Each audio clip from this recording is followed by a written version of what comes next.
Welcome. I'm Ada Kay, your deaf courtroom commentator, breaking down the gripping courtroom drama, providing ASL interpretation when possible, while making justice accessible to everyone.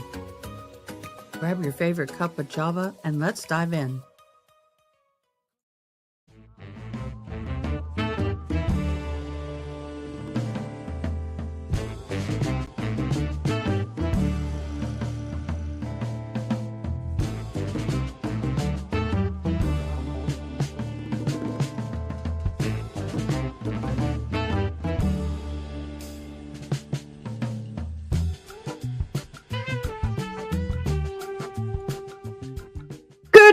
Good morning, everybody. Let me remove this from stage. I'm sorry, I forgot to do that. There we go.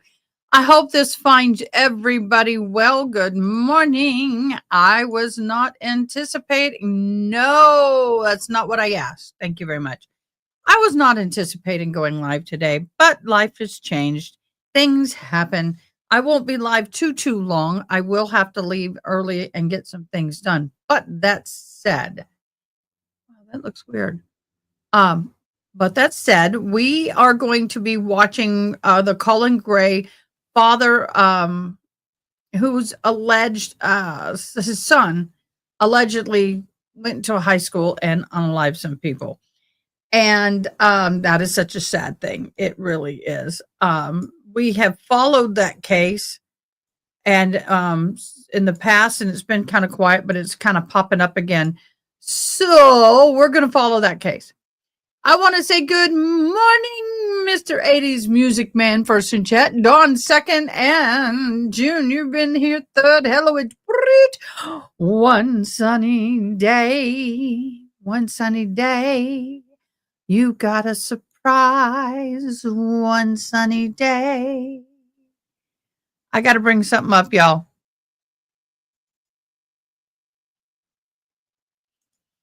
One sunny day, I have the honor of announcing that you won last night the end of the month merch giveaway, darling. You did one sunny day.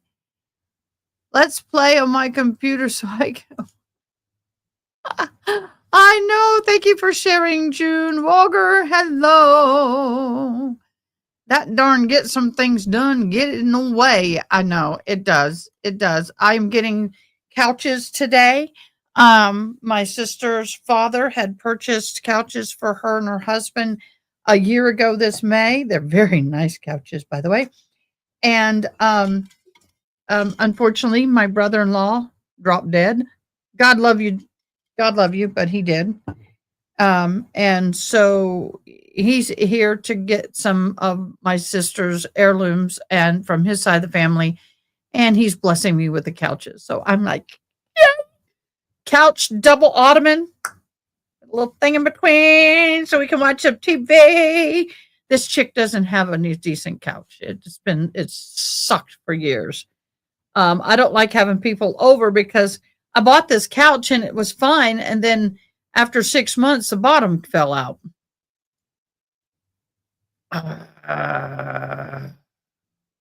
Yeah, I know. So what we're going to do is I'm going to give you a quick rundown quickly on the Colin Gray case, and then we're going to watch his hearing. It's supposedly real interesting. It aired a couple of days ago.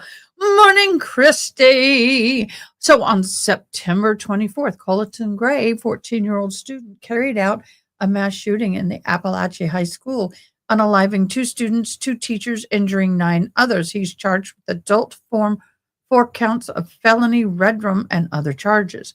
Now, against Colt Gray's father. Colin Gray is Colt Gray's father. What is it with these C names? Was indicted on 29 charges, including 2 counts of second-degree redrum, 4 counts of involuntary manslaughter, multiple counts of cruelty to children in the second degree, and reckless conduct.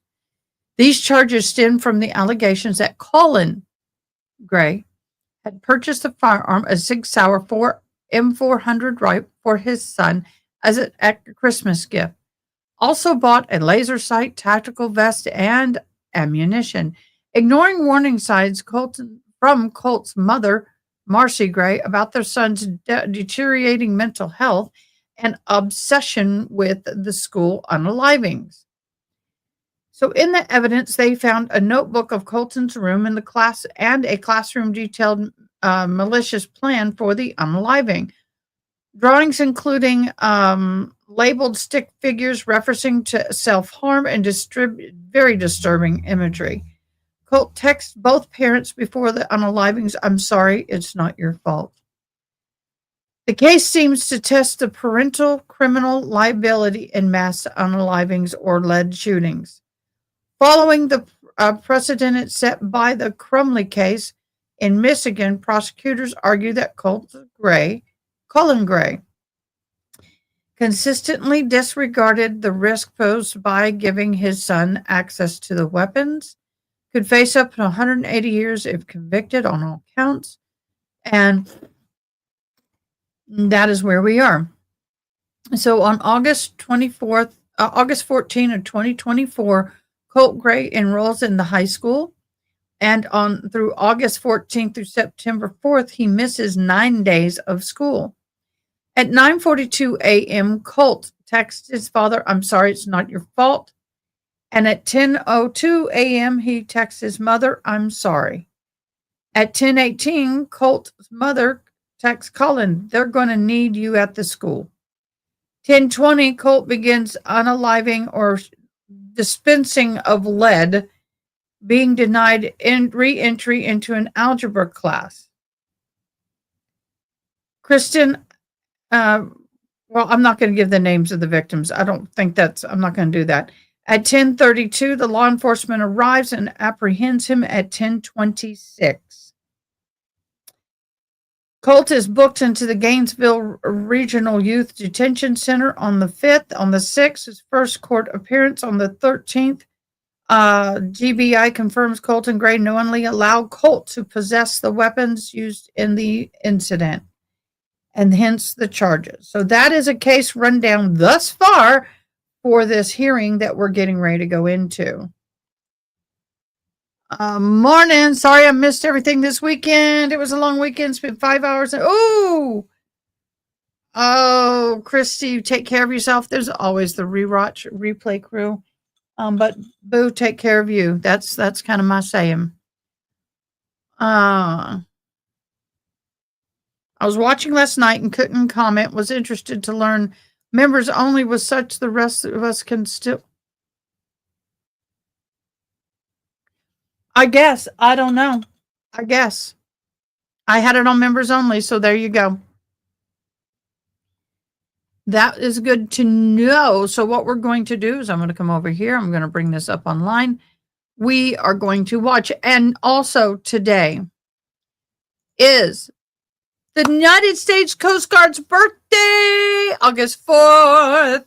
My father was a Coast Guard. Why is my head chopped off? My father was in the Coast Guard for 22 years. So I am a Coastie brat, and I pay homage to the Coast Guard today.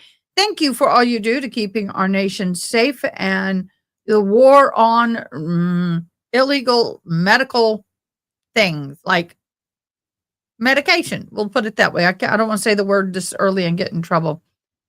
Another one of these cases. Jeez. Okay, here we go. And June, you're the moderator of the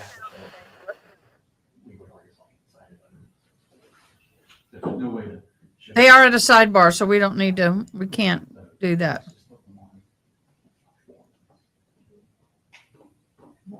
Don't forget to sub, like, and share.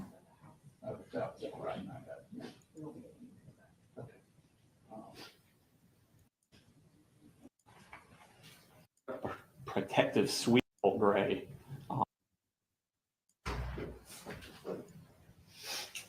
Ready to proceed?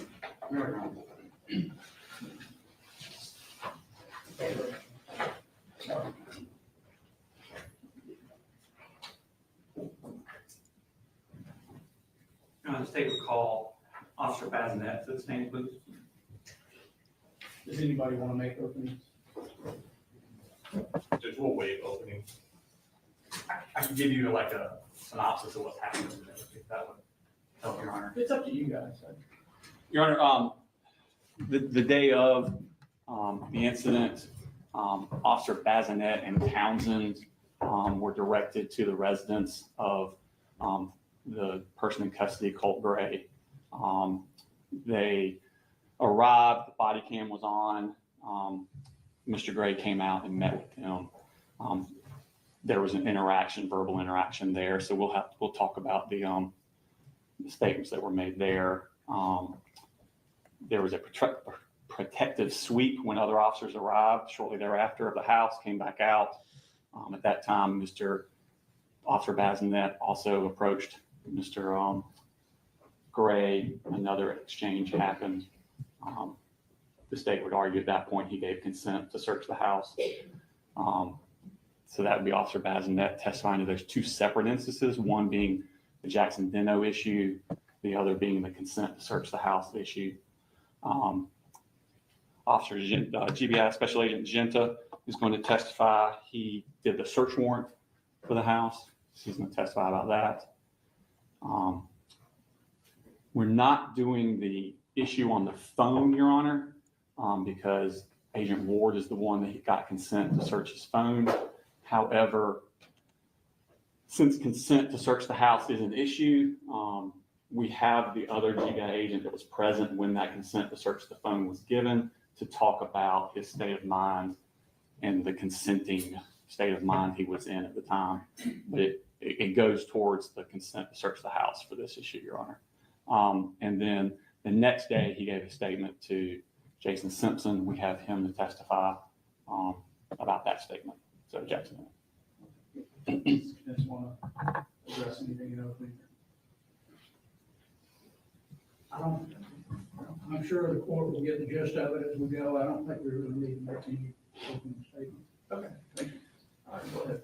If you would raise your right hand, please. Swear the testimony you give in the matter now pending before this court will be the truth, the whole truth, and nothing but truth, so help you God. I do. Okay, have a seat, please.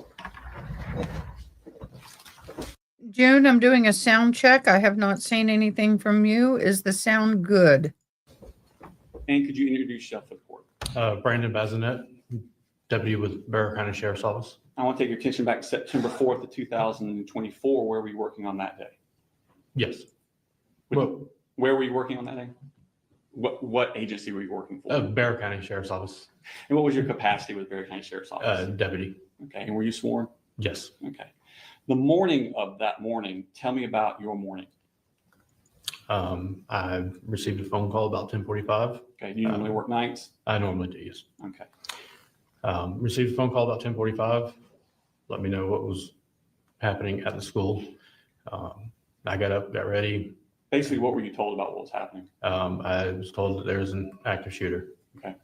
I got up, got ready. Responded, code 3, license sirens. On my way to Apalachee, I was diverted to a different school. Okay, so before you arrived, someone was over the radio, told you to go somewhere else. Yes. What was the purpose of you going somewhere else? There was a possible threat at another school. Okay, so possible other shooters? We didn't get much detail. It was just there's a possible another shooter or some type of threat at one of the other high schools. Okay, so which high school did you go to? Winder Barrel. Okay, and what did you do when you got there? Once I got there, other deputies already secured the school and made sure everything was okay there. Okay, what did you do at that point?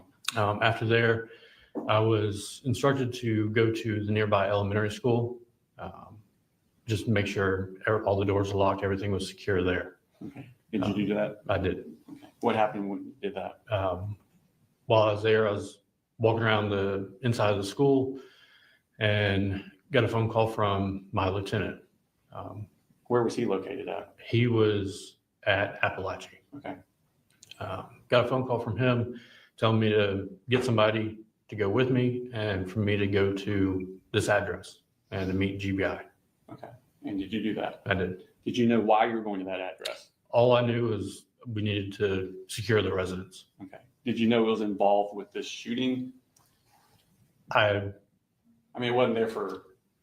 No, I didn't know whose residence it was, how it was involved, but I did assume that it was involved with the incident. Okay. And who did you get to go with you? Deputy Townsend. Okay. And did you go to that residence? Yes. Do you remember about what time you got there? I don't. Okay. Was it still that morning or? It was. Okay. And what happened when you arrived? We get there. I go to the front door. Deputy Townsend goes to the garage. I knock on the front door. A brief moment later, Mr. Gray comes out the door in the garage. Okay. And was Townsend there? Yes, Okay. And did you go and meet with him at that point? I did. Okay. And was there an exchange between you and you and Townsend and Mr. Gray? Yes, Okay. And did you detain him at any time?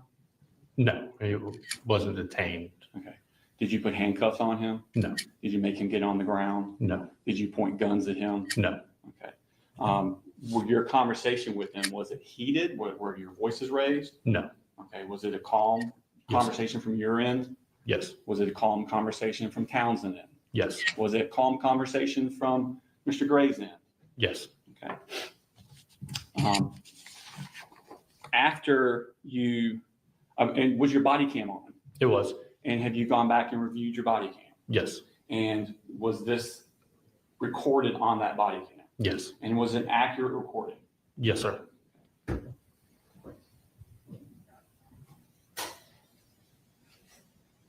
Your Honor, I'm going to tender State's Exhibit number 1. It's actually one jump drive that has two clips, more than one thing on it, but for the purposes of this.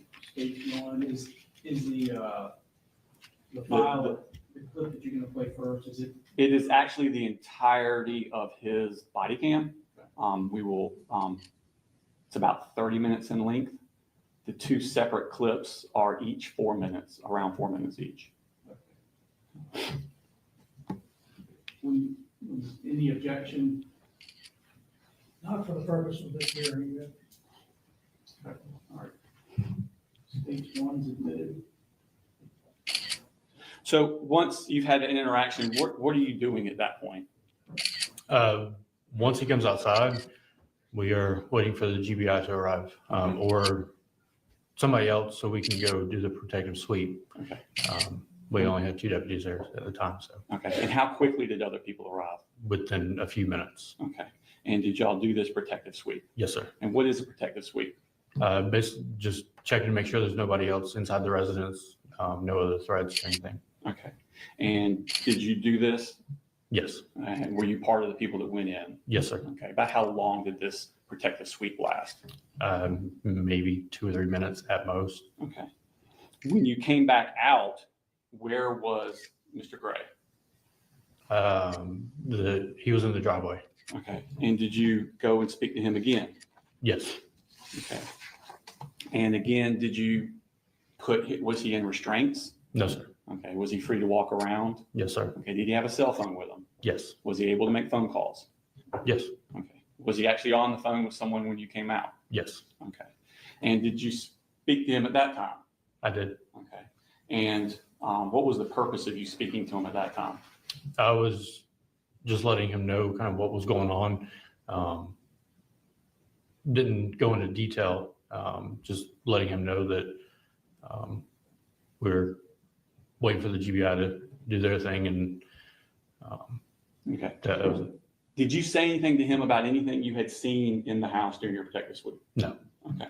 And did he give you consent to search the house at that point? Yes, Okay. All right. This time we're going to show the second clip, which for purposes of the record starts at 20 minutes and 30 seconds and goes until 24 minutes and 15 seconds. And just for the record, I think they're putting these two motions together, so I'm going to argue one portion of it. And so It's just I overlap guess we'll between the two. split it up motions, as we but go. But it looks like a little strange, that's what we're trying to. They've split up their, how they're handling, no issues, okay. All right, so this is from stage one, 20 minutes, 30 seconds to 24 minutes, 15 seconds, is that right? Yes, sir. Okay. And I think you need to turn it on your end. Turn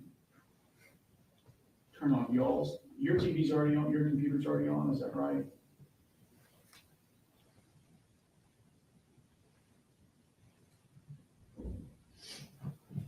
Is this what you want? Yes, Your Honor.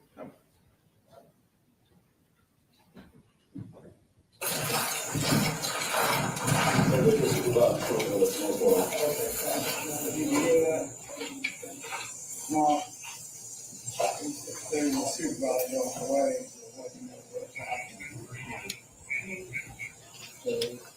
Yeah, we get the run down here. Yeah, I'll have to go.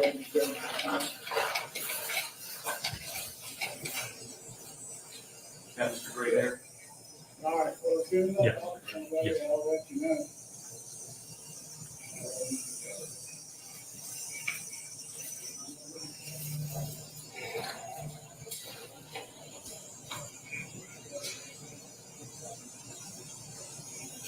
So right now, all I can tell you, I don't know what anybody else said, but they are going to get a search warrant for the house. That's fine. There ain't nothing in there for, I mean, if you just need, okay, y'all can go, you don't need a search warrant. There ain't nothing there to hide. And it's clearly, it's got something to do with my son, I just wanna make sure he's not hurt.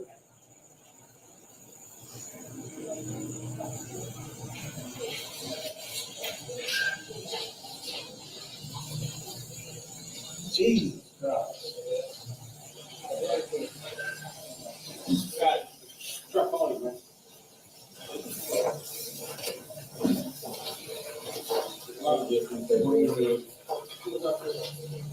Who's in charge right now? You or him? Yeah, it doesn't matter. Technically, Katie, she's sergeant. Who's here? Mm-hmm. Oh, Cosby, that's right.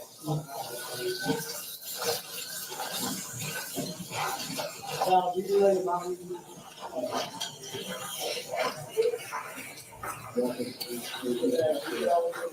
I haven't yet.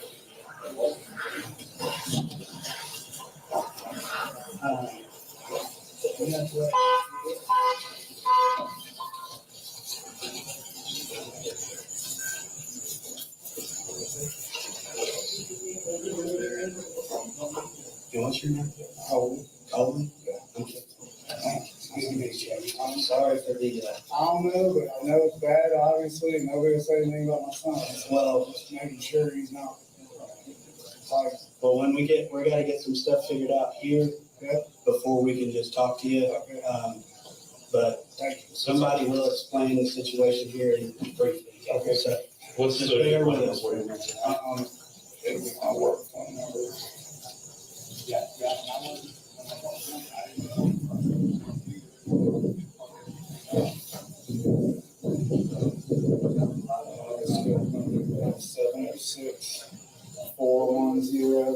706-410-8447. What's your son's name?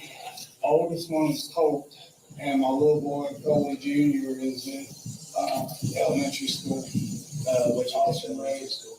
Austin Road. Elementary. Austin Road, Yeah. Is that in American? He's a rocket. Okay. I wasn't familiar with that. Yeah, he's undefeated for so war. Yeah, 32, he's fired. How old is the youngest? He's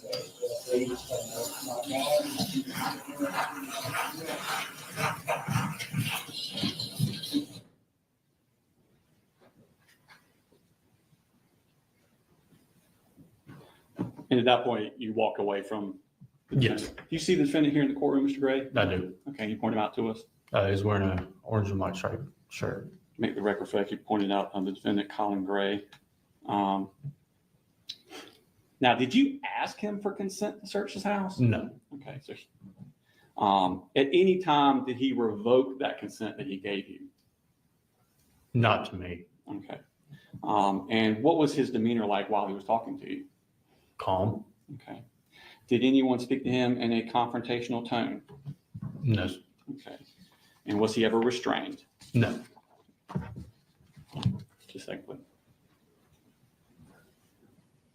Nothing further, Your Honor. Mr. Counsel, Mr. Barry, Yes, Your Honor. Good morning, officer. Good morning. Just a few questions. Mhm. You indicated that you had gotten information from your lieutenant that you were going to go to this particular location. Is Yes. that correct? Did you meet your lieutenant there? Did you go pick him up? How did the two of you get together?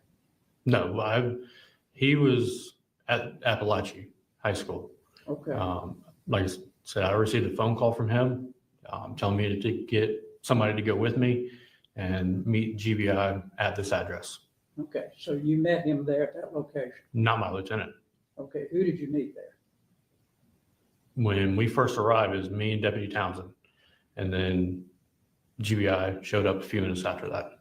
Okay, we saw in the video that there were a number of officers there. Mhm. Is that correct? Yes. How many officers were there when the conversation is going on? That I'm not sure. Okay. We saw a number of officers had automatic weapons around around the shoulders. Yes. Okay. Did you also have one? Yes. Okay. How many of the officers had that same type of automatic weapon hanging in plain view? I don't know exactly how many. There were several. Okay. And did your lieutenant tell you to do a protective sweep of the home? It's standard when we secure a home I said, it's standard to do a protective sweep anytime we secure a residence. Well, what would be the reason to clear the residence? To make sure there's nobody else inside. There's no other threats or anything. Well, did somebody tell you that that was the scene of a crime, that home? The scene of a crime? Mm-hmm. No. Okay. So what would be the reason, because you don't normally, if you go to somebody's house to talk with them about something, you usually don't do a protective sweep, do you? It is because of the search warrant. I'm sorry, Search warrant. a third one, A search warrant. a search warrant. Yes, sir. Did you already have a search warrant? No, I did. Okay, so when you said I'm gonna do a protective sweep, there was no search warrant, correct? Correct. Okay. So you just, on your own, nobody told you, you just decided on your own that you would do a protective sweep? To make sure there's nobody else inside the residence. Okay. And was there any information that you had that would lead you to believe that anybody else was there? I didn't know. No. Did you ask Mr. Gray if there was anyone else there? I didn't. Okay. Would that be reflected on the video? Yes, Okay. And did he say nobody? he did. Okay. But you decided to do the protective sweep anyway? Yes. Okay. And what did you see when you made the protective sweep? There was nobody else inside the residence. Okay. Were you looking for anything else? No, I'm looking for people. Okay. Didn't look for any weapons or anything else? No, I'm looking for people. Okay. So then you come back out. Did you have a conversation with Mr. Gray about what was going on at Apalachee High School? What was going on at Apalachee? Mm-hmm. No. Did he appear to you to know what was going on? He seemed to be aware of the incident. Okay. Aware of something, but didn't really know what? Correct. Okay. But nobody told him. You didn't tell him, right? No. Did anybody else in your presence tell him what was going on? No. Okay. And who was the person that asked him if it would be okay to search? Nobody in my presence asked to search. Okay. So you hear Mr. Gray saying it's okay to search, but nobody asked him? Is that right? Correct.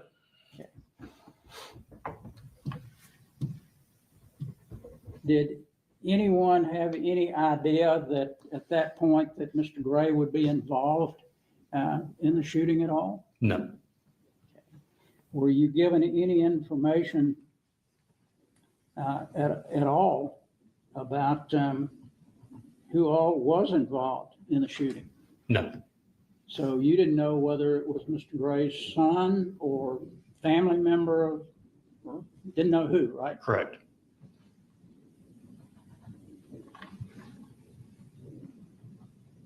And at that point, did you, when he said it's okay to search, did you actually search or did you go get a search warrant? I didn't search. GBI got the search warrant. Okay, so the GBI went and got a search warrant? Yes. And was that the same day? I'm not sure. Okay, so you didn't have any further involvement with it after that? No, sir.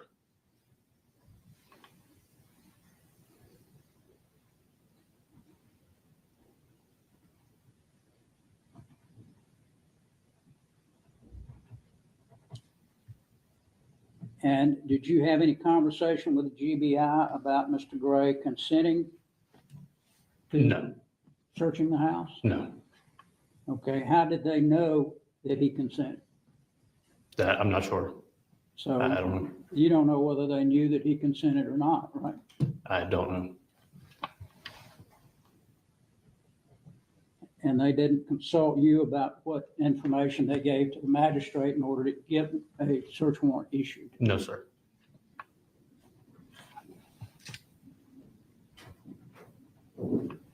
And did you have any further involvement after this video? No, sir.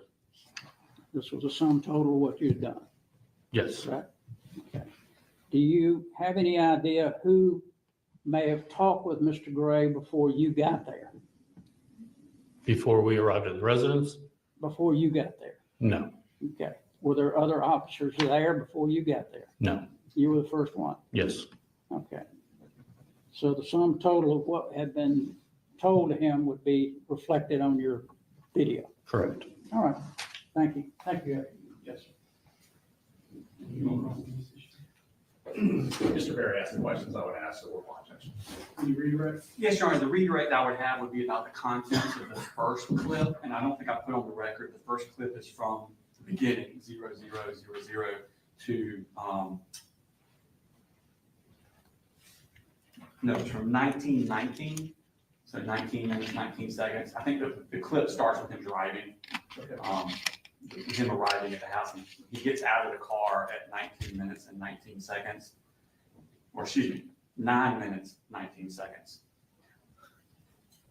And goes to 13 minutes and 15 seconds. The redirect I would have of him would be the conversation that Mr. Colin Gray had with him during that. And I think we've agreed that you can watch that clip in chambers. That's correct, Judge. Okay. So the two clips that are relevant for the issues that we have motions on today are 9 minute, 19 seconds, 13 minute, 15 seconds. Yes, sir. 20 minutes, 30 seconds to 24 minutes, 15 seconds. Yes, Your Honor. Okay. And the whole clip's about 30 minutes if you wanted to watch the whole clip, but that's fine. That's all this tape was presenting, Your Honor. All right. Maybe come down. Nothing further, Your Honor. All right. Yes, sir.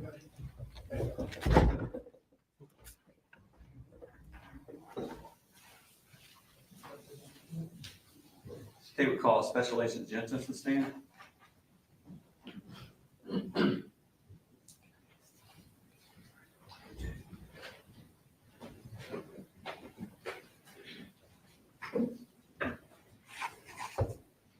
If you raise your right hand, please. Swear the testimony to give in the matter now pending before this court will be the truth, the whole truth, and nothing but the truth, so help you God. I do. Have a seat, please. If you could identify yourself with the court. Special Agent John Genta with the Georgia Bureau of Investigation. And I want to take your attention back to September 4th, 2024. What were you doing? What was your job on that day? I was a Special Agent with GBI. Okay. And are you what's referred to as post-certified? I am. Okay. And on that morning, what happened? I was on my way to the office in Athens when I was notified of an active shooter at the Apalachee High School. And we were told that anybody that was available to respond, go ahead and respond that way. So I redirected down to the high school. Okay. And did you make it to the high school? I did. Okay. What was the scene like at the high school? It was very chaotic. When I arrived, it took me a few minutes to kind of get my bearings as far as where I was needed and what I needed to do. I found my supervisors and we got together in the media center after the school had been cleared. And basically, what have you been told about what had happened? At that point, the only thing that I knew that was there was an active shooter. We were going to be the agency responsible for more or less working the investigation, the crime scene interviews, search warrants, and things like that. Okay. And were you given an instruction of what you were going to be doing? Yes, I was told to work on secure and work on a search warrant for the residence of the shooter. Okay. Had the shooter already been taken into custody? He had. Had he already been identified? Yes. Had his residence already been established Yes. through the school? Yes. And was that given to you? It was. Okay. And so you were supposed to get a search warrant for that residence? I was. Okay. And did you go to that residence? I did. Okay. Tell me about that. By the time I arrived, there were several other GBI agents and Barrett County deputies that were there. And I set up in the back of my Tahoe with my computer and started working on the search warrant. Okay. And was the defendant present on the scene when you arrived? Yes, he was. Was he detained physically in any way? Not that I saw. Okay. And was anyone pointing any guns at him or anything like that? No. Okay. So you wrote a search warrant? Yes. Okay. Let me show you what's marked State Exhibit number 3. I should recognize that.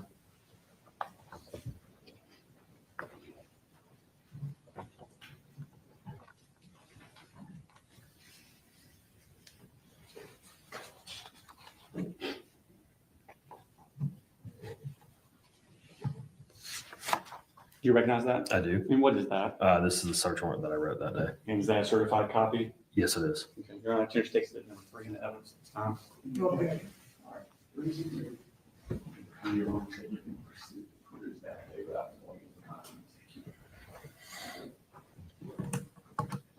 so you wrote the search warrant there, like say in the back of your Tahoe. Yes, Okay, and was that based on the information you gathered from other law enforcement? it was. Okay, and where did you take that to be signed?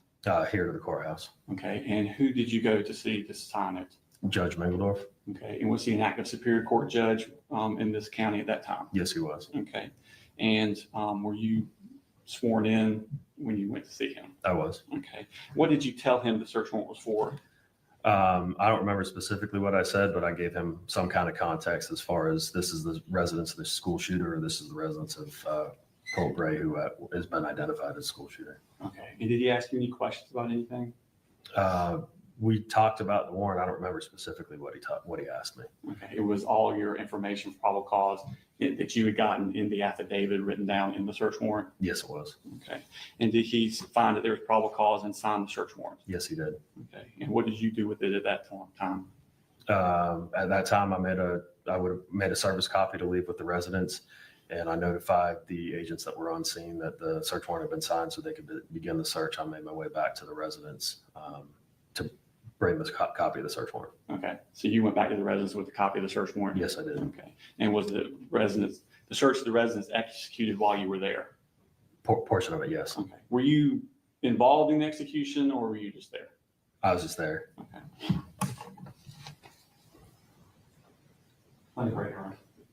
Ross? Good morning, Ed. Good morning.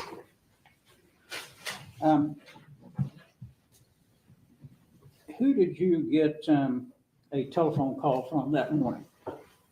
Initially, as you remember, As far as about the shooting at Apalachee. it wasn't a telephone call. We've got an office, like a group text message for everybody in the office where we put information out, and it came through on that text message. We've got several agents in the office, so And so where was your office located at that time? Athens. I'm sorry, Athens? Athens. Yes, sir. So you drove from Athens over to Winder. No, I was somewhere between my house and the office in Athens, so I wasn't in Athens when So you just veered on over here. Yes, sir. All right. When you got here, who did you talk to? I believe the first person I spoke with was my ASAC, Heather Strickland. And was she here or in the office? She was here. Okay. And was he at the high school or where was he located? Yes, I met her on the football field behind Okay. high school.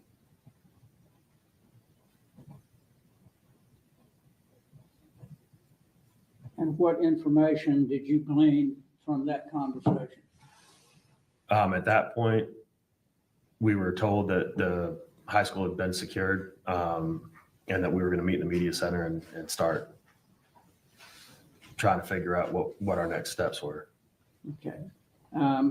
And who designated you as the one that would be getting the search warrant? Jesse Maddox, the special agent in charge of our office. Okay.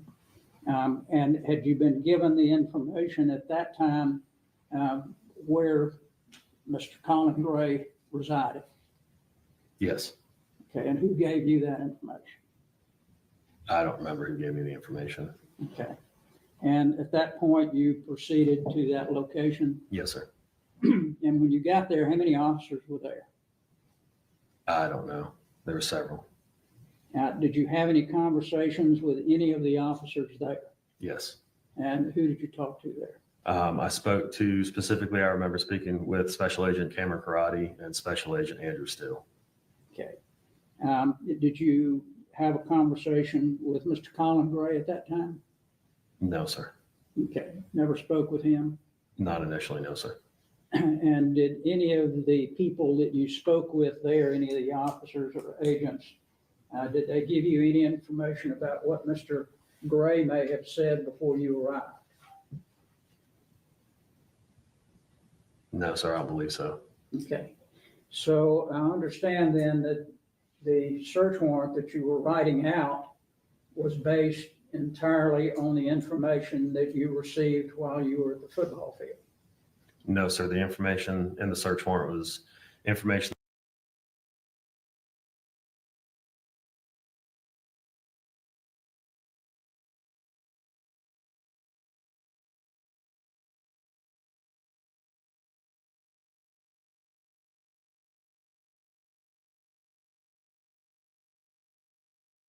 Sorry, I was muted. I thought I was off today. Woke up at 7:00 on the dot, and I thought we had found a case that we were a hearing that we were gonna show today. Turns out it's tomorrow. I was already dressed in here, and I said, "What the hell? Why not?" It's a what the hell? Why not kind of day. That I got This guy reminds me of my director of the American Red Cross when I was in Kerrville. As soon as he got out of the military, he grew the beard. So that's interesting. Thank you, everybody, for joining. From other law enforcement. Okay. And what other law enforcement did you gather that information from? I got some information from Special One Agent Sunday- Karate, Special Okay, Agents. One Sunday day, I answered you. Stop there. What did he tell you? I'd have to look at the search warrant and remember specifically what he told me. Okay, let me. I have the original certified copy. Yes, sir.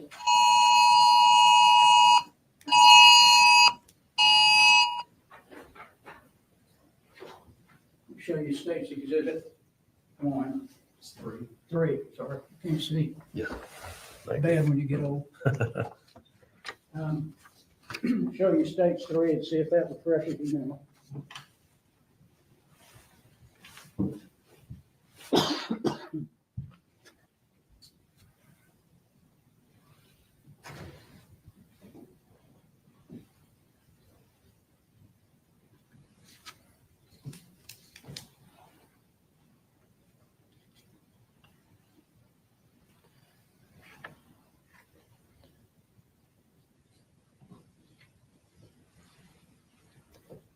Agent Karate spoke to me about his role in securing the residence while we were waiting for me to obtain the search warrant. Okay. Told you that he had made a protective sweep. That's correct. Okay. Anything other than that? He discussed some of the items that were located in plain view during the protective sweep. Okay. So he told you that he had observed other things while in the house. Yes. Okay. So he was looking for other things other than just people. No, sir. Okay. What did he tell you that he saw?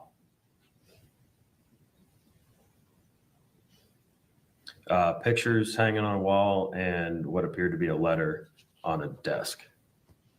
Okay. Did he tell you what was in the letter? No, he did not.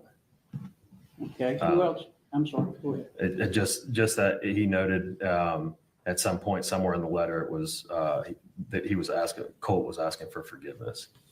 Okay, so when you read a letter, you're not really looking for somebody, you're actually reading something that's laying on the desk, I guess, right?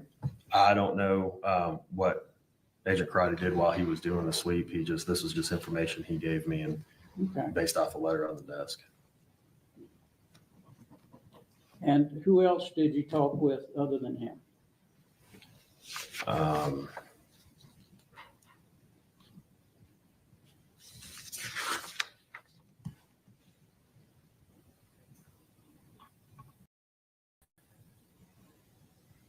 I don't remember who I spoke with, but I got information concerning an interview that had occurred with Colt Gray.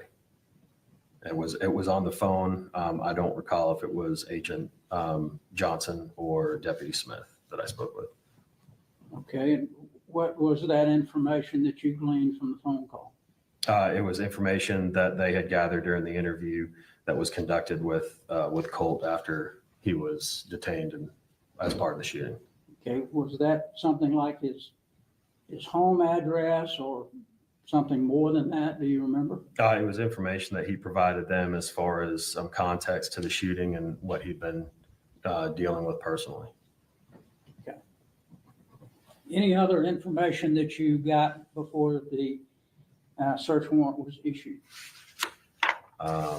Yes, I was told about the two deputies that arrived on scene and initially secured the residence. Okay, so there were two other deputies on the scene Yes. and you talked to them. I don't remember specifically if I spoke to them or if I received this information by somebody else that spoke to them. Okay, and let me just be clear. Did you say that they had cleared the residence as well? Was it just one officer that cleared it, or were there 2 or 3 officers that went in? I wasn't there when the residence was cleared. I just know that I was made aware of approximately what time the Barrett County deputies arrived at the residence and made contact with Mr. Gray. Okay. But did any of the others indicate that they had gone into the house as well? Yes. Yes? Yes. Okay, and which other officers had gone into the house? Special Agent Karate, Agent Rudisil, Special Agent Shear, Agent Walker, Deputy Bazinet, Deputy Townsend, Deputy Crosby, and Deputy Brazano, and Officer Hercules is who I have listed in here, Okay. who went to the residence. You indicated that after you wrote the search warrant, you came back to the courthouse and met with the judge. Yes. And you indicated to the state that you didn't remember exactly what you told them. Would it have been basically what you told us this morning? It would have been the probable cause that was in that search warrant. Yes. And what was that probable cause? It was the items that I have listed in the affidavit here. Okay, can you tell us what that is? That we were notified, or that there was a 911 call placed about an active shooter at the Apalachee High School. That the shooter, Colin Gray, was taken into custody. That there was an interview conducted by Investigator Smith with Colin, and then that the deputies had arrived on scene at the residence of Mr. Gray, and that the residence was secured, and that I was, that was it until I obtained the search warrant. And in the search warrant, did you indicate that you wanted to search the entire house or only the room that Colin Gray occupied? The search warrant asks for the entire house, outbuildings and other structures within the curtilage, and any vehicles that were on the curtilage as well. I know we talked about the vehicle, but did it include the vehicle? Yes. Okay.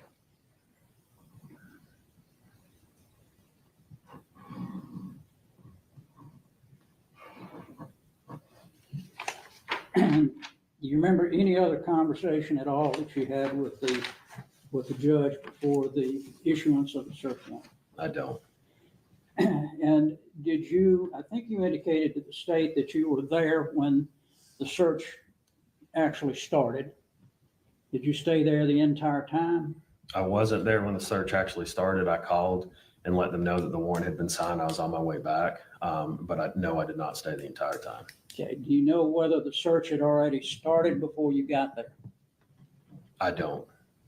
Okay. Did you get any information later that the search had started once you phoned in that there was a search warrant? When I showed up with the search warrant, the search was ongoing. And I think it was your testimony that you didn't do any of the searching, is that correct? That's correct. And didn't take anything into custody that was found? I personally did not know. All right. This one's okay. When you were talking about people that you See want. see if he has any additional questions. Oh, I'm sorry. I didn't know you were doing that this witness. I can come back and ask the witness. Okay.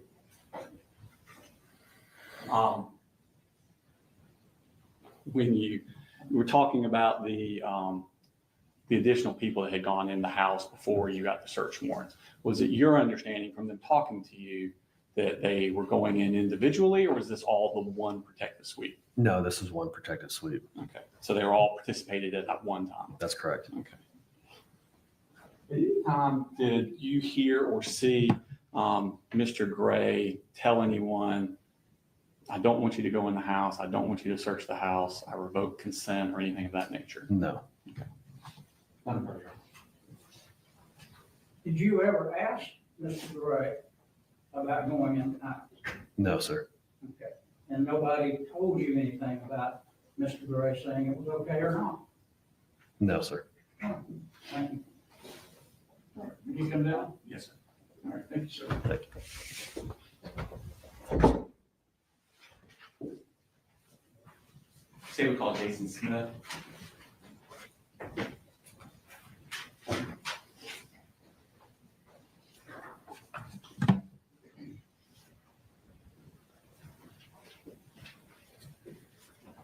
If you raise your right hand, please. With testimony given, the matter now pending before this court will be the truth, the whole truth, and nothing but the truth, so help you God. Yes, sir, I do. Have a seat, please.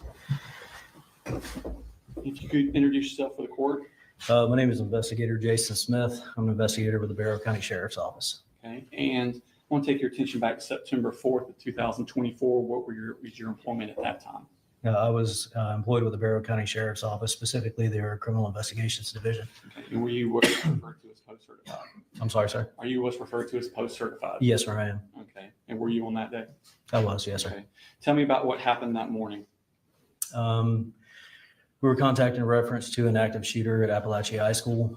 I responded there, code 3. Upon arrival, we conducted a security sweep of the school and began escorting students out of the school and rendering aid to those that were injured. Okay.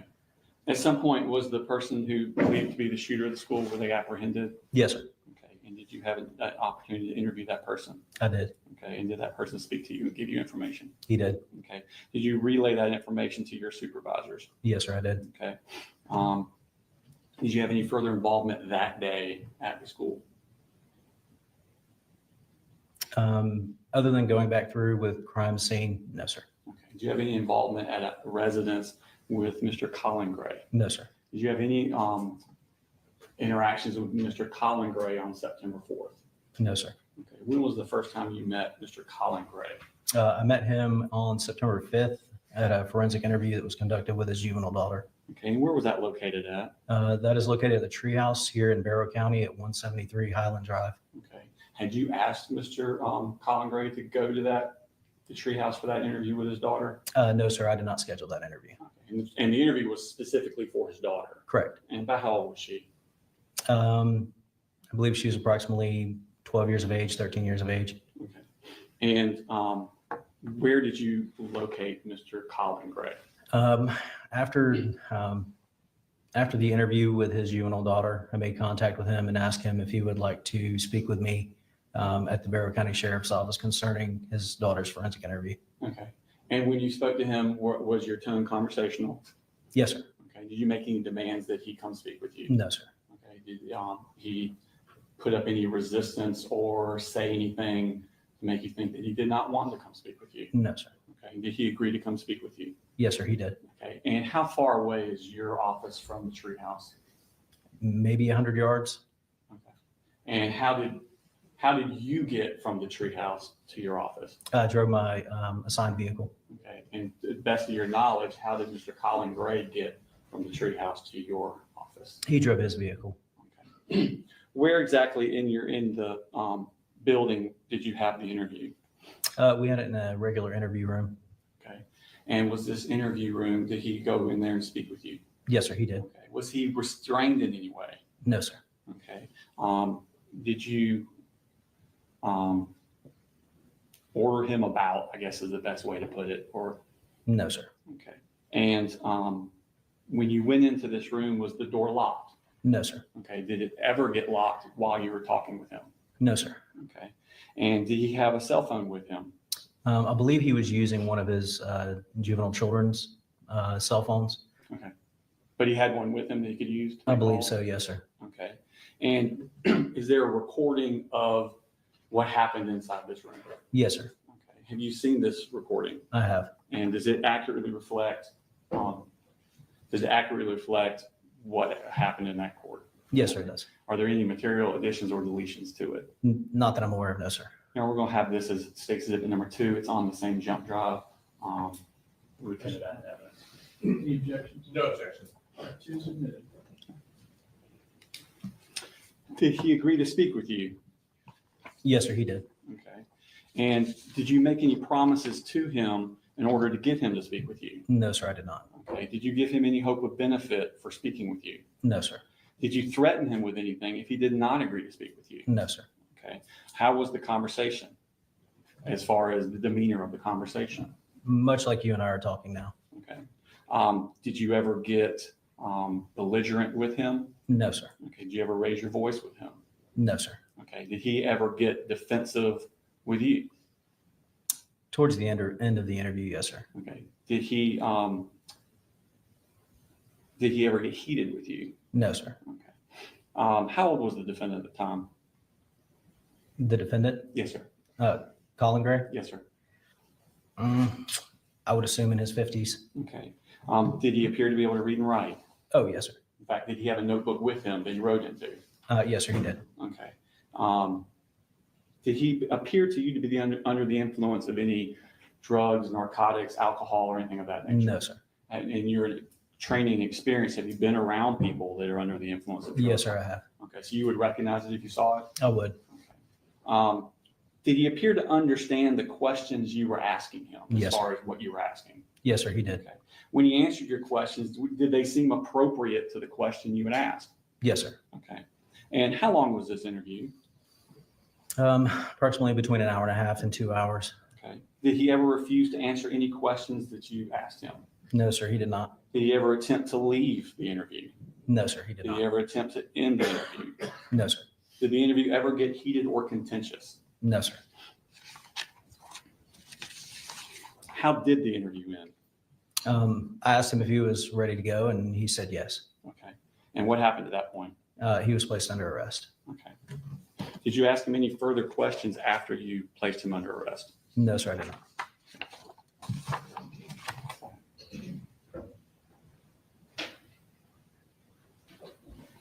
Your Honor, at this time, we're going to play just the beginning of the interview. So the clip is 2 clips, and I'll explain why. The first clip is 00 to 45 seconds, and it's basically them entering the room. Mr. Investigator, or Detective, It's fine. Investigator Smith is fine. Investigator Smith, Detectives for Police Department, and Investigator Sheriff. Yeah. Okay. I'm getting this right. Investigator Smith stepped out of the room and leaving Mr. Colin Gray in there for about 11 minutes. So we've taken that out, but it's in, say, exhibit number 2, but it's not part of our clip. The second clip is from 10 minutes, 46 seconds to 20 minutes and 2 seconds. And it's Mr. Investigator Smith coming back in and the beginning of their interview. All right, so those are the two clips you intend to play. Yes, sir. Any objection to those clips being played? No objection. All right.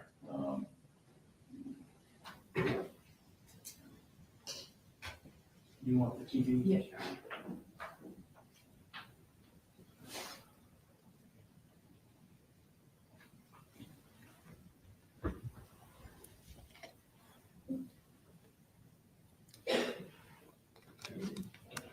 And then I'm gonna let you sit next door for a second.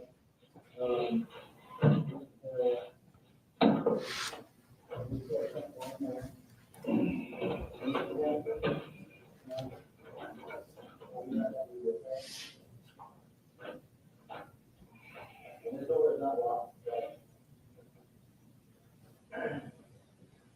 Let me go grab my notes, I'll be right back with you, okay? You need anything? That's sounds good to go. Okay. I will be right back. I'm gonna lock the door and go shut it. So It's all, yeah, it's all good.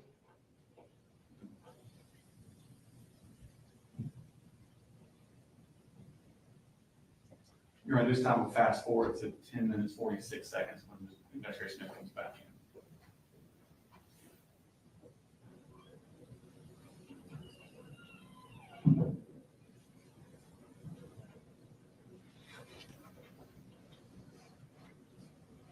Okay. I apologize for that. I have not gone to the bathroom, all day. Yeah.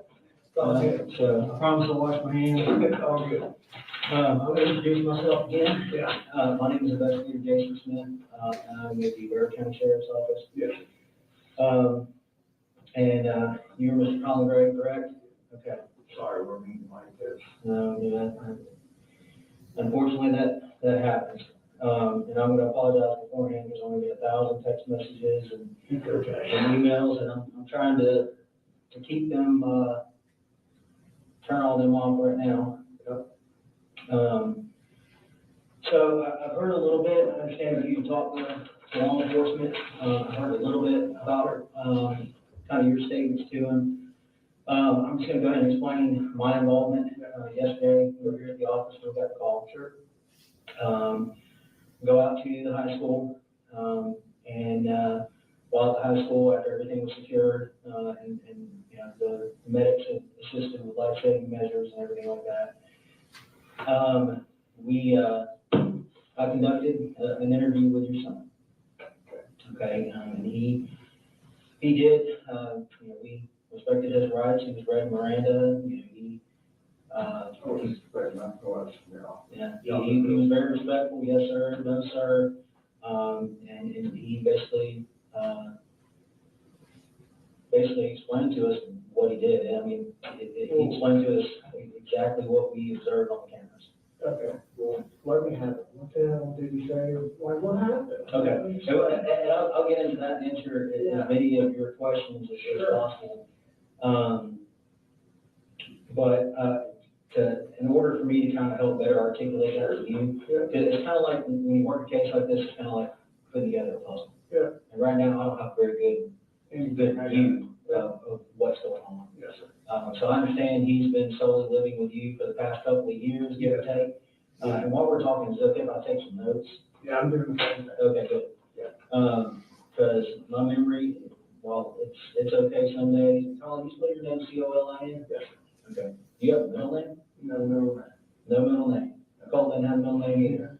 And Colin Jr., my little one that's 8. He don't have a middle name either. This goes back to my dad's side of the family. Just no middle name. All the boys, all the way back to the Mayflower. Oh, wow. CG. Wow. And I was married when I was young, like. I was wondering why everybody had that CG like Yeah, so I was married when you're about to be 20 or whatever, you know everything. And moved out, got married, had 2 older daughters, Brittany and Brooke. And You said Brittany and Brooke? Brittany and Brooke, Okay. yeah. And Where do they live? they live over in Woodstock with their mom. Okay. How old are they? They're 26 and 25. Oh, okay. So yeah. Who's 26? The older one is Brittany. Okay. Brooke is the younger one. Well, why don't they have CG in their names? Just boys of it? That was just girls, yeah, so I told my dad, I said, it ended with me, Pops, I'm like, I'm really sorry, I have a lot of history, and he laughed, I'm like, I said something funny. He was like, you'll be married again, boy. I'm like, oh man, you lost your mind. I said, child support. I'm like, do you want to go through this? Then you got married again? Yeah. Got married, usually goes, never say never. That's exactly what he said. And I'm like, I'm telling you, I can tell you where I was standing, what I was wearing. I said, never. And he was right. So got married. Old people usually are. Yeah. When I get to the other side, I'm sure he's got a lot to say to me. So we found out she was having a baby. I'm like, Who's any baby? well, soon to be ex-wife. Colt. Colt. Oh, okay. And I said, oh my God. I said, first of all, you sure it's mine? Just to break the ice. Second was like, God, that was a boy. She's like, what do you mean? I'm like, no pressure. I said, I just like it's a boy. She's like, don't tell me, son. There's a fact. She's like, oh. And find out later, she was like, I felt so much pressure to make a boy. Yeah. But, they're all three of them were born in St. Mary's and But that ain't on her, that's on you making boys and I girls. know, and I just remember when I went in there, I'm like, where'd my wife go? Yeah. Well, she asked me to get water, so I got, they took her back. She went in there and told the guy, turn it on, I need to know how to prepare myself, and it was a boy. Was it? And after it's all said and done, right, I walk in, I'm like, well, thanks for waiting, and he's got these little eggs over his belly, he's like, are you ready? And I'm like, yeah. He's like, okay.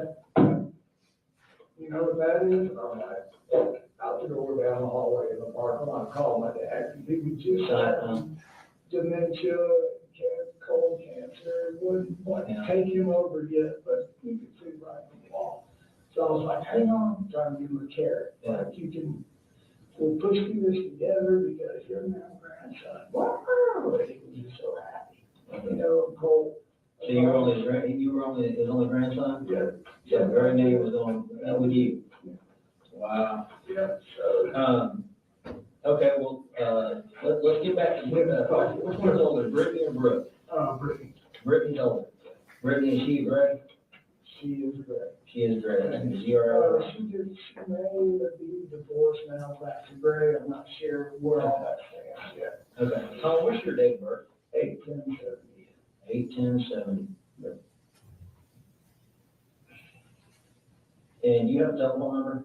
I do. Y'all got my work number. This is recently. What do you mean, I got your work number? Y'all got my work phone. Oh, they're doing a, see, again, that's why I'm in here. Okay. I'm trying to put pieces up together. Another GBI, both agents there, just what we're doing right here, went through the whole thing. She's like, I guess this is my work phone and my work laptop. Well, I'm sure they're gonna get that back to you. That's what she said. And I'm like, okay, but I still need to let my boss know. Yeah. Like, Were you able to let your boss know? I have a Gmail account. Okay. And I just sent him an email and said, hey, I'll get back to you. Yeah. And like, his name's Kevin Price, you know that happens, like, he knows How's everything. that name sound? Cause he's in the area, he's a good, church going man, you know. What does he own? He owns, Kevin Price General Contracting, and then, as I'm getting to know him, he's tied to a ton of stuff in Athens. Yeah, that name sounds familiar. Kevin Price, General Contracting. Yes, sir. How long have you been working there? I've started, beginning of May. Beginning of Pretty May. good. That's pretty recent. Yeah. What'd you do before that?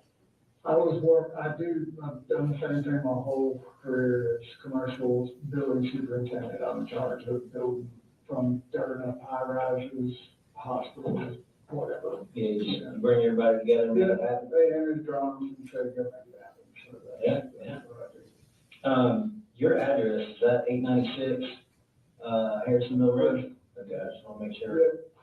Go ahead and write that down. Before I wrote it down, I want to make sure that, you know how I don't know if you ever played the telephone game in school, where you start out telling one thing, and by the time it comes all the way back around, it's not even nothing. Exactly. That's one of the reasons that I'm in here talking to you now. Yep. How long you lived at Harrison Mill Road? It was a year this past June, we signed a 2-year lease. Okay, leasing that house? Mhm. What you think about Bear? This is where they were all born. Really? You know, they're off of Beach Creek Road. Oh, yeah. All except for Little Colby. Yeah, I know.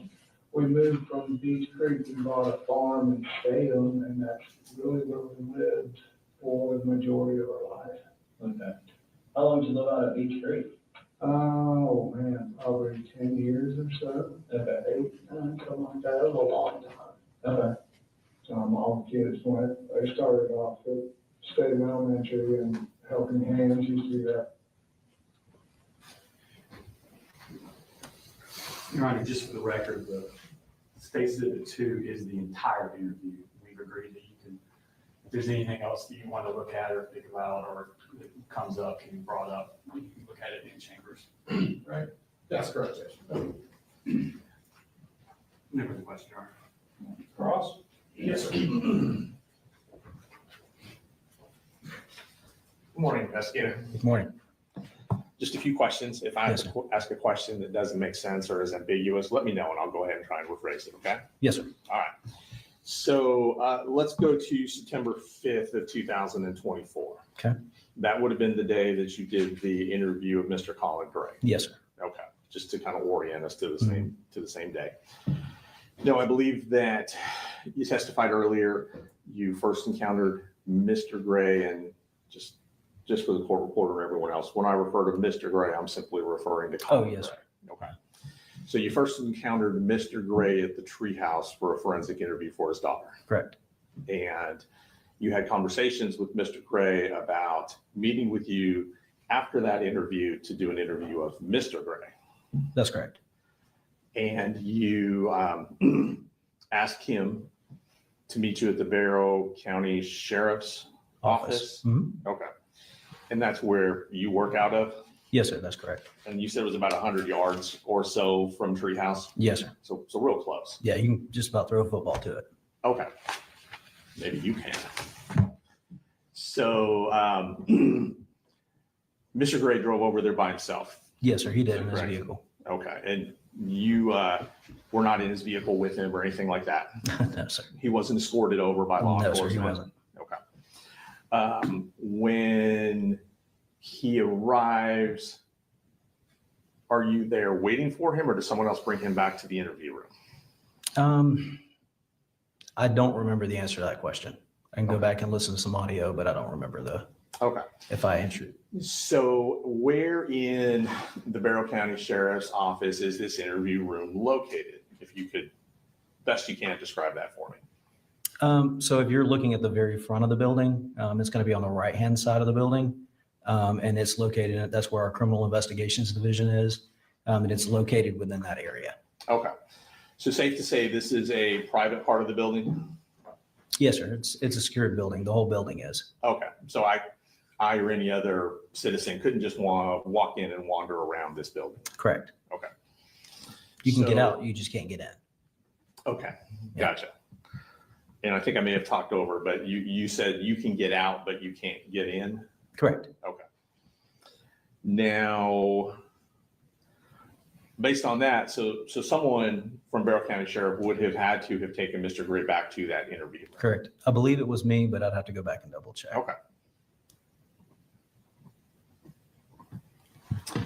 And at any point during your interaction, it does not appear that you told Mr. Gray that he didn't have to do the interview. Is that correct? No, sir. I just asked if he would do the interview and he said yes. Okay. You didn't tell him that he didn't have to participate. It was totally voluntary. No, sir. I didn't read him Miranda or anything. Okay. Right. You didn't tell him that charges were being contemplated against him, for No, example? All right. And it appears that during the interview, you were wearing a sheriff's uniform. I was correct. Okay. And you would have had your sidearm Yes, with you during the interview? Correct. Did you prepare for the interview? Yes, sir. Did you review any statements prior to the interview? I did not review any statements, but I did speak to investigators that had with the GBI that had spoken to Colin previously. Okay. Would that have been Investigator Ward, Special Agent Ward, for example? Yes, sir. And during your interview of Mr. Gray, were there are other officers or agents able to watch the interview in real time? Yes, sir. Okay. And did that in fact happen? It did. Who was there watching the interview with you? I believe it was a number, I can't tell you exactly, but there was a number of command staff that were watching from a closed circuit television room that we have set up. Gotcha. And I believe for a portion of the interview, at least, Special Agent Ward was there as well. Okay. And the interview room, just for the record, appears to be about 10 feet by 10 feet. Is that fair? Ish, yes, sir. Ish, okay. And there's a door that you testified earlier was not locked. No, sir. No windows in the room, anything like that. No, sir. And then there's a surveillance camera that allows you to video record and audio record the meeting you had in there with Mr. Gray. Yes, sir. That's correct. Safe to say there were other law enforcement officers present in the building that day, Yes, sir. also in uniform, Correct. also with firearms. Yes, sir. Did you, during your preparation? Excuse me, as far as a lot of you may know, some of you may not know, my sister died in November. Her husband literally dropped dead a few weeks ago, and we're dealing with estate and family things. And I'm going to have to, I'm dealing with that right now. So apologizing for me being on the phone. I wasn't talking to you guys, but thank you so much for being here and listening and watching. Y'all are simply amazing. And I just thank you for your support. This case is going to be a doozy of a case. That's all I'm going to say at the moment. Preparation for the interview with Mr. Gray, did you discuss possible charges or pending charges to be placed on Mr. Gray, not Colt? Yes, sir. We discussed the potential depending on what he said during his interview. Okay. Was there something specific you were looking for in his interview that would have been the linchpin upon whether or not to press charges? Not any one thing, no, sir.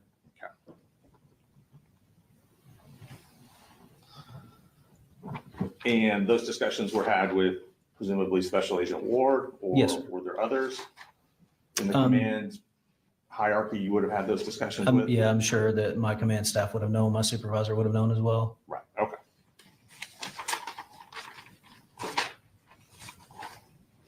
And as you testified earlier, you never read him Miranda or had him sign a waiver or anything like that? No, sir, he wasn't under arrest. Okay. And let's see. You said he had a cell phone with him, but it may not have been his cell phone. Is that true? Yes, sir. I believe that he mentioned possibly having his juvenile son's cell phone. I'm not 100% sure on that, but I believe he did.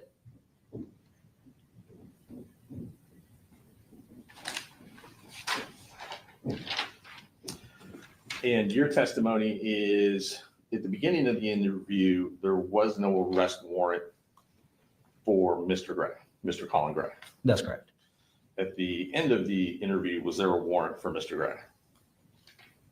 No, sir. Warrant hadn't been signed yet. I don't know when the warrant was signed. I know that Special Agent Ward did go during that interview at some point and secure warrants. So at some point during the interview, Agent Ward left to get the Correct. arrest warrant. Is that correct? That's correct, but I was not privy to that. Okay. And you're not sure at what point of the interview she left? No, sir. Okay. Can I have 1 second, Your Honor? Yes. Thank you.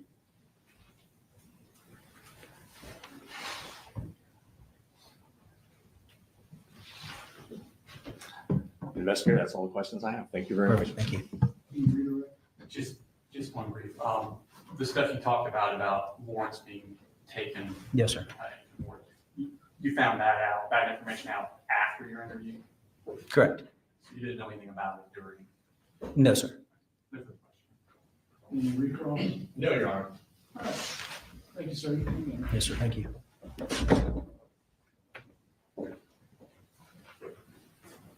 The state calls Amelia Maddox.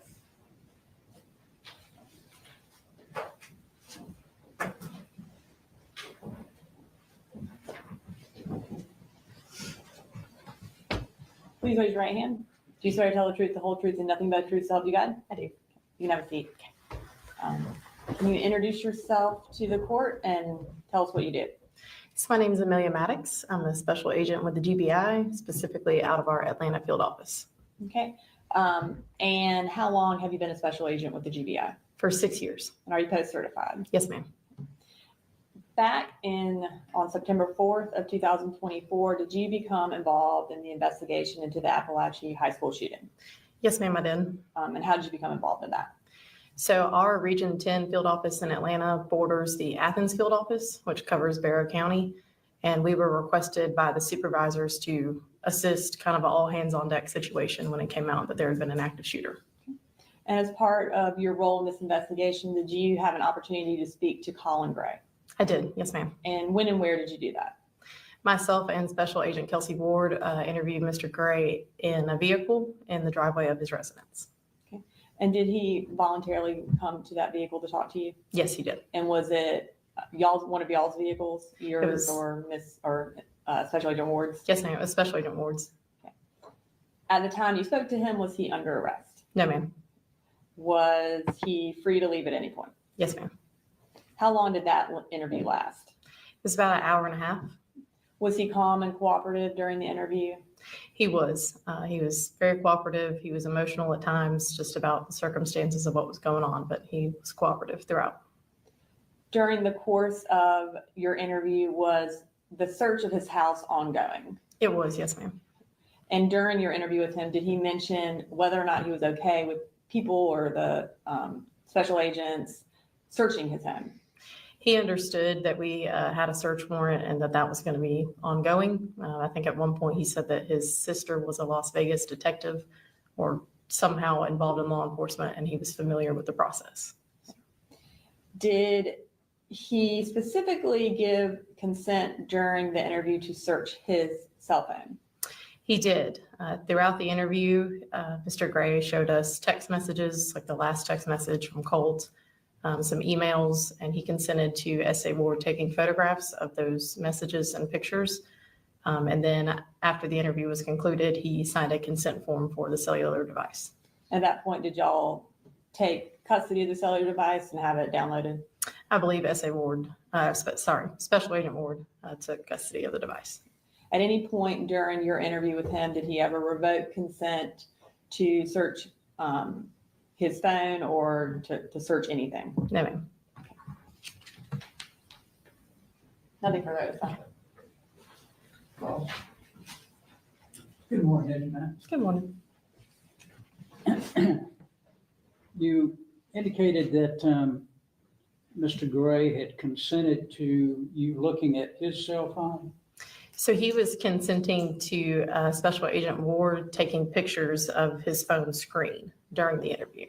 He brought up text messages, some emails from a counselor, things like that, and allowed her to take photos. Did anyone get him to sign any consent to search his phone? Yes, sir. Agent Ward had him sign one of our consent to search a cellular device forms. Okay. Did anyone ask him for consent to search his son's phone? Not in our interview, not that I know of, sir. Okay. From working the case, from what you know, did anyone ever ask him for consent to search his son's phone? I'm not sure. Okay. Do you know whether his son's phone was searched? No, sir, I do not. Did you know whether or not Colin Gray paid the bill for his son's phone?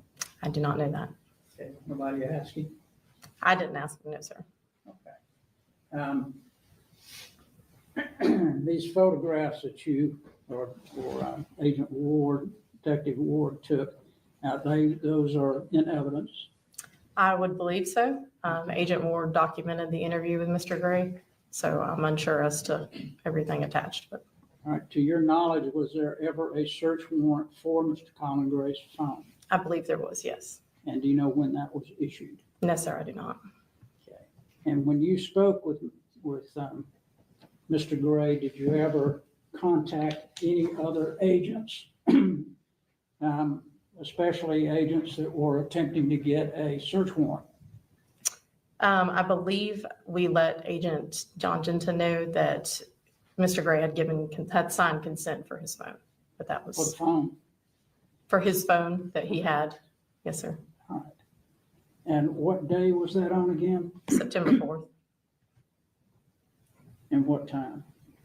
I believe it was at 3:06 p.m. But I think the exact time is on the consent form. Okay. And you don't know when the search warrant for the phone was actually issued, do you? No, sir, I do not. All right. Nothing further, Judge.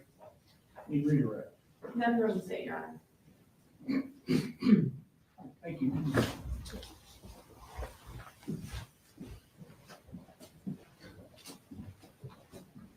That's the state's evidence that we have on these issues.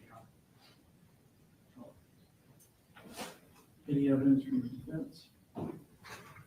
Not on the search warrants. No, Your Honor, not on Jacksonville. So as far as the scope of what we've addressed today, no evidence from the Correct, Judge. We still have the one issue that the court wants to get the, back in your chambers. defense. Yes, sir. I do not have in my possession any of the evidence, states 1, 2, or 3. I gave you three, Brian. The search warrant was used by the agent testifying. And due to the fact, Judge, that what you're going to be watching doesn't have anything to do with the search warrant, do you want to go ahead and argue that issue? Yeah, I'm happy to hear whatever argument you want to make orally. I would rather do all the arguments at once. That's fine. You could.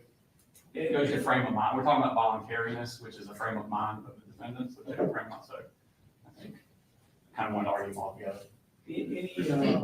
So we're gonna resume the hearing for, I guess, the second statement, is that right? Yeah, based on that, and I think based on some of what we heard today, I know Special Agent Ward is going to be testifying at a later time. I think that kind of ties into our argument on statement he gave to Investigator Smith. So I think we can just do arguments for everything at that time, if that's amenable. So you just want to argue to search the house today? Well, if you want to do them all at once based on the voluntariness. No. I meant all of them that we're doing today. Okay. I didn't. We can argue Agent Ward's later. I'd like to do all the arguments today for what the issues we have today. Can we question?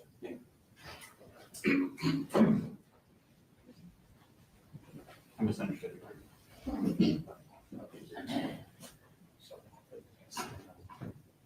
prepared to argue the first two statements to the officer is as that. Thank you. But the one on the fifth, I think Agent Ward has information that might be relevant to the argument, especially the Sixth Amendment argument on that. So I'd rather argue that one, which is they want to ask her questions. Turns out this is the correct way to fold clothes. Neat and stays.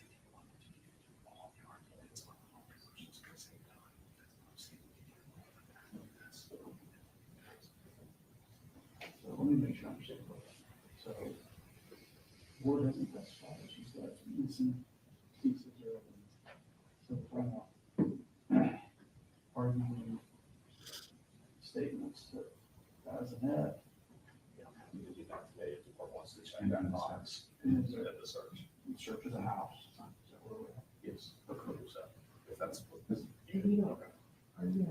Okay, I'm going to read that back to us a little bit. Ward is going to be testifying in a later time. I think that kind of ties into our argument, obviously, that he gave to the investigator. So I think we can just do arguments for everything at that time. If the medical student just wanted to argue to search, if that medical student, I don't know what that's there, just wanted to argue to search the house today. Well, though, if you want to do them all at once based on the volunteerness, no.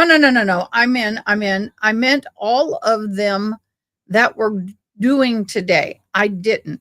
We argued something boards later. I meant I'd like to do all of the arguments today for what the issues we have today given me a question. I misunderstood statements that didn't have yes. I'm reading the captioning for what they're arguing that you can't hear. Because we can hear a little bit from their sidebar. I think they. Recess to go watch. Yes, sir. All right, couldn't get it. I tried. We're gonna take a. Yes, this is Brooklyn. Yes, yes. Part of the evidence submitted here, and then we'll return to the courtroom. So we'll be in recess.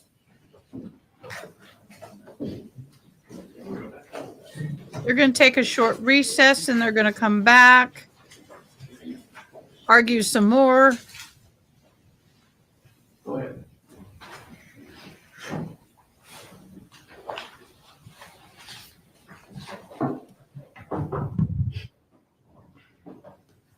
Power play, move the Starting with podium. Consent to search. I'm sorry, starting with the statement to Bassinet that you looked at. The issue comes out as the voluntariness. Matthews versus the state, 311, the Georgia Supreme Court case 531, 2021 case.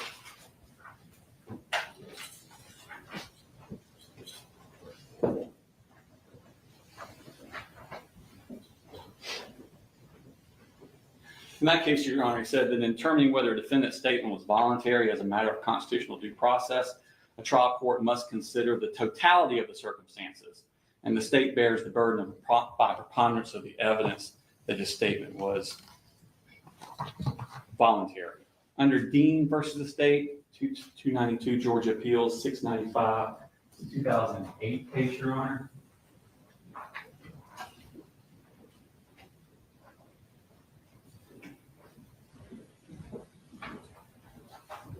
And basically that case says that regardless of the custodial or non-custodial nature of the interview, for statements to be admissible, they must be voluntary. They are admissible if considering the totality of the circumstances. They were made voluntarily without being induced by hope of benefit or coerced by threats. If you watched the video, which you did, there was no hope of benefit given by Bassinet or Townsend, and that he was not coerced in any way by any threats. Under Troutman versus State, Your Honor, which is another Supreme Court case, that's going to be 300 Georgia 616. This is a 2017 case, Your Honor.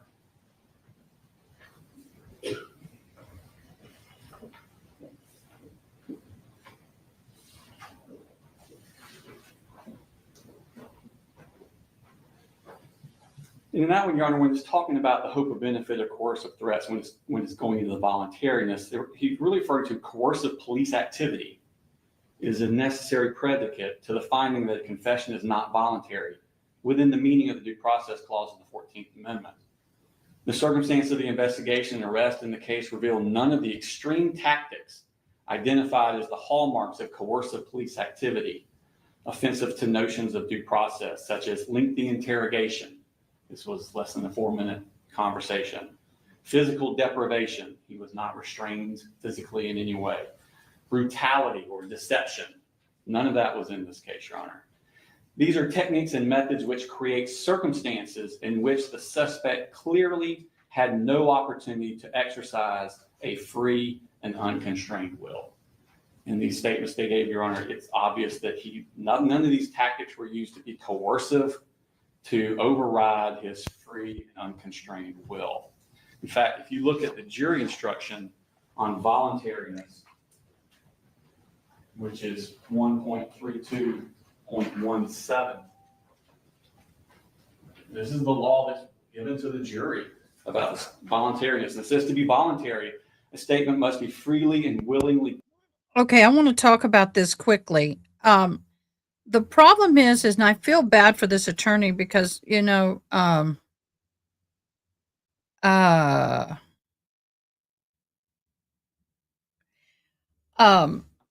problem I'm having with all this, is that the father, first of all, this is a father of the accused high school shooter, Colt Gray, was back in court for people, 2 students. Okay, this is always wondered why the father was charged and the kid. Let me look at that. my eye is watering. I'm having allergies. Always wonder why this father was charged and the kid from the PA, the father did the same, supplying his son's weapon, but never. Okay, the difference is, at what point did the father know that the child had mental issues and was idolizing self-harm or harming of others? I think that is where this case is going to draw. I think that's where this is going to be, because it's not necessarily, I could buy a weapon and let my son could have a rifle at, I think 16. I don't remember the age back then, maybe 18. But I could have weapons in the house. I could allow my son to go to the shooting range with me and allow him to use those weapons and whatever. But that said, I gifted my son a weapon when he was 17, but he couldn't legally own it until he was 18. Now, it was a historical Mosin Nagant weapon. He was, it's that kind of thing. It was actually a World War I, World War II, something. I don't know. So anyway, but the problem with this situation is that this child had a clear issue that both parents knew. It's about whether or not did the father know, and when did the father know that this child was mentally unstable, and that is where the liability, I think that's where they're looking at this. Now, let's talk about the voluntary, the search. When you, but anytime somebody asks, may we go in your house and look, the answer out of your mouth damn well better be not without a warrant. Make them get a warrant, because when you voluntarily allow someone in your home, voluntarily say, go on in and look, you just screwed the pooch. Same as a Crumbly case, correct. You pretty much screwed the pooch, because what you've done is you've given them carte blanche to go into your home and look at anything they want, anywhere in the home they want, unless you go, oh, nope, never mind, I don't want you in here. Warrants actually have specific things that they can look, and specific places they can go and look. They can, for example, if it's an internet crime, they're going to say you can seize the computers, you can seize all technical devices and all that. But it doesn't mean that they can take hard copy photos or files or anything. Warrants have to be specific, and what they're looking for, what they can take, and all of that. It's not a carte blanche. But when you let them in your house and say, sure, go on and look, then you're giving them access to 100% of everything you have.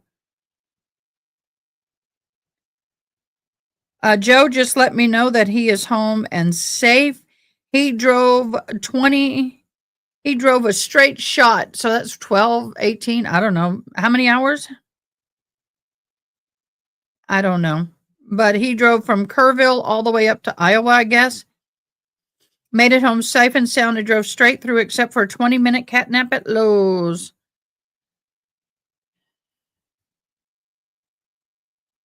Get some rest, dude. Hello, Tracy Rhodes. Again, screw the pooch. What the?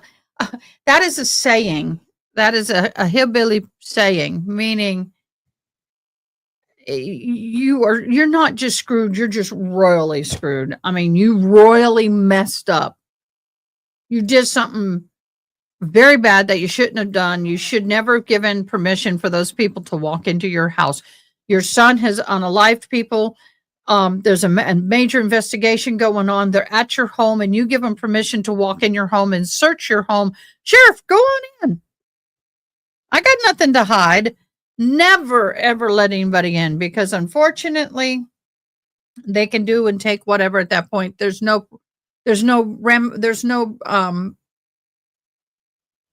limitations. They can walk in and start opening the drawers in the kitchen. They can see, and for example, if you have a bunch of swords, you love to collect the Oriental swords, the samurai swords, right? You love to collect those. And they're looking for, and they know that a gun was used or lead shooter was used in commission of the crime. Without a search warrant, they can take those swords. They can take anything. Sure, go on and help yourself. Now, I'm not a lawyer. This is my personal experience, in my humble opinion. Because my ex went to jail, and when they served the search warrant, I read that warrant, and it was very specific. Very specific. You can't just go in and take whatever they want with a warrant. And if they do, and it's not a part of the warrant, then it's fruit of the poisonous. Given and without coercion, duress, Hey. threats, use of violence, fear of injury, or any suggestion or promise of leniency or reward. A statement made to induced by the slightest hope of benefit or the remotest fear of injury is not voluntary. To be voluntary, a statement must be the product of a free will and not under compulsion of any necessity imposed by others. In this case, he's not in custody. He's at his own house. He's not restrained. The guns are not pointed at him. Any sort of Brooklyn, this is the second trial, and this is the second family. The Crumbly family, all three were found guilty. I believe, because we covered the Crumbly trial. And again, the weapons were given to the student, and the parents knew he was having issues. They took him to the range. They bought him not one, but 2 weapons, and he threatened to do things if they didn't buy them the second. It was horrible. I would never, if I thought my son had any kind of mental instability of any kind, allow a piece of weapon to be purchased. Here you go, son. Enjoy. In the Crumley case, they said they thought by getting a weapon, taking him to the gun range, getting him focused on that would have been a good activity, a diversion activity kind of sorts. And I'm thinking, and then they never locked it in a safe. They never locked it in the case. The lead shooter lock was not even on it. It was behind the batting in the case. And then it was separate, and it was just pure mishandling and just ignoring any and all safety protocol with a weapon in the home with a child who was unstable. It's horrible. Verbal restraint on him are all phrases that connotate temporariness. I think the phrases used are not to leave at this moment, emphasizing at this moment. He says, we're going to wait here until we get one more. Until we get one more. He asks, can I use my phone? And Townsend responds, give it just a minute. All these things connote a temporariness to it, not you are in custody. You have not formally been arrested, which is what is necessary for that to come about, Your Honor. A person is deemed to be in custody requiring Miranda warnings before interrogation when he is formally arrested or restrained to the degree associated with a formal arrest. In this case, Your Honor, there was no restraint. One of the cases directly on point is Owens v. the State. This is going to be a Court of Appeals case, 332, Georgia Appeals 525. This is a 2015 case, Your Honor. In Owens, Your Honor, he is a visitor at a house that is being searched. He was actually being lawfully detained in the living room of the house while officers conducted a search of the common areas of the house pursuant to a fourth waiver and a probation order pertaining to his housemate. So the housemate had a fourth waiver for the house. He was actually detained in the living room of this house while they did that. He had not been formally arrested and was not handcuffed. A reasonable person in his position would not have thought that the detention would not be temporary. A person being detained is in custody only if a reasonable person in his position would not have thought that the detention would not be temporary. Also, there's a statement in Owen's, another statement. Bingo! You win the applause of the comment of the day.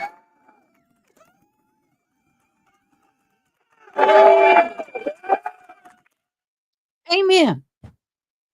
What is it with people thinking that their child is going through a rough time? I'm going to buy him a lead shooter. Y'all, I'm in Texas. I have lead shooters. My son is 25 with lead shooters. We're adults. But I tell you, if my son was ever in a bad mental state, I would go and I would remove all of his lead shooters. I would. I'd remove them. That is a responsible parent, whether the child is 16 or 40. Parents, I know once a child hits the age of 18, parents are not legally responsible. But until that happens, boo. They commit such a heinous crime, you're going to be liable. Start thinking with your head and be a parent and quit being friends. You don't have children to have friends. Children are not your friends. Minors are not your friends. You're responsible for them. They are your child. Be the parent. Guide, teach, direct, educate. Quit trying to be their best friend. That was not the product of interrogation. They said in Owens that in that case, the statement about knowing this was going to happen was not the product of interrogation in this case. It is unprompted and unsolicited. The last words out of Townsend's mouth is, we're going to wait right here for backup. No questions were asked, and then the defendant, unprompted, unsolicited, made a statement. He wasn't even saying the statement on the video. He's not even saying it to the police officers. It's more of an exclamation as he's walking away from them. He says this. So it's completely voluntary. Owen states that Owen did not make the statement in response to any questions, but instead volunteered the statement while two officers were searching the bag and talking to each other. Miranda would not apply to such an utterance, even if Owens made it while in custody. A defendant's spontaneous, voluntary, unprompted utterance to a police officer is admissible against him at trial.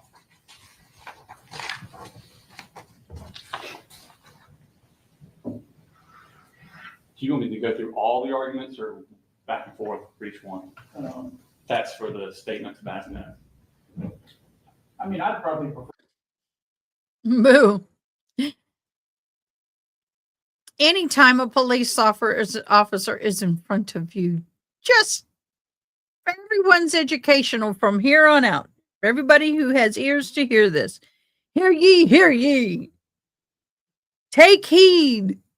Anytime a police officer is in front of you, they have a body cam or some recording device. Just guarantee that they do. And understand that anytime somebody in a police uniform or detective or investigator or whatever is asking you questions, anything you say can and will be used against you, whether or not you have been read your rights. Any statement you say before your Miranda rights are read or statement of voluntary fact. You have voluntarily given this factual information that you may consider fact, may not actually be fact, but any information you say to an officer of the law in any shape or form, a representative of the law in any shape or form, will be used against you if need be. Even if you're a witness, it will be used against you or them or somebody. So every time you open your mouth, you better think twice. And the best thing to say is, am I under arrest? No, you're being detained. Okay, then I'm not going to talk without my lawyer. Period. Zip your freaking mouth. That way you won't have to worry about this stuff later. How many times do we have to say zip the mouth? It's interesting when people get scared and there's a cop in front of them, they think they get diarrhea of the mouth because they think they have to tell them everything. No, they don't.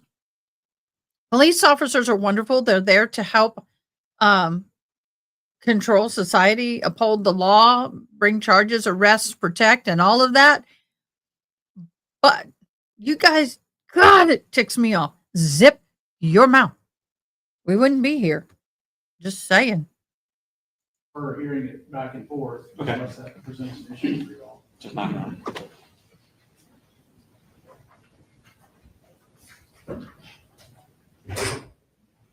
If I have learned nothing in my criminal court, my criminal justice degree, if I have learned nothing, it's one of my professors told us this. If you learn nothing else from this whole class, keep your mouth shut. Get a lawyer, keep your mouth shut. They can arrest you, keep your mouth shut. You bond out, keep your mouth shut. You do a whole lot better doing that than diarrhea of the mouth. So Judge, we would agree with the state regarding the whether or not the statement was voluntary does depend on the totality of the circumstances. And the voluntariness goes to the course of police activity as a necessary predicate to finding that a confession or a statement is not voluntarily or freely given within the meaning of the due process clause of the 14th Amendment.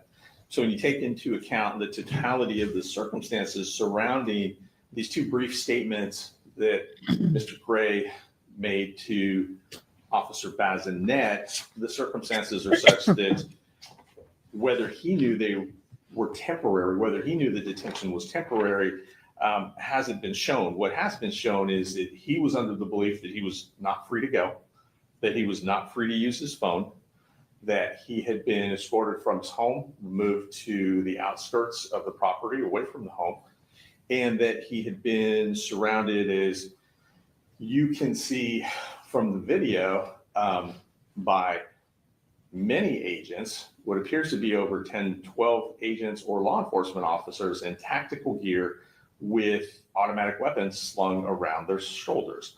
So the question becomes, in the totality of those circumstances, is that enough for coercive police activity such that it overrides the voluntariness of any statement that he's given? And we would argue, just for purposes of these two statements given to Officer Bazinet, that it is, that based on his being told he cannot leave, he cannot use his cell phone, and being surrounded by agents in tactical gear with weapons, that does equate to coercive police activity, which is the predicate to finding those statements not voluntary given. And we would ask the court to suppress those two statements given to Officer Bazinet as not being made voluntarily. Final word on Bull. I do, Your Honor, but it blends into my next argument, which is that I was arguing the first statement to Bazinet. I think he was arguing both statements. The second one is just a consent. It's not a statement. It's just straight consent to search, which goes into the voluntariness. Again, you're looking at the same issues, the voluntariness of it, when he made that second statement. So it will be a rebuttal to the first, and it is my argument for the second one. My main case on that, Your Honor, is Brooks versus the state.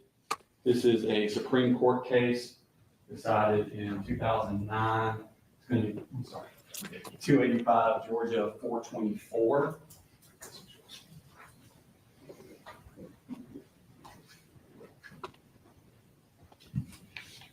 And in that case, Your Honor, it is well settled that a valid consent to search eliminates the need for either probable cause or a search warrant.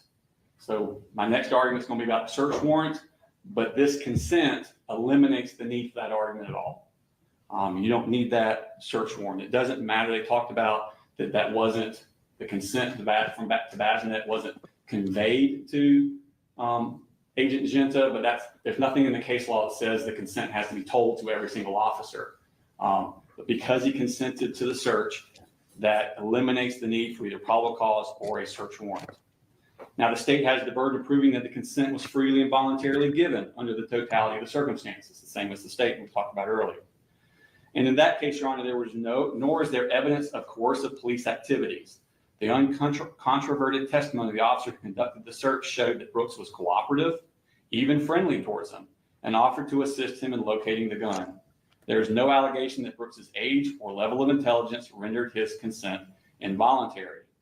There is no showing that the officers misrepresented their authority to enter and search against Brooks's will if necessary. In that case, Your Honor, you can see that all the talk with the defendant is friendly, courteous. There's nothing in there that shows any sort of lack of cooperation. Batten versus the state is the next case, Your Honor. That's going to be 341 Georgia Appeals 332, the 2017 case.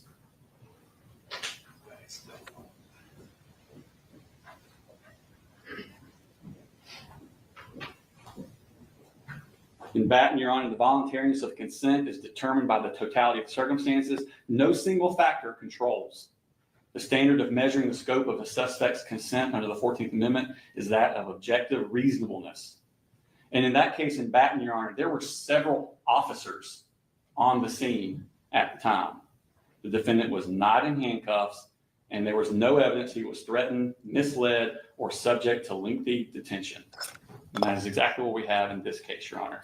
That case also quotes Smith versus the state, which I don't have a copy of, but it's in Batten, which is 165 Georgia Appeals 333, a 1983 case, where consent was voluntary when the defendant was initially ordered out of his car at gunpoint, but police were no longer pointing weapons at him when he was asked for permission to search the vehicle. So even pointing the gun at you, as long as you're not pointing the gun at them when they give consent, something that overcomes your will to voluntary consent. And if you watch the video. Case in point, when I came to my house, when I came to my home and I drove up, there were a myriad of police officers. And it was ICE, FBI, sheriff, state trooper, police, you name it, was at the house when they did their search warrant on our home. And I pulled up and they got there. They just went whoosh. Yeah, it was a takedown. Got me out of the car. Now they were aggressive, but not overly rough. When they realized who I was, they put me on the front porch. They put their weapons away, and then they informed me what was going on. And then they started asking me questions and wanting me to answer. And I said, I don't know anything. I'm not going to answer you. I'm not talking to you. And had they then asked me at that point, just for example, they didn't have a warrant, but they were searching for, say, my ex. And they didn't have a warrant, but they were searching. So say they just pulled up to my house and did that. Just because they had entered my property or entered my space with a weapon drawn, and then it's holstered, and then we're just talking. So they deemed me safe. They deemed me not a threat. They holster. They're talking to me, and then they go, may we go in and search the house? And I say, sure, go on. I've waived my right. If I said not without a warrant and they go in, then it's fruit of the poisonous tree and they can't use it. Hence some of the language we learned at their little members live trivial game. Does that make sense? So even though they had their weapon out at some point, it was holstered and put away, and they're talking to you and you say, sure, go do whatever you want to do, then you've waived your right. And you're not under threat. If they had the weapon on me, still like this or like this, may we go into your house? That is under threat. But if it's like this, that is not under threat. Semantics. There's nothing in there at all, Your Honor. Still in part, that the facts of our case, Your Honor, there's no duress. It's his home. There's no detention. any words about stopping his freedom of movement implied it was temporary. It was in the first 4 minutes of their encounter. And it's just. That's another good point. A police officer has a right to deem the area that they are in and their person safe. They can say, please, you're not allowed to go over here. Don't go over there. We need you within eyesight. We need you right here with me right now. That's a safety protocol. That is a way for them to make sure that they are safe, they're secure while they are going into the premises or going around the premises or whatever they're doing to deem the area safe. Restriction of movement, temporary or otherwise, is not considered being under arrest. It is temporary. And it's for a short period of time. And most of the time, it's to deem the situation and area safe. I have done that when I've been on scene and there's a car accident. It's a drunk driving situation because we can smell it. Well, we suspect it, but it was deemed later drunk driving. You could smell the alcohol. There's cans everywhere, all that kind of stuff. And the parent or family member wants to go to the car and get stuff out of the car and get to the car. And I say, you can't go over there right now. It's not safe. Or I need you to stay here at this moment. We can't do this. They're not being detained. They're temporarily, I don't want to say detained, but they're not allowed 100% free movement. Does that make sense? By the way, guys, we have one liked. Come on, you all, look at this. We have one liked. If you're watching this video, please hit the thumbs up and give me an I liked. I would greatly appreciate that. It gets you in a drawing for something free at the end of the month. One sunny day is ordering illegal Eagle shirts. Hold up a second. Wait a minute. We're just waiting for people to get here. And it's just trying to hold the status quo. That's right. This was a day. This was a crazy day. Everyone testified. They're running to this school. They're running to that school. They're running to this house. It was a day. These officers are there.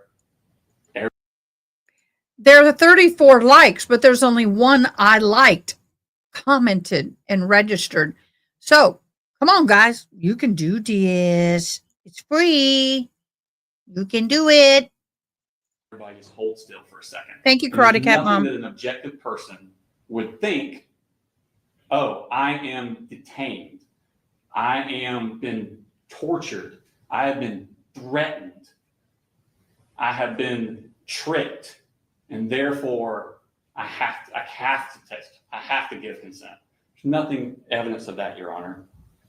He was 53 years old. He had a job as a construction supervisor. His intelligence is not an issue.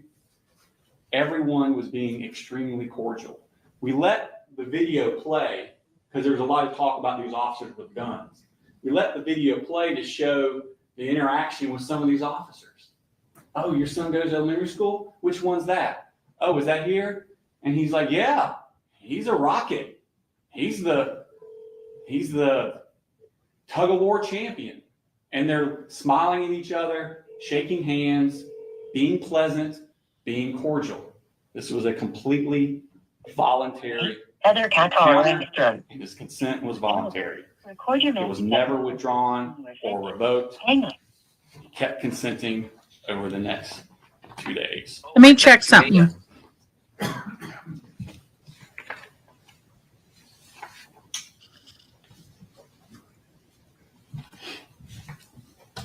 I know that the consent was given after this protective sweep, and a lot will be stated about the protective sweep. It's also on the video. All of this happens directly before the protective sweep, Your Honor. And Williams versus the state, which is a Supreme Court case, Your Honor, and that was decided in 2017.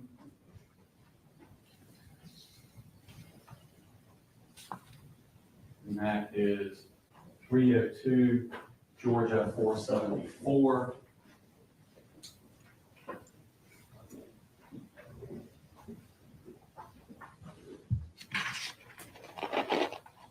In that case, Your Honor, a cursory warrantless search limited to spaces where a person may be found, known as a protective sweep, is permissible when officers reasonably believe, based on articulable facts known to them at the time, together with rational inferences drawn from those facts, that the sweep is necessary to protect or preserve life or to avoid serious injury to officers or others because of the potential presence of other dangerous persons or additional victims.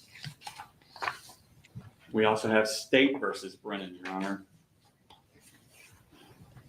which is Court of Appeals case from 1996, 222, Georgia Appeals 372.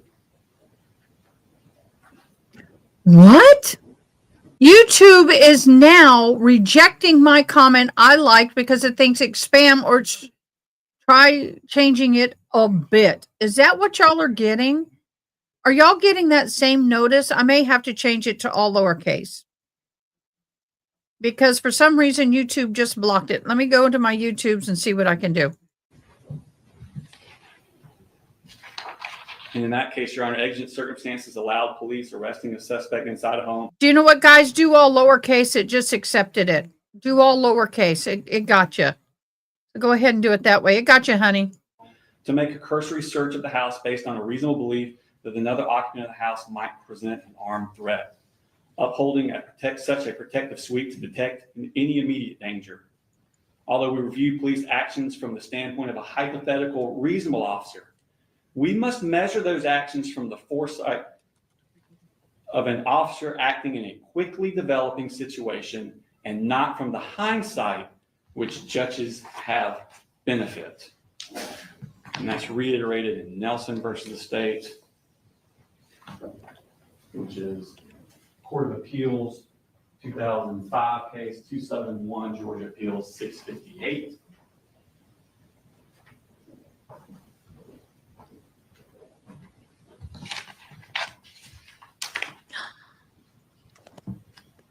In that case, Your Honor, although we review police actions from the standpoint of a hypothetical reasonable officer, we must measure those actions from the foresight. Now it's registering. Quickly developing situation, and not from the hindsight of which judges have the benefit. Again, Your Honor, in this case, Asnet and the other officers, they testified, there's an active shooter at Apalachee High School. Everyone jumps in their cars. They are getting to Apalachee High School as quickly as possible. They're then diverted to Winder Barrow High School, where there's a threat of some sort of violence at Winder Barrow High School. They then divert to Winder Barrow High School and do a protective sweep there to make sure everyone's safe. They're then diverted to the elementary school, Bassinet testified to check on the elementary school, make sure everything's fine there. Then he's diverted to this house, Your Honor. This is a fast-moving, developing thing where lots of information is coming into these officers about threats and shootings and danger, and they do a protective sweep at that time to make sure there's no other people in the house. If you go back to Park versus the State, Your Honor, which I've already given to you, when it's talking about the consent, Park versus the State also says, even assuming the illegality of the initial entry and search, so even if you find the protective sweep shouldn't have happened, a party's subsequent consent to the search, which is freely and voluntarily given, may serve as an independent act of free will that purges the primary taint and authorizes admission of the evidence. The more apt question in such a case is whether granting establishment of the primary illegality, so granting that it was not supposed to happen, the evidence to which the instant objection is made has been come at by exploitation of that illegality, or instead by means sufficiently distinguishable to be purged of the primary taint. So what it's saying is, even if you find that the protective sweep shouldn't have happened, the consent after that cleans that, as long as they didn't use that to get the consent. And in the video, he comes out of the house. He's on the phone with someone else, not on the scene. No one says anything about what they saw in the house. He just Asnet just walks up to him and says, hey, just to let you know, someone will be here to talk to you. We're getting a search warrant. And he voluntarily, without being asked, y'all don't need a search warrant, you can just go on in. We got nothing to hide. The protective sweep had nothing to do with him volunteering this voluntary consent.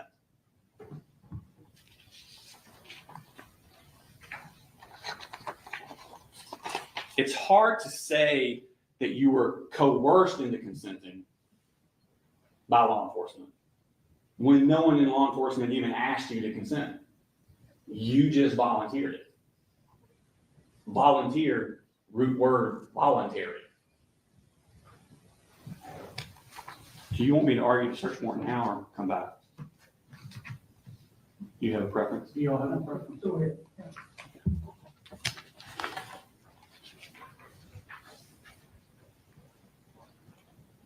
With the search warrant, Your Honor, same issue. You got to remember that with the consent, you don't even need the search warrant. But under State v. Palmer, the Supreme Court case, 285 Georgia 75, 2009, basically just gives the standards for what we're looking for when we're reviewing search warrants. And it basically says we begin by reiterating the standards applicable to the various levels of judicial scrutiny involved in the warrant process.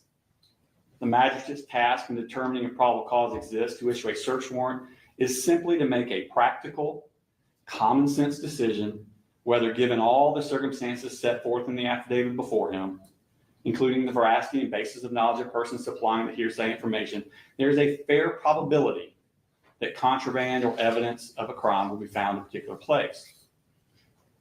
The trial court may then examine the issue as a first level of review, guided by the 14th Amendment, strong preference for searches conducted pursuant to a warrant, and the principle of substantial deference must be accorded a magistrate's decision to issue a search warrant based on a finding of probable cause.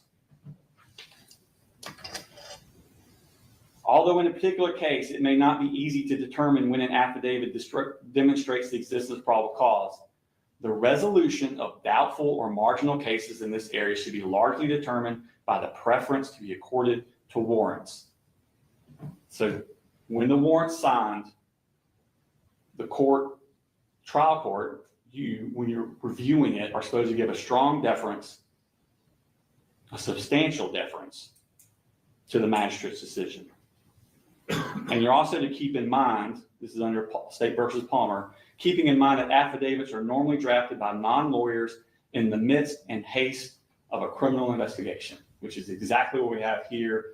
This is not something where officers have been investigating this case for months and weeks and finally decided to go do a search warrant. This is happening quickly, unfolding, chaotic, and that's where this affidavit is drawn, Your Honor. But the affidavit is perfectly adequate. It states there's a shooting at the school. The suspect was identified as Colt Gray. He had been feeling depressed, made a list of mental health issues. He said in his statements in the affidavit that he wrote down his mental health issues. That's a writing. The writing wasn't found on him. It is reasonable to assume the writing would be at his house that he had left earlier that day. He had discussed plans on Discord. That's a computer program, computers. He's discussing his plans.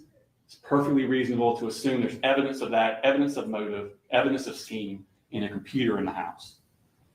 He stated that he researched shootings on his computer. Again, on the computer, evidence of what he's been doing, his motive, his state of mind, all of that is evidence that the officers can go in there and look at. And the defendant was at the residence when the officers arrived and stated he was Colt's father, stated there were multiple guns in the house. Again, this is evidence they can use to then probable cause to go find boxes of ammunition that match the ammunition found at the scene. Gun cases that match the gun found at the scene. Similar magazines that match the magazines found at the scene. All of this is reasonable to assume that this evidence would be at that location. Under Franklin versus the state, Your Honor, I don't have, yeah, I do have copies of this. This is 135 Georgia Appeals 718.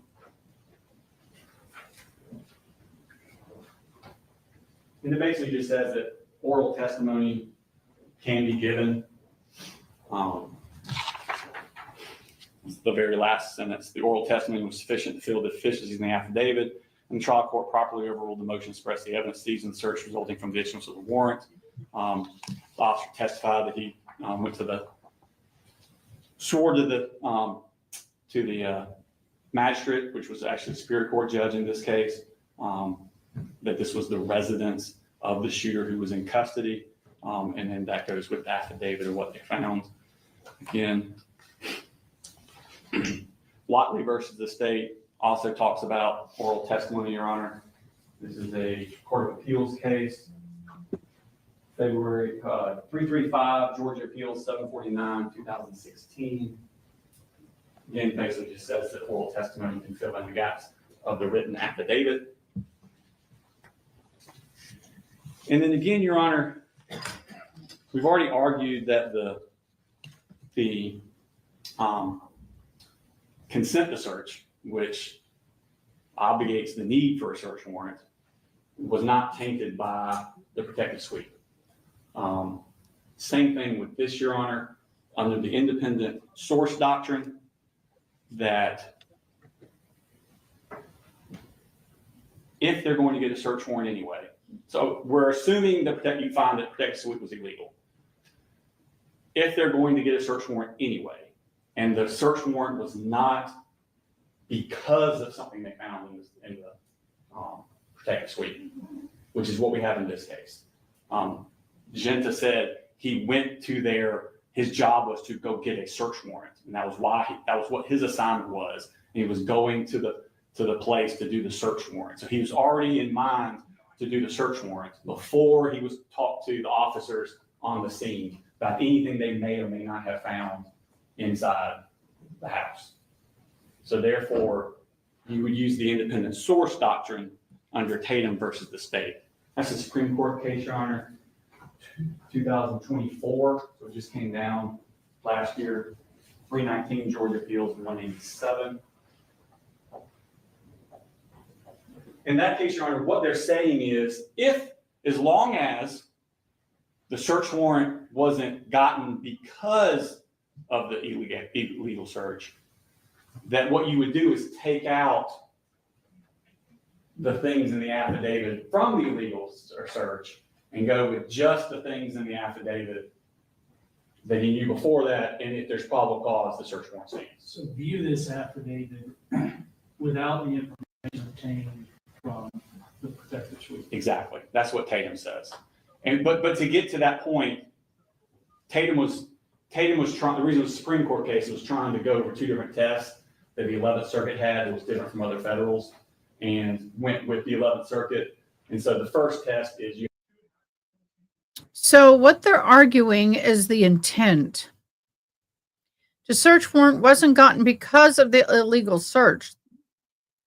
What we do is take out. So the things, the affidavit, illegal search would go just so we knew before that. So here's the thing. If they show up to a property knowing they're going to get a search warrant and ask the guy to go in, is what the question is. So view this after David exactly. So what the Tatum says in trying to go over two different tests, maybe. I'm reading this because I had to slow it down. Okay, we'll get going. You have to say that the getting of the search warrant wasn't because they found something. You can't break into a place, find something, and that's why you go get a search warrant. That's not the case here. Genta testified he was already getting the search warrant. And if you look, those things are added at the end because he had already started his search warrant, and that was just added at the end. So you take those out. If there's still enough evidence, the search warrant stands. So if you look at the things added at the end, because he had already started the search warrant and it was just added again. Okay, so this is really getting into legal weeds, and I'm not a lawyer, so I'm not going to try and do that. That said, to me, it doesn't sound like they broke that anything is wrong with what the police did.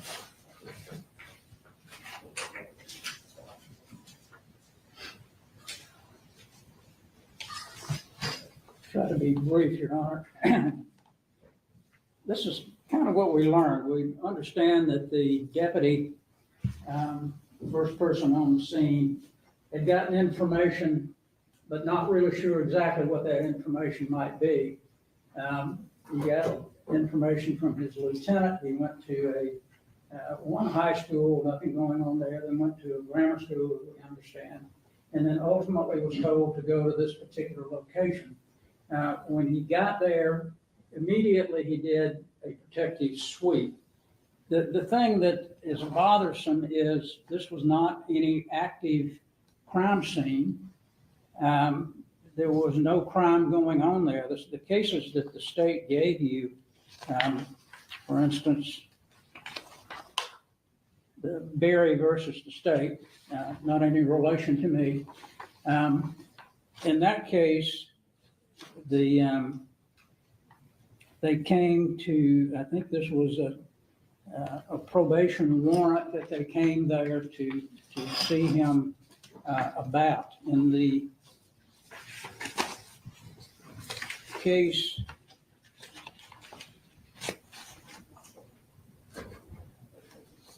of Nelson versus the state, when the police got there, they heard a commotion going on inside the house. They were afraid other things were going on inside the house. So that was the reason that they made a protective sweep. In the Williams case, similar kind of situation.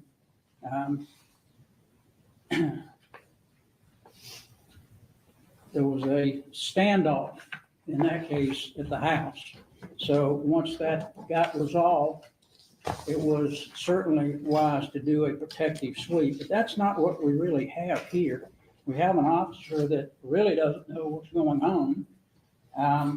They've been given an address, and he says that he does a protective sweep. What we learned later is that not only he does a protective sweep, but apparently there are numbers of other officers who go into the house as well. So it's not really a protective sweep at that point. If you've got 3 or 4 officers going into a house on a protective sweep, obviously it looks more like a search. And we know that's what it turned into be because the deputy indicated that he saw a letter on the desk. And not only did he see the letter, he obviously read it because he gave that information to the GBI agent who was getting the search warrant. That's a search, not a protective search or sweep. It's a search. So that's the first problem that we have.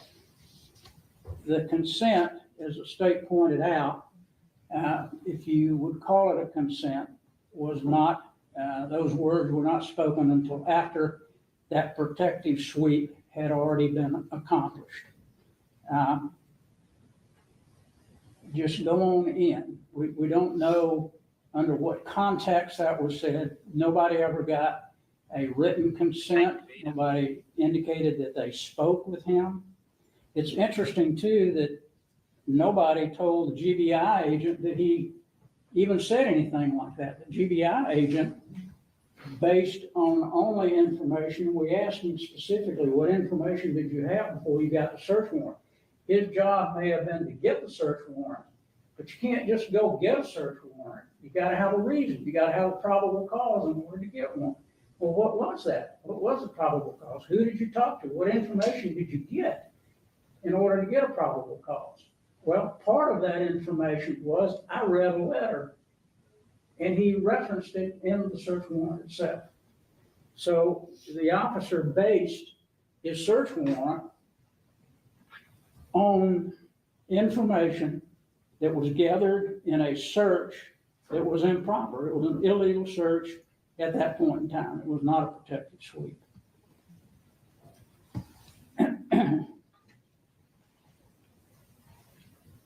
If we assume, arguendo, that protective sweep was, I'll just say bad, do you agree that that portion of the affidavit has to be excised from it in considering probable cause, or does that taint the entire affidavit?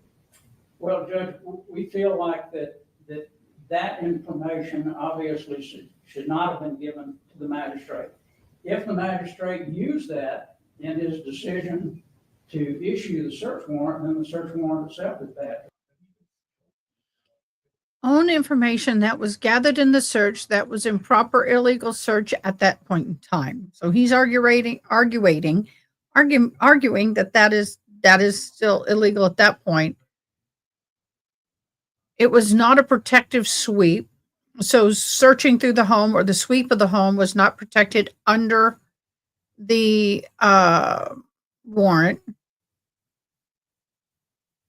So do you agree that the portion of the affidavit has been excised from it and considered probable cause, or does that taint the entire affidavit? Feel that the information obviously should not have been given to the magistrate if the magistrate used that in his decision.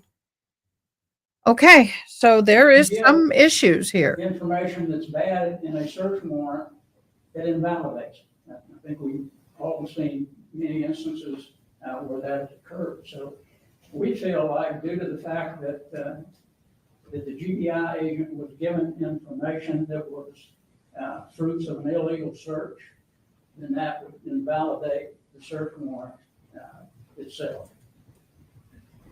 Because the only thing that the agent was going on is what other people told him, because he didn't observe any of these things.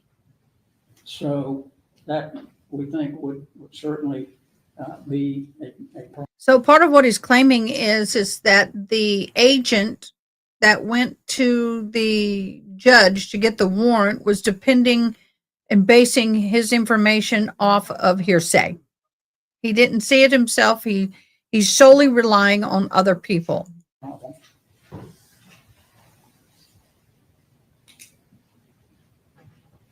Yeah, we're not going to get any answers of these today. Protective sweeps, I just wanted to be clear, deal with active situations that are going on at the house, like an active crime scene. This was never indicated to the deputy that this was an active crime scene. Just go there. Apparently, he was not told what to do there.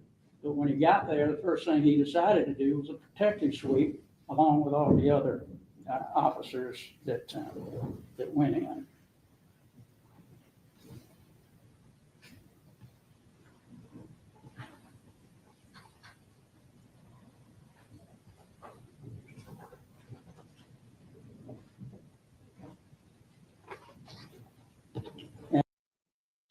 I'm going to talk about a protective sweep real quick.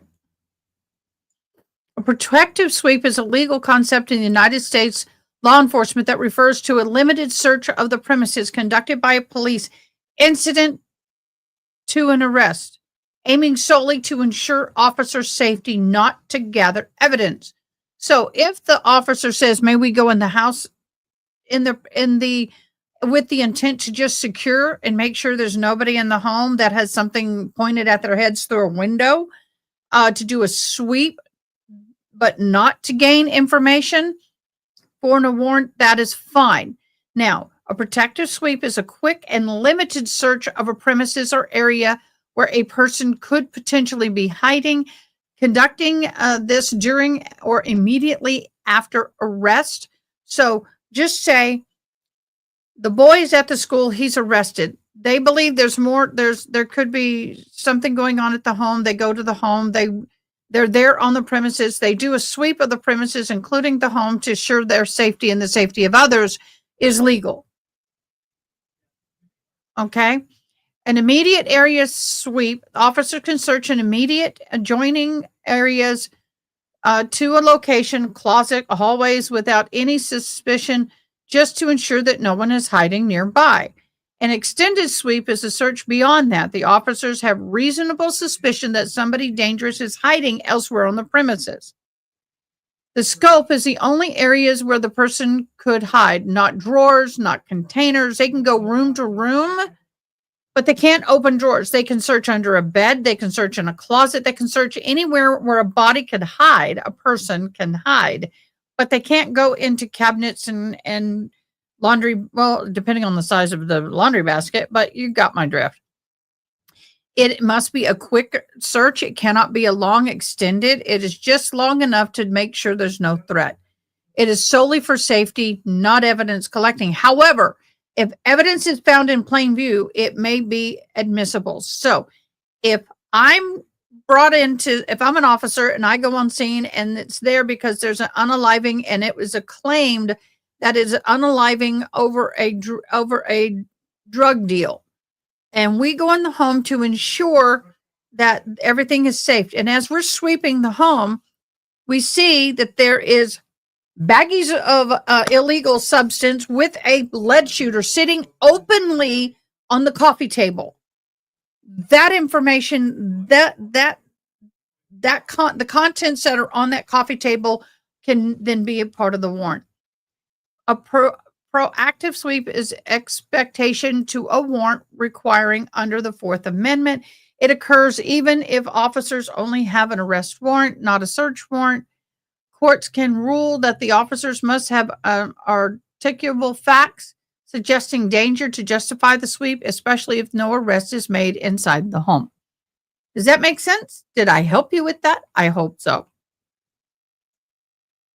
So, if they're doing a sweep through this house and they see the weapons cases that say if the weapon is a Sig Sauer and the case says Sig Sauer, if they see bullets out in plain view in any part of the house that they go into to do the sweep, then that can be part of the information given to the judge to obtain a warrant.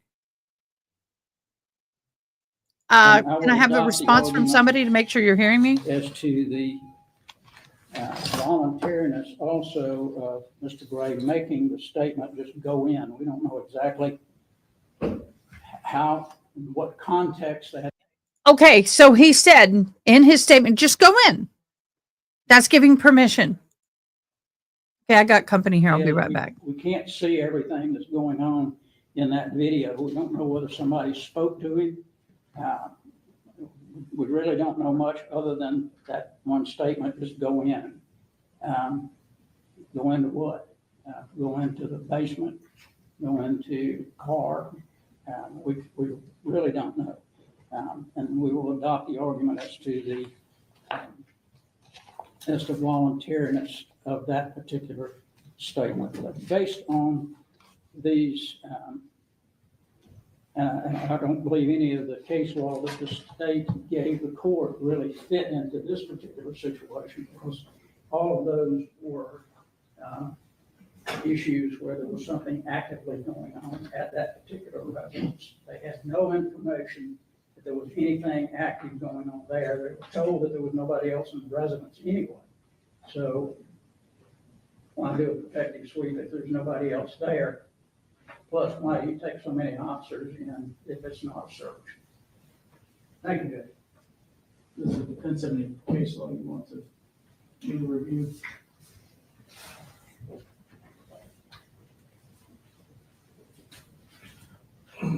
No, sir, just the ones that previously mentioned. Do you have any final words?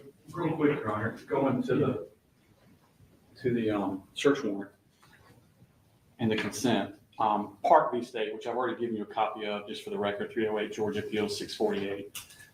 That's the one that said that even assuming the illegality of the initial search, so the protective sweep, assuming you should not have done it, a party's subsequent consent to the search, which is freely and voluntarily given, so subsequent to that, he gave his consent freely and voluntarily, may serve as an independent act of free will that purges the primary taint and authorizes admission of the evidence. So if the evidence is found during this sweep that it's illegal, a subsequent consent allows that evidence to be admissible. And in part, it means admissible at trial. But if it's admissible at trial, certainly it's also admissible in the affidavit for the search warrant. So even if you think that there's some sort of break in the chain because Bazinet didn't tell Genta about the consent to search the house, the defendant's consent to Bazinet immediately coming out after the sweep to the person, one of the people that did the sweep, purges the taint of the sweep. So now that evidence that's found in the sweep can be used in the affidavit. Yeah, I need to read that for a second. That's getting a little complicated. So even if you think that there is some sort of a break in the chain, because of the Bassett didn't tell about the consent to search of the house. Okay, so the defendant did consent to the search to Officer Bassett immediately coming out after the sweep. So they did a quick sweep. Then he consented to search. One of the people, okay, so that's what I'm getting from this. This is getting really in the weeds, and I'm not a lawyer. Makes sense. And even not, then you fall back on data. All right, obviously important issues. I'll be prepared to render a ruling based on what's been submitted, but if y'all want to do briefs, you're welcome to do them. Up to you guys. Nothing further. No briefs? I don't think we need to do brief sessions. Okay. Thank you. All right, so I'll get you the ruling, require 30 days. Then we need to talk about scheduling. We can do that. In chambers, anything else we need to discuss?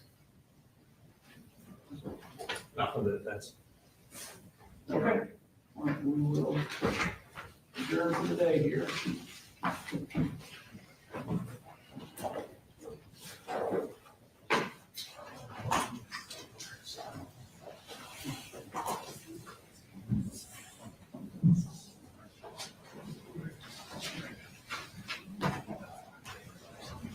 So let me make sure everybody is clear. So I know we have segments or portions of the video.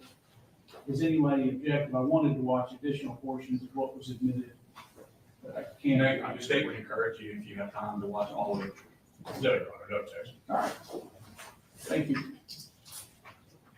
Council, if y'all want to come to chamber, we can get packed up and we'll discuss scheduling. Does that work? Yes, sir. Okay.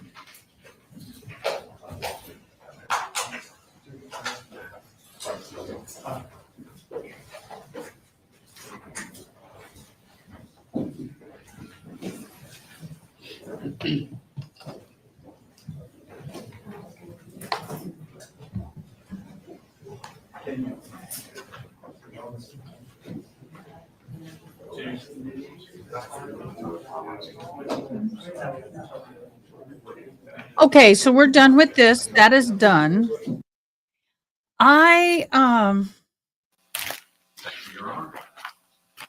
Okay, so we're not going to watch this. Ow, I just cut my pinky on the chair. Ooh, that hurt. Paper cut. I hate when you get a little piece of metal and it cuts your finger.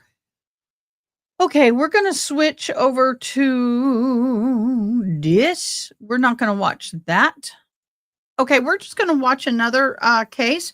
But let's stop right there for a minute and let's talk about this. Brooklyn, I'm not sure, maybe running late. Maybe, but remember, they're in a different time zone, and he didn't know we were going to go live. Nobody knew. Oh, shoot. Hold on a minute.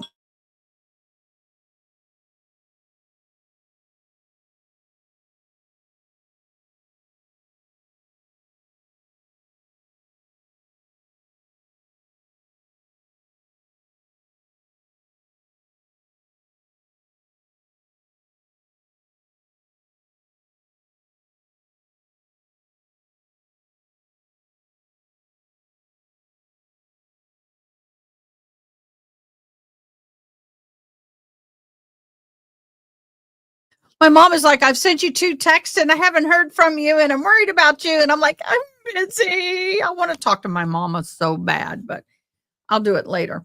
So this is going to be an interesting ruling on this case. It's going to be very interesting to see how the judge rules. I could see both sides of this, but in all honesty, I'm not a lawyer.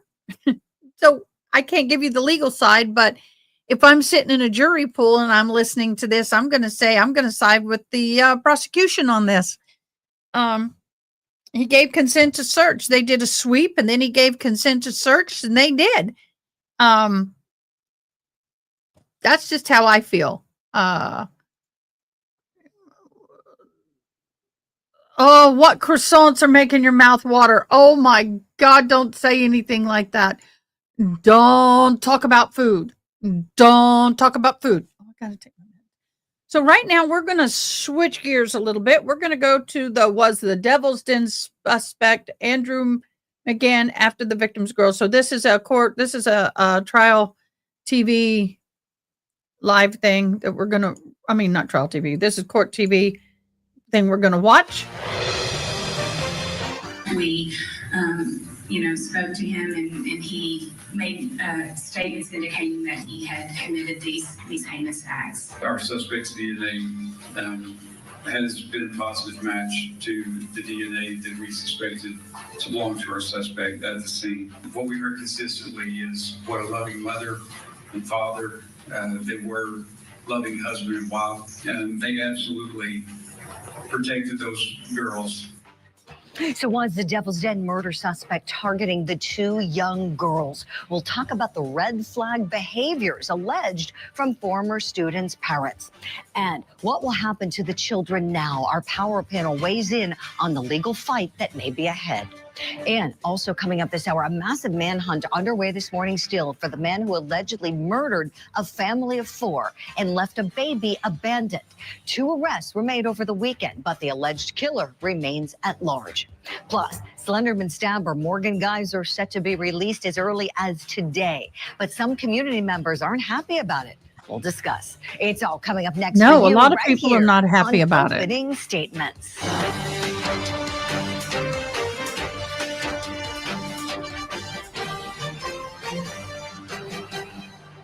Good Monday morning to you and welcome to Opening Statements. I'm Julie Grant. I hope you had a wonderful weekend. I missed you over the weekend. It's great to have you back, and we got a big week ahead here on Court TV Live and a big show today. So let's get things started as we always do. Grab that cup of coffee. It's time for my opening statement. Third time's a charm. But for Suitcase Sarah, maybe the 12th time will be the charm. My friends, I know this news is going to come as a surprise to you, but Sarah Boone couldn't manage to keep lawyer number 11. That's right, her most recent appellate attorney has asked to be removed from her case. So has Suitcase Killer Sarah hit Guinness World Record status yet? 11 lawyers for one defendant. If they all practice together, they could be a law firm. That's how many people we're talking about here. And I think every single one of them deserves hazard pay for putting up with her. Yeah. They probably all have PTSD. All right, Julie, I have to tell you, a lot of times I don't like some of the things you say, but that one deserves an applause. That one deserves an applause. That does. That was a good comment. They should mark themselves safe from Sarah Boone. Now, when I think of her, I think, what a maniac. This woman is so obnoxious, so entitled, and so Now I got the song, Maniac, in my head. Thank you, Julie. Narcissistic that she will never see that she's the problem. She killed her boyfriend, George Torres. God rest his soul. And yet, in Suitcase Sarah's twisted world, it was everybody else's fault. She blamed the victim. She blamed his family. She blamed the system. She blamed the judge, blamed all her lawyers, blamed the media, and blamed the public. Her blame list is endless. So I think the court should cap her at 12. 12 eggs in a carton, 12 apostles, 12 angry men. Suitcase Sarah shouldn't have any more. No Baker's dozen. You don't believe in Baker's dozen? That's actually 13. Lawyers than she had jurors. 12 should be her limit. George Torres didn't get 12 chances. He only got 1 chance to live. And selfish Sarah took it away. So now the court should stop her at 12 and take away her ability to play any more games and prolong the appellate process anymore. That's my opening statement. Let me know if you like it. Right now, it's time for your daily docket. Today I do, actually. Were you scared? Is that why you did all this stuff? Kind of, yeah. I was definitely intimidated.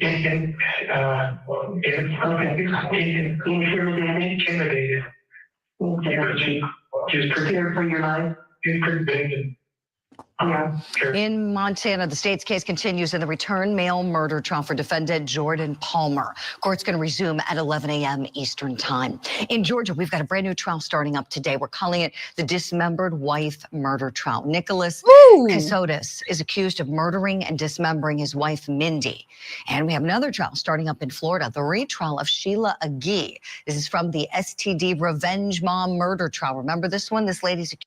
Hey, mods, do we want to watch that trial that started today? Do we want to watch that?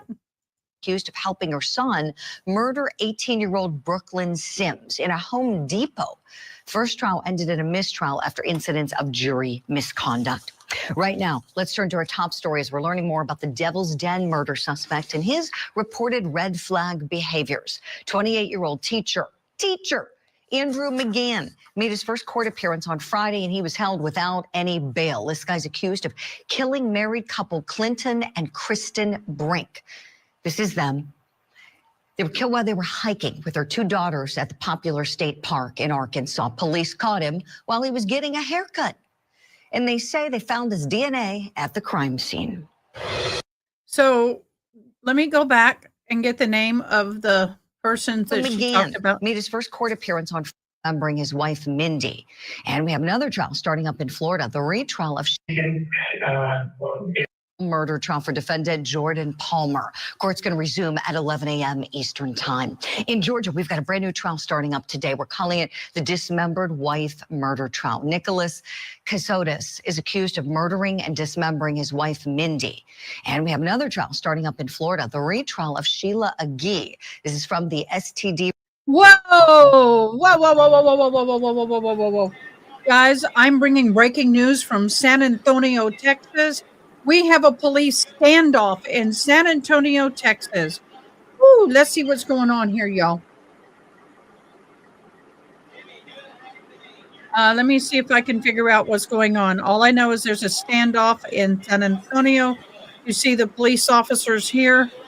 They have SWAT. Let me see what's being said. We are live near the corner of Longview Road and Upton Road. An ongoing police situation underway. Avoid area at all possible. There is a police standoff. While we're doing the police standoff, I'm going to look up this person, which I've already forgotten their name.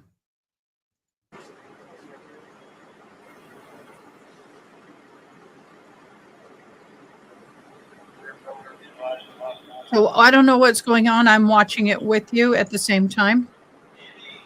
I'm going to crank down the volume a little bit because the motor card is too much. So let me go and see if I can find that. I totally forgot the name now that we were going to look up.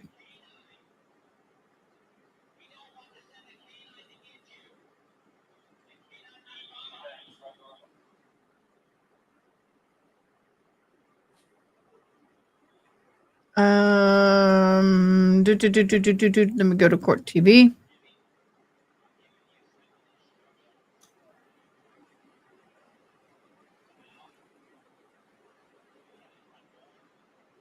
Let me go to live.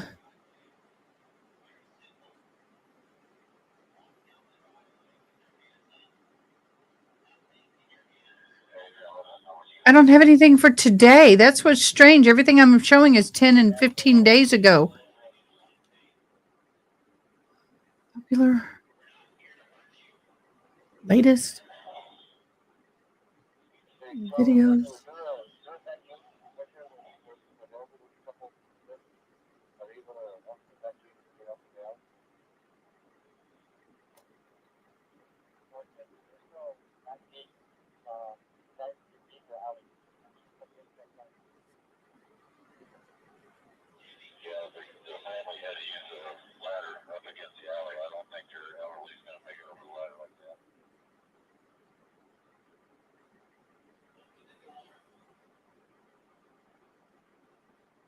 So, June, what trial was it that we were going to look for?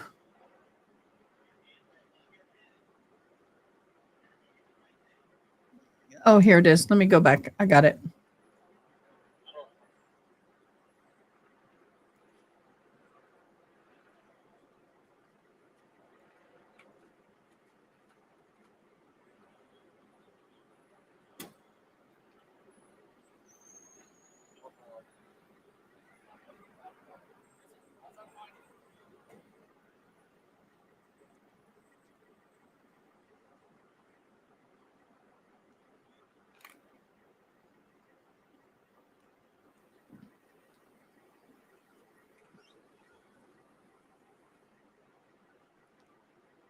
Okay, Jordan Palmer is the trial. Jordan, it's the male trial.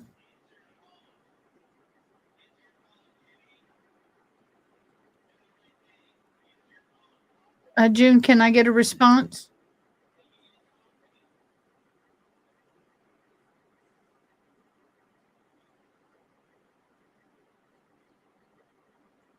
Oh, that's a day. That's been going on. No, I don't want to start that. That's going on too long.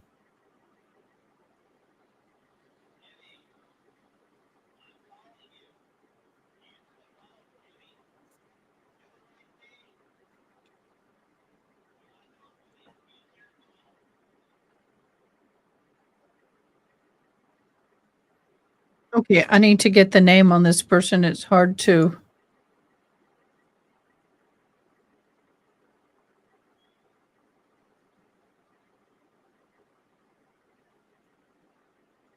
Okay, I know which one they're talking about now.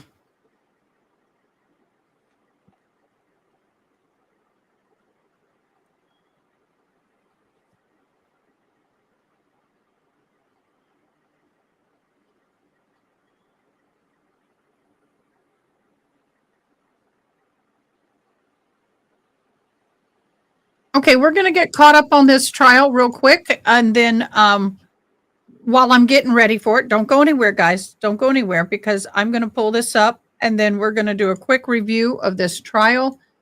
And then what I'll do is we'll go in and start watching this for now.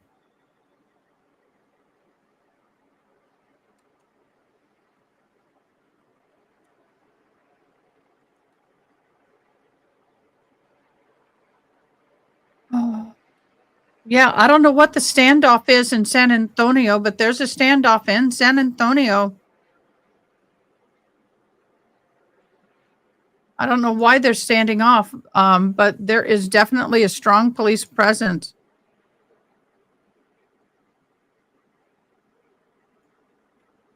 Oh, I am so sorry, Amy. I really, really am.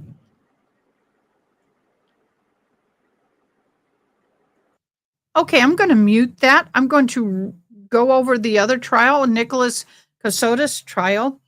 I'm going to catch us up on that, and then we'll watch that. Now, this is not going to be a trial that we stick with and watch every day, especially if it's a long one. Okay, this is just to kind of fill in some time. Nicholas Casotis, a former U.S. Navy JAG officer. Oh my God, he's illegal. He's illegal in the Navy. Is currently on trial in Liberty County, Georgia for the redrum and dismemberment of his wife, Mindy, in 22.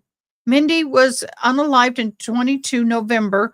The 2nd of December of 22, her dismembered remains were found in 2 separate locations in Riceboro, Georgia. May 12th of 23, Nicholas was arrested in Lancaster, Pennsylvania after DNA confirmed Mindy's identity. August 4th of 25, the trial began. So that's today. Oh, it's expected to last 2 to 3 weeks. We'll see about that. He faces multiple charges, including malice redrum, felony redrum, aggravated assault, tampering with the evidence, removal of body parts from a scene of an unaliving. Prosecutors say Mindy's body was found in 4 pieces that with tool marks indicating dismemberment.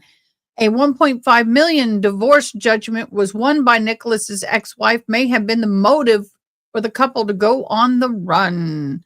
The defendant claims they were fleeing from mysterious figures, Jim something another, McLeitry or something like that, Leitry, who was alleged control of their finances. Target recipients swallowing Nicholas brought.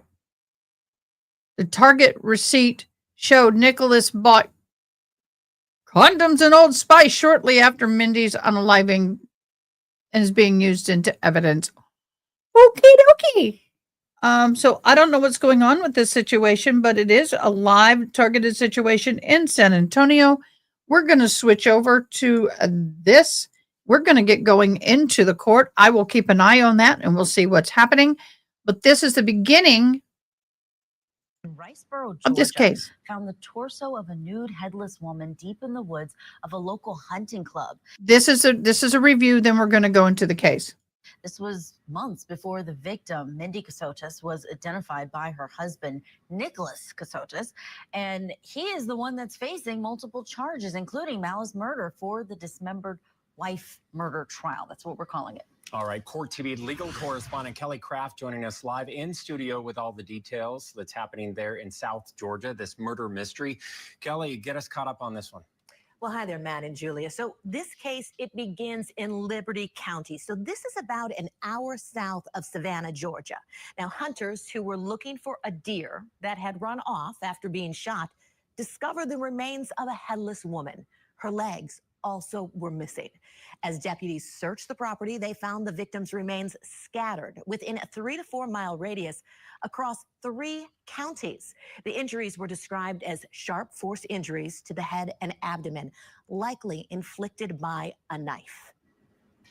Kelly, really shocking details, especially in light of what we're watching right now with the Sade Robinson and the sentencing of Maxwell Anderson. But tell us how the investigators actually figured out who this victim was if you had only the torso that was located. So the Georgia Bureau of Investigations created 2 composite sketches of the woman that was found in the woods, and then they described her as being an unidentified white female that they believed had been left there sometime in mid-November 2022. The victim had no scars, marks, or tattoos, but she did have a single tooth implant, maybe a crown, and that was located in her upper right jaw. They also found some clothing nearby, and at some point, police did get a DNA sample from Mindy's family, and that provided the match and positive identification. So investigators then announced on May 11th that the unidentified female was Mindy Casotis, and her husband, Nicholas, was arrested the next day. This was in Lancaster, Pennsylvania. At this point, we don't know why he was there, but he was extradited back to Georgia. He was granted a $5 million bond that he has not been able to raise. So he has been in custody since his arrest. Wow, horrific details on this one. Kelly, thank you so much. I know you're going to be staying on top of it for us. What do we know about Mindy and Nick, their relationship? What can you share? You know, Matt, that's a good question, because when we cover these cases, we like to delve into the background and try to figure out the whole family dynamic. So what we know about Mindy is that she was 40 years old. She was Nicholas's second wife. And according to their wedding announcement, they married in 2016 and they got married in Leesburg, Virginia. She was a writer, also a businesswoman, and they were living in Savannah when she was killed. Nicholas Casotis' attorney with the judge, Nicholas Casotis was an attorney. So this man was an attorney. He was a JAG attorney, so for the Navy, so the Judge Advocate General Corps. He also wrote under the pen name Nicholas Killian James Stark. And prosecutors say that Casotis owed his first wife, Heather Thomas, a $1.5 million judgment after their divorce. And they want Thomas to testify for the state as part of their case against him. His defense attorney was in court last week arguing against that. But according to local station WJCL, it sounds like the judge is considering allowing her to testify. So her testimony will be quite compelling, I'm sure. And prosecutors are also trying to introduce evidence of Casotis remarrying just weeks after Mindy was killed, and of buying some items for personal protection when you're engaging in activities. And also he bought some Old Spice at Target. Jury selection is set to begin on Monday in the dismembered wife murder trial. Okay, so that is today. The jury selection has been made. That is what they're going through today. So we are waiting to see about that. We are also keeping a very close eye out on this situation. I don't know why I can't share it live now. Oh, because I did that. My bad. Let me get back over here and get it back on stage. We do have a live shooting, appears to be a situation in San Antonio, Texas. Really don't have much information on it at the moment.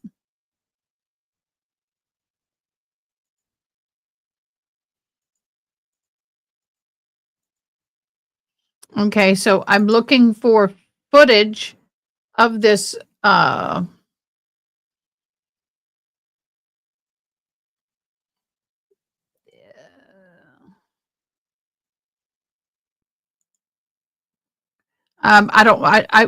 trying to find footage of this pretrial. We'll watch the pretrial because right now they don't have. Yeah, I want to watch the pretrial because right now we do not have, because it's jury selection, but they're supposed to be back this afternoon. So let's watch the pretrial information on this, because I really, really think the pretrial is going to give us some information that will help us follow the trial, because I have not been following this case. Really didn't realize this case was in there. We've been so focused on other things. So just to let you know, tomorrow morning, I'm going to start doing the Donald Adelson members of powers that be, or members that be, or people that be, or whatever. I'm going to dive into Wendy. Is it Wendy Adelson? Let me see that's on my calendar. Let me pull calendar up. So tomorrow morning, we're going to be doing Wendy Adelson, deep dive into Wendy Adelson, and then we'll be in this trial when it goes. Charlie Adelson will be on the 6th. 7th will be Donna Adelson. The 8th will go into Brad Simpson and more Donna Adelson, but my deep dives are not going to take all day.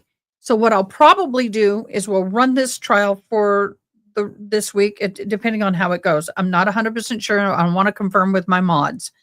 Maybe run this trial Monday, the 11th, 12th, and 13th. I will be out of town, but we can definitely get into this trial a little bit.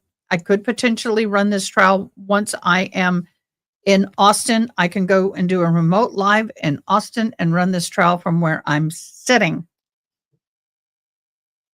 While I'm in training, I'll run the trial at the same time. I won't be able to talk, but I'll be in comments. Yes, that's why I want to follow this, June. I had no idea. He's a Navy JAG. So we're going to do this for you, boo. We're doing it for you, boo. So definitely going to do that for you. But during breaks and during lunch, we will do the Wendy Adelson dive, or before or after. Depends on what time they start. Depends on if it's West Coast. No, Georgia. Ooh, that means it's going to be early morning. But we'll get the Wendy Adelson dive in there because we got to get these in because we're prepping for the Donna Adelson trial. Now, what we could do is I'll talk to my mods, but what we could do is move the Wendy Adelson, Charles Adelson, Donna Adelson deep dives to the 18th, 19th, and 20th because they're going to be in jury selection and we'll have nothing to do. So I may move them there, but we do have a slot to cover most of this trial. We'll see.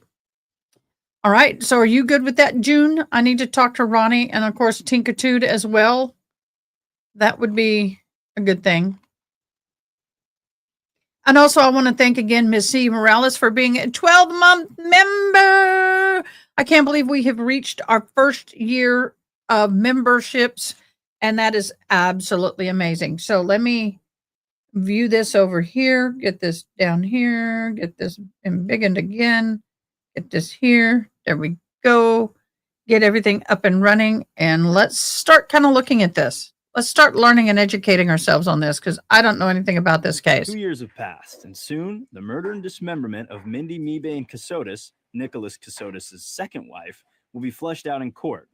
I'll deny that aspect of the motion. But at a pretrial hearing Thursday, it was Casotis' first wife that was a point of contention. What I'm contesting is them going back 3 years before her death and bringing in incidents related to his ex-wife. Casotis ended his relationship with his first wife, owing her $1.5 million. While the defense says the 3-year gap from their last point of contact illustrates how these are separated issues, the state believes this debt was the beginning that led to him and his second wife going on the run together. Its motive for him being on the run. It explains the story started all because of this. The judge said he is inclined to hear the first wife's testimony in trial. A big part of the trial yet to be fully uncovered is Jim McIntyre. During and after his time on the run, Casotis claims McIntyre was controlling every aspect of his life. but the state believes that McIntyre isn't a real person, but rather that He says all of this in an effort to explain why he and Mindy are on the run. Jim McIntyre, whether clearly that wasn't his real name, absolutely exists. I mean, they were moving every few days, few weeks, few months at the control of this person that we'll just keep calling Jim McIntyre. in a statement from defense attorney Doug Weinstein, quote, "This trial is a long time coming," end quote, and that, quote, "We're happy to finally try the case," end quote. Atlantic Judicial Circuit DA Billy Joe Nelson said in their statement, quote, "We hope we are moving closer to justice for the family of our victim, Mindy Mebane Casotis," end quote. For full statements from both parties, check out the story posted on our website. The trial begins after jury selection on August 4th. Cam McCann, WTOC News. Okie dokie. So now, oh my God, this is a flood. Timing wise, I woke up at 1 in the morning and just checked the radar at like 1:30. Oh God, the flood. Something's not right. The storm's not really moving, just staying there and backbuilding. So I packed my bags. I got a call from my brother at 2:30. Hey, head to the station. We need to start gearing stuff. I think it's going to start flooding here pretty soon. We had called dispatch around that time period of that 2:45, 3 o'clock. Hey, I'm finding another video. Across the bridge. We Mountain need Home. Stuff going and moving. I got out. God, I know Mountain I got Home. geared up.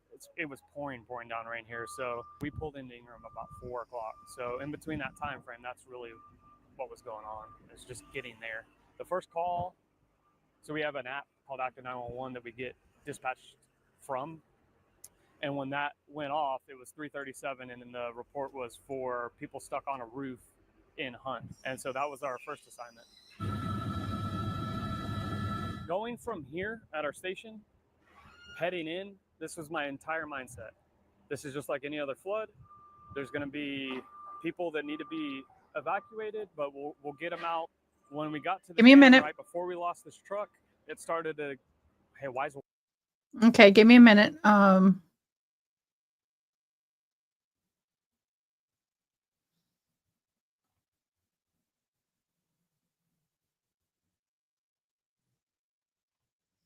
don't think I can share the docket. Here we go. Oh, dang it. Where are you watching this from, my dear? See if they have a thing on it. Come on, buffer. Okay, where's your feed on this? I need a feed on this.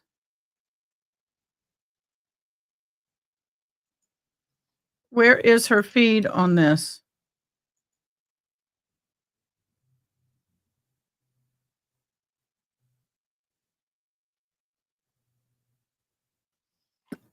I need the court feed. My apologies, y'all. I'm trying to get the court feed up on it, y'all. Can any of my mods help me find a court feed for this trial, please? I am searching, but I am struggling to find a court feed. And right now, again, we are still in a hot situation in the thank you, 80s Music Man, for lurking. Thank you, everybody, for lurking. I am still in struggle, and it's spelled with a K, not a C. 2 days ago, 10 days ago, 19 hours ago was that we just watched that. I need a live feed into court.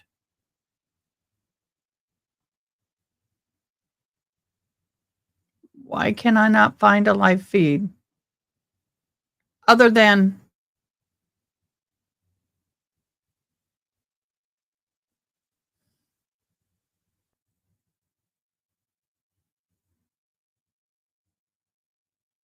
I'm trying to find it, y'all.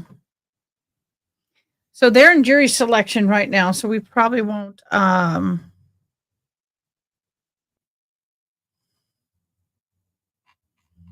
let me see if I can look at this playlist.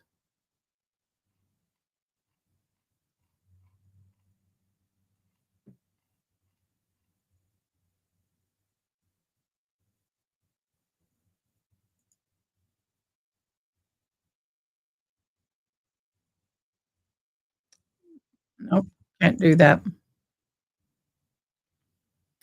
It's really hard sometimes to find these feeds. A lot of them are 2 minutes, 3 minutes. Some of them are one's the docket. Can we share the docket? I don't think we can.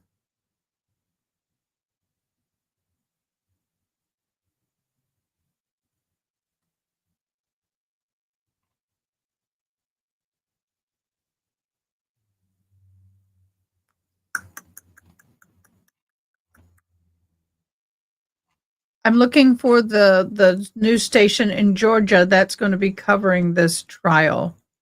Let me do something else here. Right now we don't know what's going on.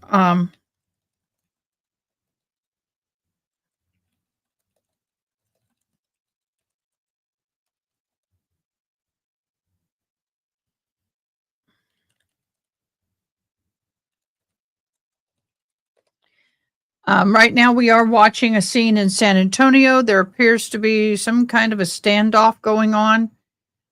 We still have no, what are we watching here? We're trying to get a hold of, well, I tried to link live on the Nicholas Casotis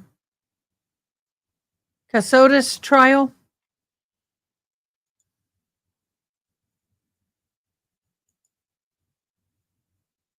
Oh, yay!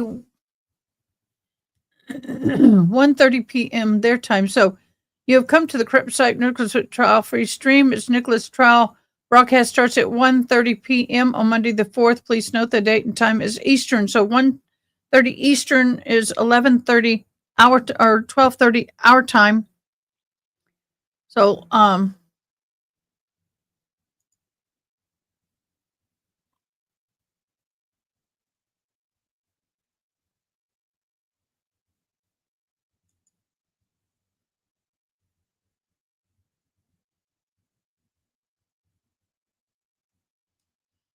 do I have it? I think I got it, y'all. We got it. Yes, got it. Right, and so I probably just was not clear when I spoke. I handed Lieutenant Wells. Why am I not able 99A to? through J and 99. Okay, let's do this. Let's see if I can get over to law and crime. I'll pop this back up while I do that. Let me get over to law and crime real quick, and then we'll get going. Sometimes things are hard to find. They're not actually out there. They're not actually as easy to find. Sometimes we have to hunt. I looked at law and crime on their main page, and it wasn't there. See, I'm looking at it right now, and I can't find it. So go figure. They still got the cemetillies. Rich husband found. Why are we doing a cemitilly thing? Cemitilly is old news, dude. Why are you doing cemitilly?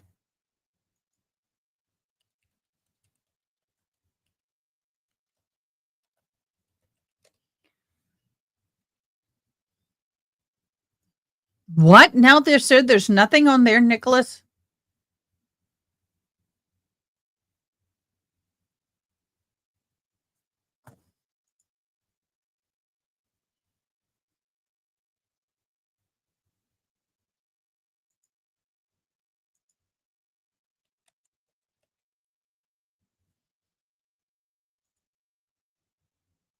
There we go.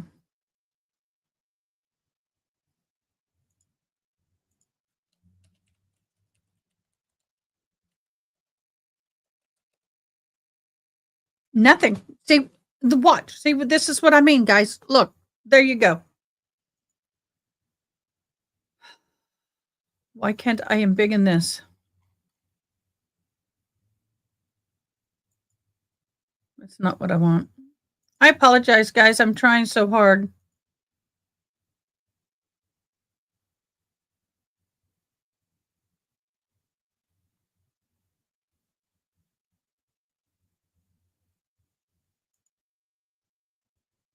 And it takes me here. So are we?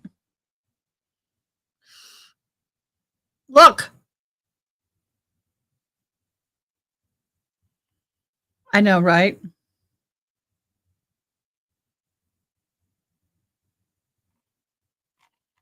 Are they not live yet? That's not the right name. That's not the right person. And it says click here.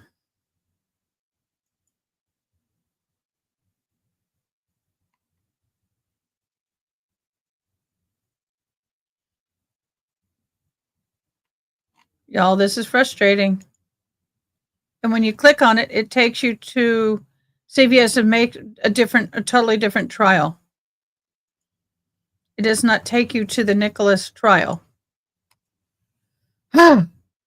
Odds, are we working on this together? Are we there?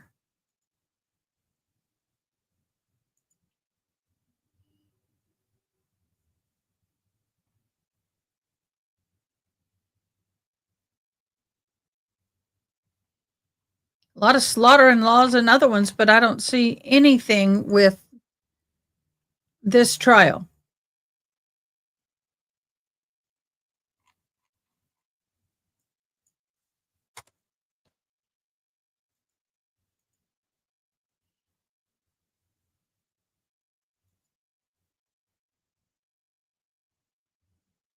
Video is marked private and unavailable. There we go.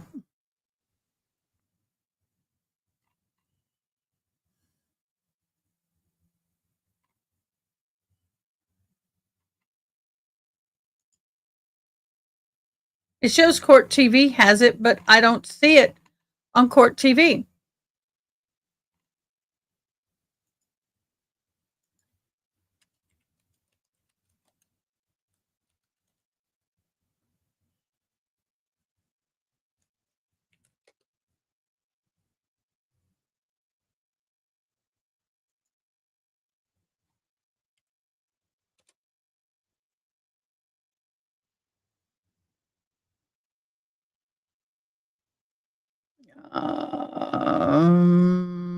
August 1st.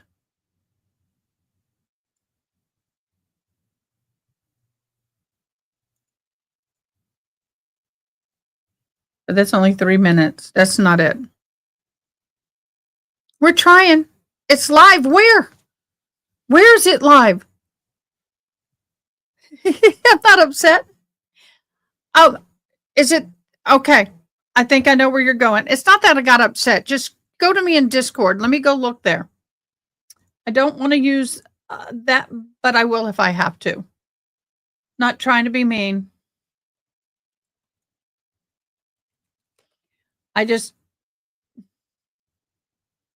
Okay, I'm on their site. I don't see it.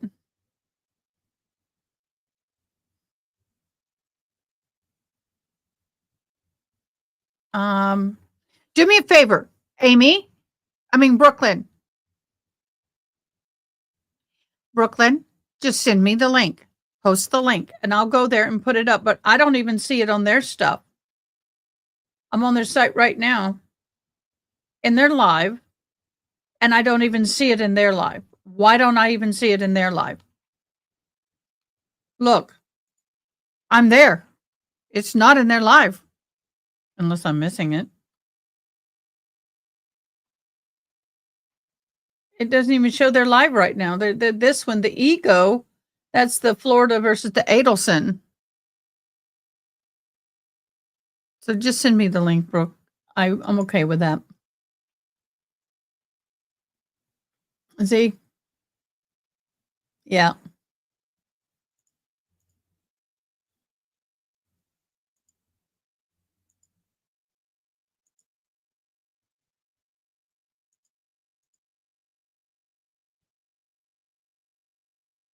But it looked like it was here live, but that was 10 days ago.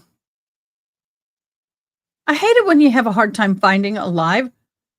This one here, I don't know if I can take it to trial. I can't stream off of her.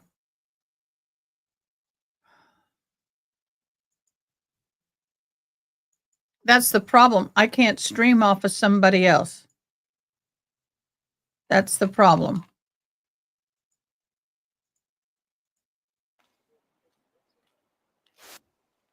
They still have their guns drawn. They're still waiting. When did you post it, Brooklyn?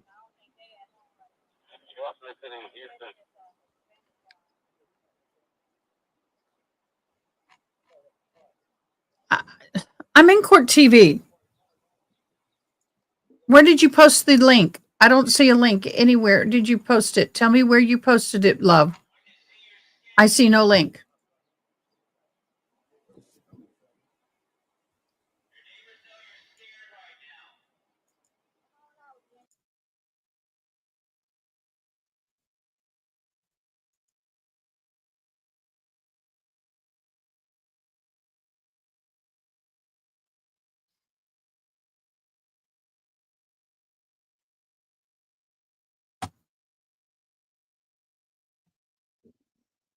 Brooklyn,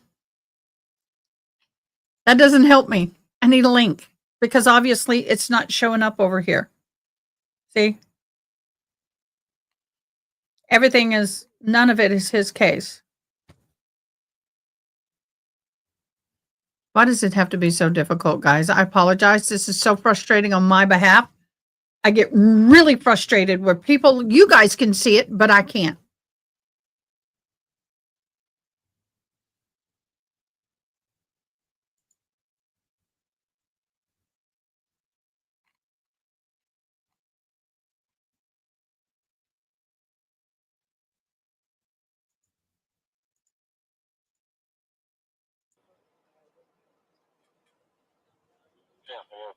Hey, Adair, we're very frustrated at the moment. I can't find a link.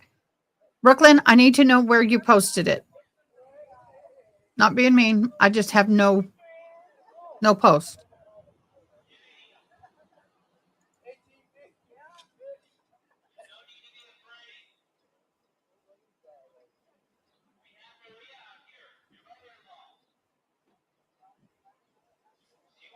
We have a live situation in San Antonio. I'm trying to find out what that's going on.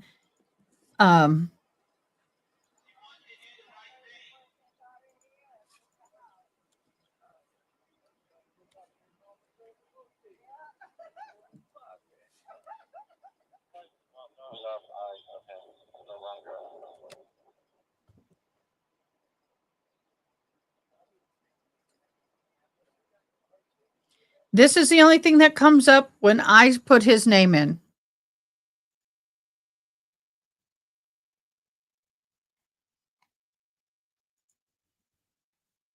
And I show nothing live.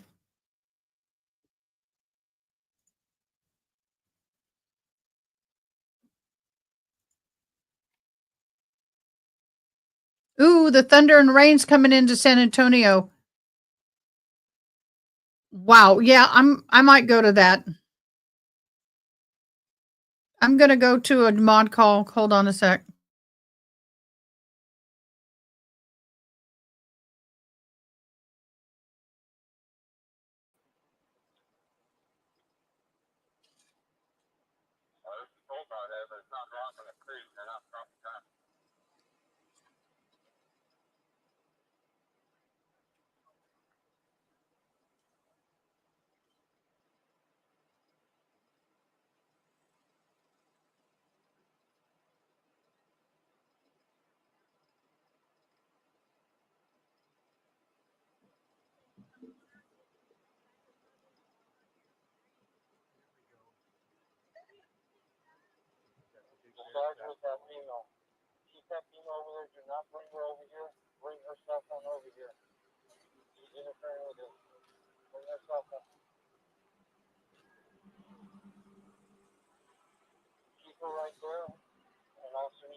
Y'all, I know I'm muted. I'm on the phone with a mod. We're trying to find the link to this trial because we can't find the trial and it's live today and other streamers are streaming it, but we can't find the trial.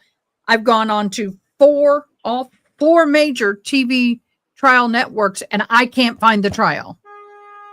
So we're looking. This here is a police standoff in San Antonio while I'm looking.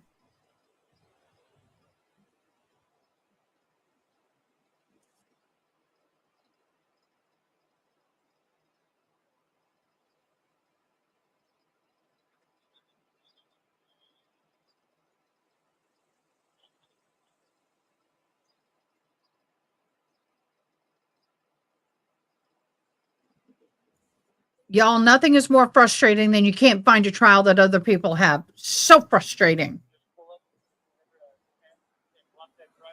Thank you, Brooklyn, for trying to post it. I just need to know where you posted it if you're still here.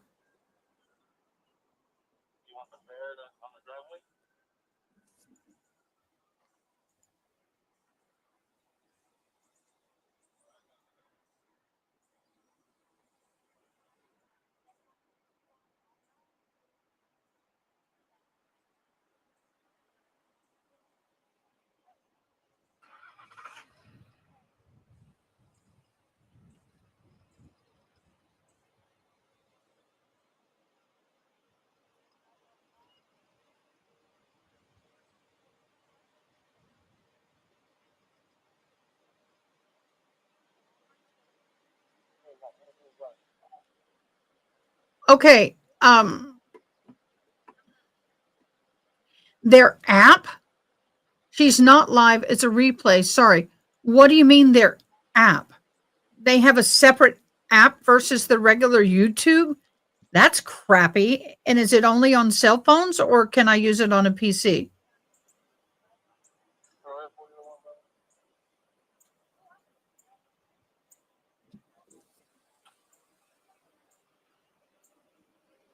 All right.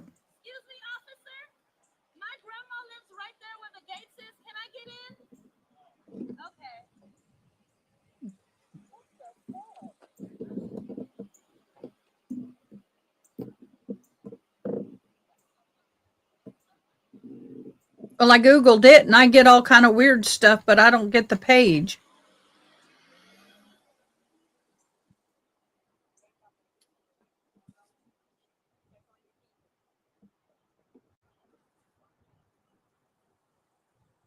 Okay, guys. I love every single one of y'all, and y'all are simply amazing. Thank you for putting up with this. If I'm hunting for a trial and you can find it, send me the direct link. That is the best way for me to, because I'm trying to find certain things. And what people don't realize is YouTube is geared towards the way you use it, what you Google, what you watch. And sometimes I can Google the same thing, but not the same thing shows up.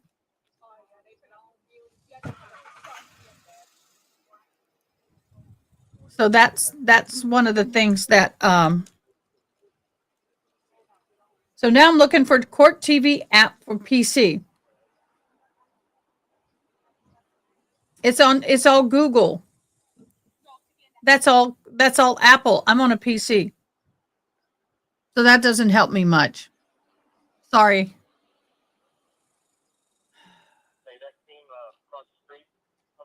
Oh man, they got the big truck moving. The big truck's moving, y'all. I don't like how people can do exclusive to their apps when not everybody has a Mac.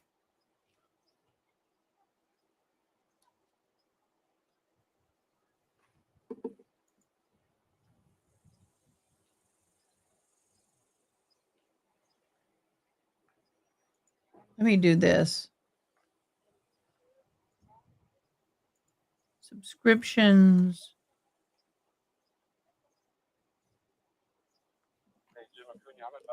I don't know now, y'all. I'm frustrated. I'm frustrated. I've seen 5 different YouTubers with this particular case, and I can't stream them because I don't want to copyright them.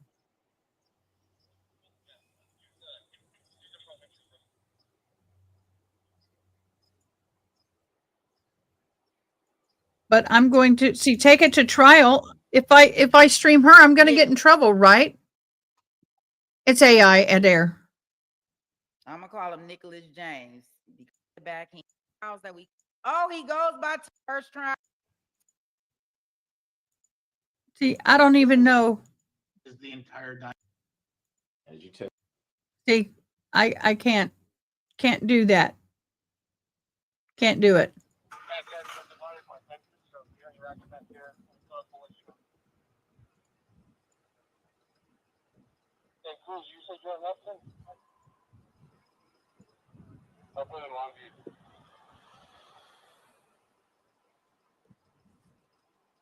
Possibly be called to testify. Yes. Were you expecting to testify? Yes, I got a letter in the mail. Wow, that's awfully low, isn't it, guys? Yes, it was a subpoena.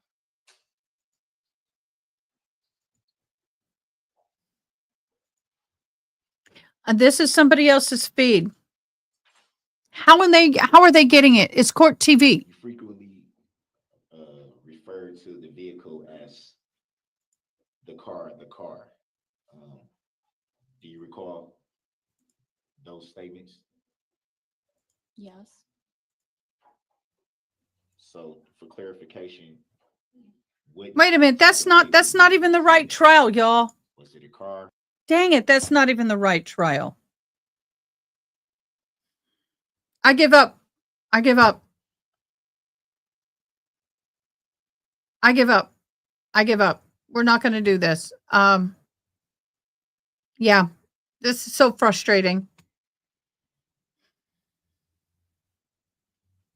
All right, let's move on. Let's move on. Let me get over here. Let's find something else. We're going to move on. Oh, I do know that we were looking at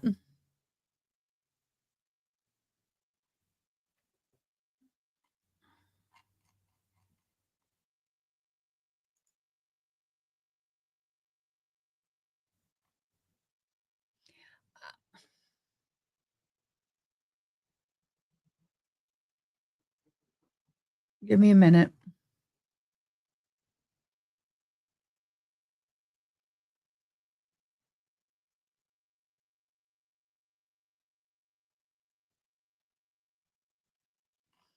I'm trying to find something for us. What else can we watch, guys? We're moving on. I'm not going to fight with this anymore.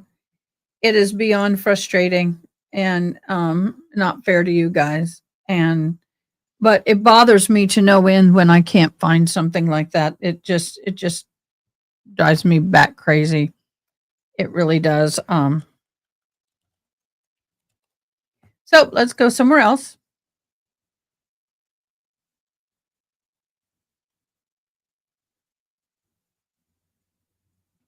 What? We got to watch this, y'all.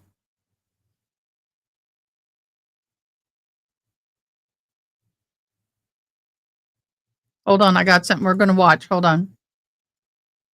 Arrive at 2627. Okay, here we go. Watch this, guys. This is insane. Okay, let's watch this. May 27th, 2020, Grand Forks, North Dakota. Corporal Ronald Nord and Sergeant Kelly McLean of the Grand Forks County Sheriff's Office arrive at 2627 South 17th Street to serve a writ of restitution. The court-issued document authorizes the removal of the tenant and the restoration of possession to the landlord. Yep.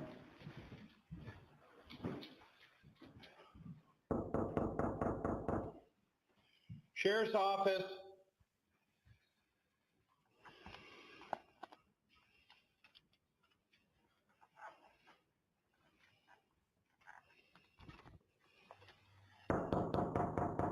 Sheriff's Office, open the door, please.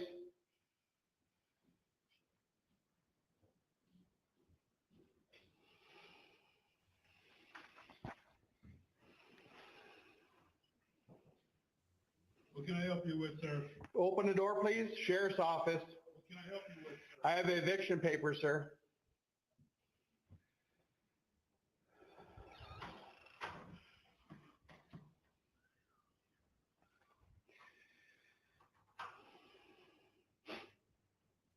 Open the door, sir.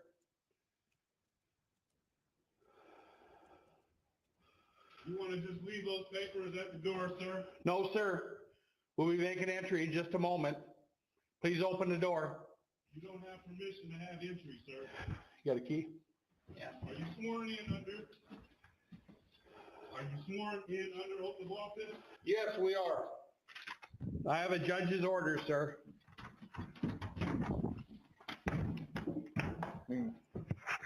I got something lined up after this. We're moving on. Sheriff's office.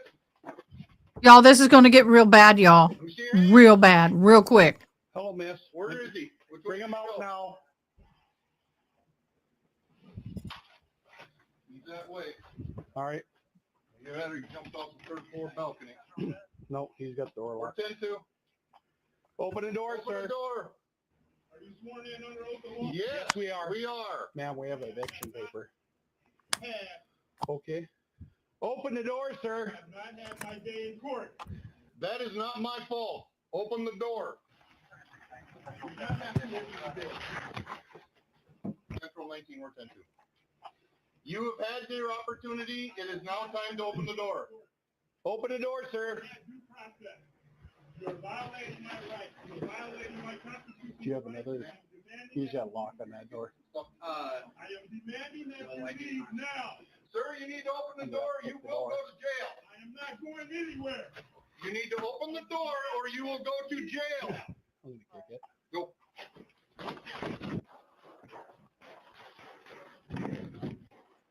Get the monkey shut.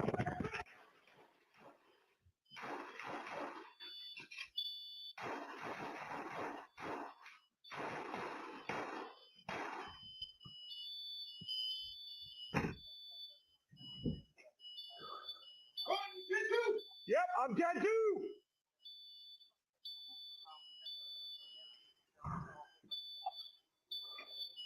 Central 19, we got one barricade in the room. We got one female down.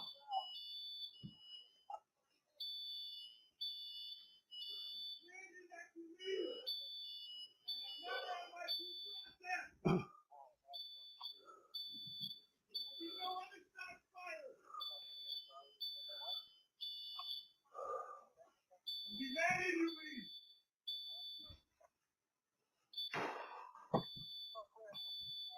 There will be no other shots fired.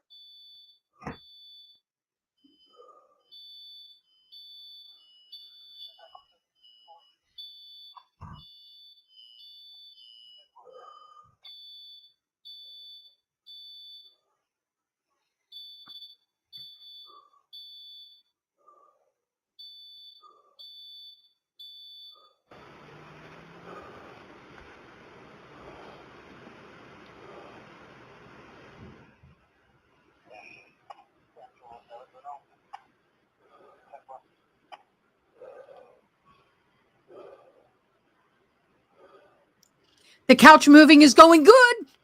For those of you who don't know, we're moving my sister's couch and stuff to my house, and it's been raining. It's been a little crazy today. Today was supposed to be a non-stream day. This is really, by the way, I can't imagine what it's like for that police officer to be standing there with his finger on that trigger and just scared at any minute, thinking that he may have to go like that. This will get your adrenaline going. That's for damn sure. How's she doing? Me? No, her. 103. 10-4. After breaching the bedroom door, the tenant, Salama Pendleton, fired multiple rounds from an AK-74. The AK-74 is the successor to the AK-47 and the AKM. It uses smaller rounds designed to have higher velocity and less recoil. In the ensuing chaos, Corporal Nord retreated to the kitchen while Sergeant McLean took cover in the bathroom. Salama was blind firing or spraying and praying into the hallway. Unfortunately, one of his rounds fatally struck his mother, Lola Moore. Although blurred out for YouTube, she is prone in the hallway before law enforcement returns fire. He unalived his own mom? Oh.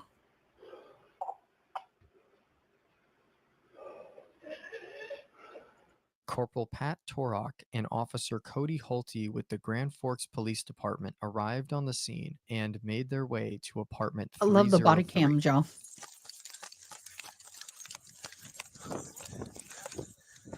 OMG. Okay. Third floor. 2 shots up there? Okay. You can hear him out of breath already. Adrenaline is in. I'll move me. Belfast Police! Sheriff's office in the kitchen. Get it, coming. Kitchen's off in the doorway off to your left. What? Poor mama. The armed person's right in the doorway, right straight ahead.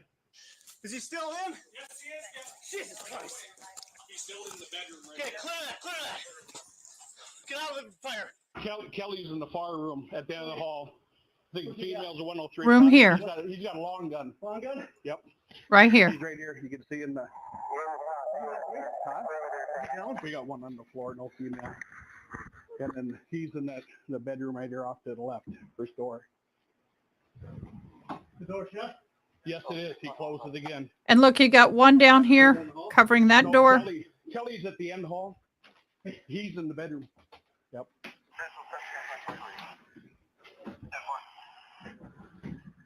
And that's interesting. A pool table in the living room. How do they get that up there? Oh my gosh, y'all. You know, I find it funny what people have in their home. That is such a small space. They have this pool table, a couch, and a couch. And that's a big pool. That's a full-size pool table. How the hell are they supposed to move around that living room? Look at that. That's weird. Sorry. We've got one down. Yeah. And an alpha. We have shots fired several. Long rifle.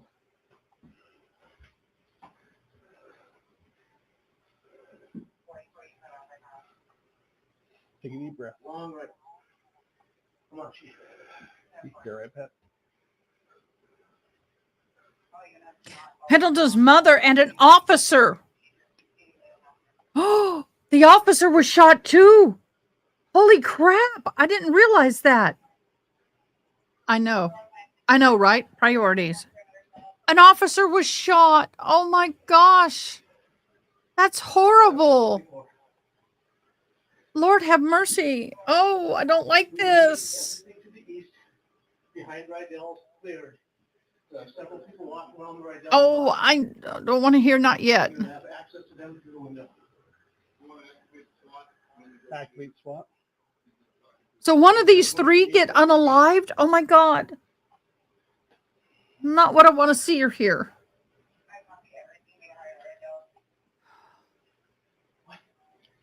Didn't copy her.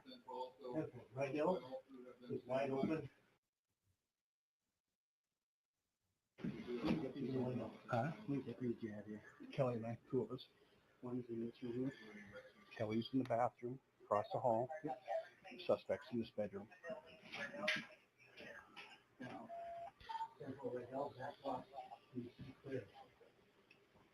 I know I saw that, but I just... Oh, that's horrible. Horrible. My hearts and prayers go out to the family. Oh my God. That's insane. Oh.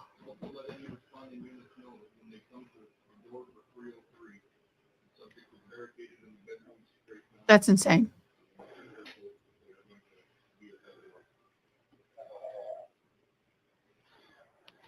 Suspect's name is a top guy right there. Is he in the car? Yep. Go ahead, sir. It is Salama Pendleton. Huh? Salama Pendleton. One of these officers is going to get unalived. And I think it's the one that we got the body cam on. Salama, yep. Salama. Oh, Officer Hoyt. We need you to come out with your hands up. Let's not make this any worse. It was just an eviction notice. An eviction notice. You were being evicted. No reason to try to unalive somebody. An officer will be unalived. And then also, so warning everybody. I'll put the warning up. I'm flabbergasted that an eviction turned to a death of the mother of the person living there. And on top of that, I'm floored. Yeah, I'll move me. I know. I'll move me. Don't worry. I got this. I couldn't either.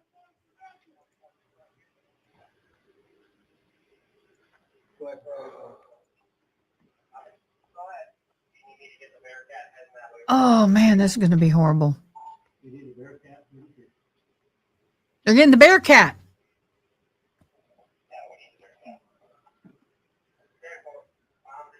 All on an eviction notice. Look, the suitcases are there. The suitcases are right here underneath the captioning, right there against the wall in a jacket. Wouldn't take much to move, but I hate to move that pool table, Bo.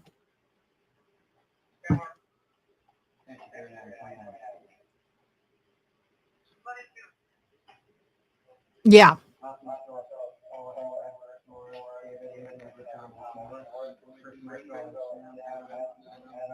Doors opening, doors opening, doors opening, doors opening. I'm on 244. Stand by. Doors open, doors open.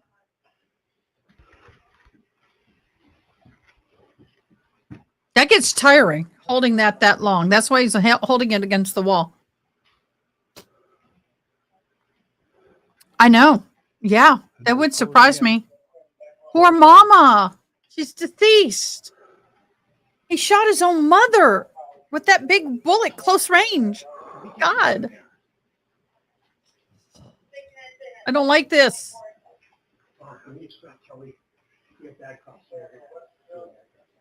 They're blurring it out because the mother is deceased in the floor. Stand by. He's going to move. He's going to move. Ready? Ready? God, I couldn't imagine. Well, I don't know what's on the floor right there, but something's on the floor in the kitchen, Boo. Look at that. Right there. You all right, Joe? Doors open. No. Doors open. Doors open. Doors open. Mom, with your hands up. You killed my mother. Hands up in the air. Put your hands up in the air. You killed my mother. We did not kill your mother. Hands up in the air. You killed your mother. Hands up in the air, okay? My mother dead. Hammer, hands up in the air. Why is my mother dead? We have a medical unit ready to do it.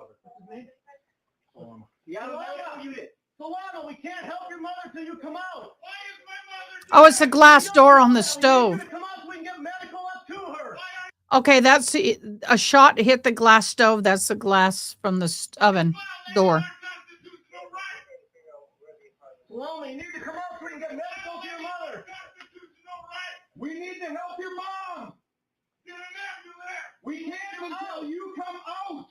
I'm not coming out. Get an ambulance and help my mom. They will not come in until you are out. Why do I have to come out? So that we can help your mother. Call the ambulance and have the ambulance get up here now. They will not come up until you're out, Salama. I'm not coming out. Until my mother gets an ambulance. We have an ambulance outside waiting. They're not. I'm not coming out until they come in and help her. They're not going to come in the apartment if you have a rifle. I'm not going to shoot anymore until they come and help my mother. Put the Until. outside your door. Oh, you see that? I'm not going to shoot anymore until. I'm a cop. I'm going, they're not coming in. Salama, if you have the rifle and you're not going to shoot anymore, that's fantastic, but we need you to throw it out. If you're not going to shoot anymore, you don't need it. I have the right to defend myself and my family in my home. Salama, we can't get help to your mother until you come out. That's the bottom line. Violating our constitutional rights. We can discuss that later, but right now, your mother will not get any help until you come out. That's just the way it is. She's already gone. We can help her. Send the ambulance in so they can help. Go ahead. We need you out before that can happen, Salama. We really want to help your mom. You send the ambulance in now. But that is not up to us. That is up to you. I'll be right back. Send the ambulance in now to help. Salama, they won't come in. I'm not going to harm anyone. But they won't come in. I'm not going to harm anyone. And that's great. We love to hear that. But they are not going to come in. Help my mother. We need you to come out, please. I'm not coming out. Salama, I swear, you will not be harmed if you put the rifle down and come out. I've already been harmed. You violated my constitutional rights. You my home. You did not have permission to come in here. You broke in. We need, You broke in, you're breaking in, and you're trying to kill us. Okay. I have the right to protect myself and my family. Careful. Salama, we can discuss all of that after we get help for your mom. We can. But we can't do that until you put down that rifle. My mother's laying on the floor dead. We don't know that, but we need to get an ambulance. Mom, wake up. She would have got up by now. Salama, when this is all said and done, you can hire a lawyer, you can file all the lawsuits you want for the Second Amendment. But right now, we need you out. I'm not coming out. My mother's dead.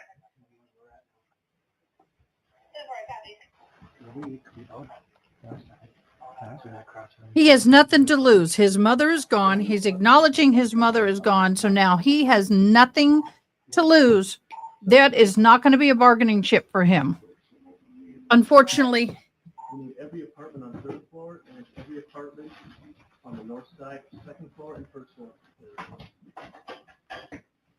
So unfortunately, he knows his mother is now deceased. Therefore, the problem is he has there's really no bargaining chip. She's gone. He knows it. So he holds all the cards at this point.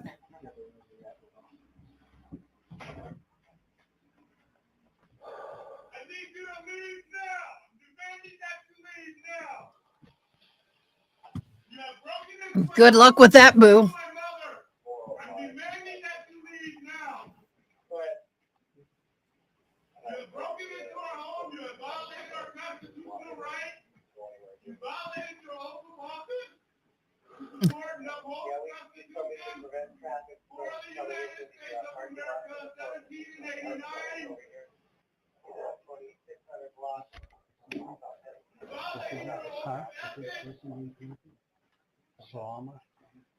Salama, Ah! there are all sorts of attorneys that will help you in regards to your Second Amendment. There's all sorts of attorneys and people that will help you with your Second Amendment.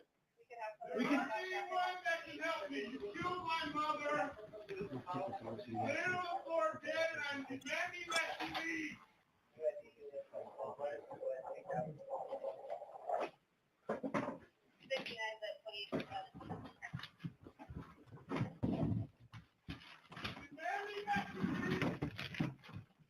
Good luck with that, boo. We need to get your mother help. We need to get her help, though. We can't do that until you. So now you have 1, 2, 3, 4. You have at least 4 police officers in the room. We need you to put the gun down so that we can get the ambulance up here to take care of your mother. Thank you, Miss June. I see it. Love you, my love. You are amazing. Sorry for the frustration. In a few seconds, Salama Pendleton will exit his bedroom and shoot at law enforcement again.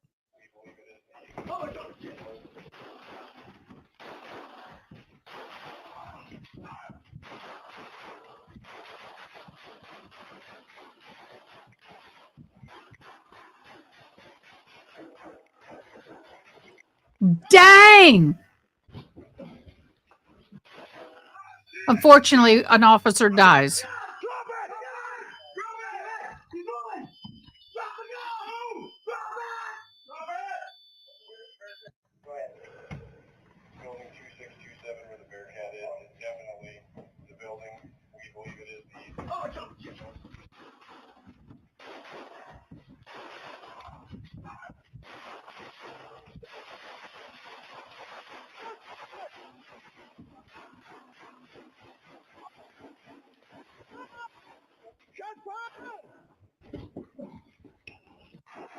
Someone shot.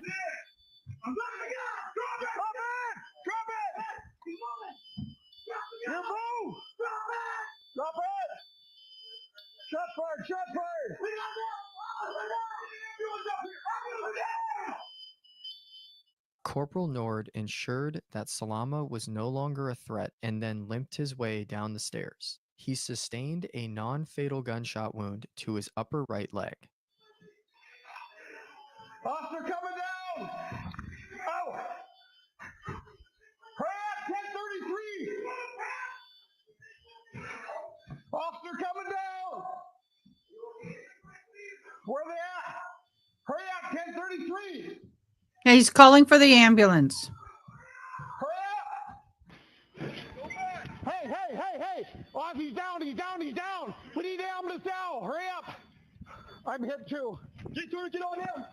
Get over here. You got 2 hit. Sorry. Oh, get down. Huh? Get down. One of your PD officers.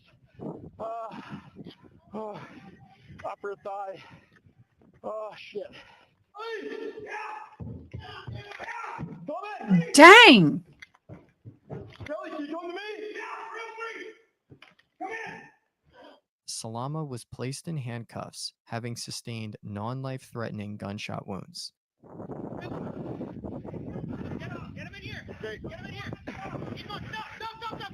Okay, get up, rally. Get on your legs. Let's go. Get in the truck. Let's go, man. Come on, in there. Go. Get in. They're going to haul him to the hospital. We got you, brother. Get him down here. We got the doctor rolled out. We got another officer down. It's one of our guys down. Oh, we good. No, get him up. We got another one. What are your PD officers down? How bad? Where I couldn't tell. Upper torso. He's shooting an AR. Yep, 1033. 1033, guys. He's hit hard. Officer down. Oh. The window right above us here. Who got shot for our guys? I don't know the guy's name. He's got. You have? Sandy reddish hair, mustache. PD? Yep, PD. He was with Torque. He's getting out of here. We're going for him because they're not. Okay, let's get him out of here. Might have to go around. Ambulance is on the way up. And was it Holty?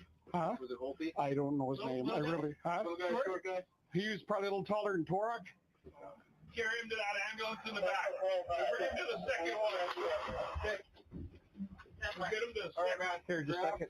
Don't worry about your pants, brother. No, I'll just pull this off so I can get my duty belt otherwise. Get it? Otherwise, I'll be dragging all that shit with me. Come on, brother. It'll fall off. It'll drag off. Right here. Right there it is. Okay, slide side. Get under my arm and Jesse's arm. Oh. We're just going to get you the other one to the cat. Sorry. No, you're fine. No. Get under his arm, Jesse. Oh. Under his arm. My duty belt. Ready? Take him right to that back of that one. Go right to the back. Which we're going to take the back one. I got the duty belt. Brother. Just get on.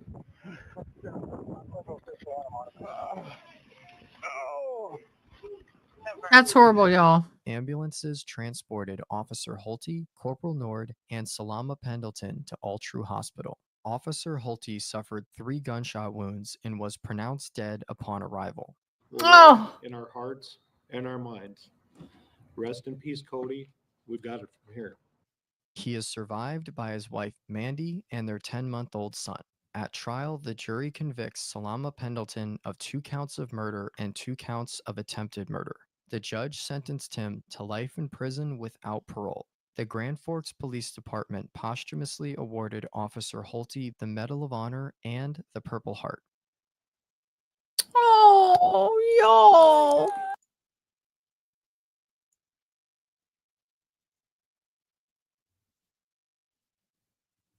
Oh, this is interesting. We're going here. This is real interesting, y'all. A mother finds a severed head in her son's room. Random too. Why? I don't get it. How old is Brian? He's 19. He's 19. What's going on, man? Cooperate. I am going to cooperate. Okay, so parents have some concerns of some stuff they may have found in your room? Yeah, I believe so. And what would it be? A human head and hands. Like, for real human head and hands? Yes. From? You're under arrest. That fellow who went missing recently. Which fellow was that? Warren Brown. Warren Brown? When did he go missing? The night of the 27th. I'd be handcuffing his butt. Okay, and how did you end up with him? I murdered him. With what? A knife. Why would you have done that? I've always wondered what murder felt like.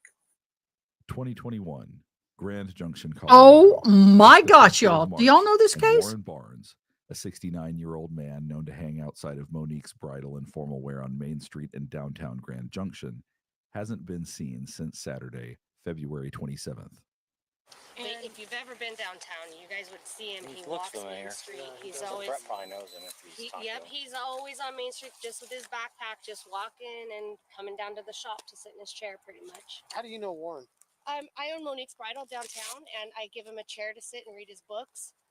Is And it a homeless gentleman? he's not homeless. He stays in a place. He pays for a room every day. He comes back in the shop because we keep his chair inside the shop to deter other people from sitting in it behind my shop.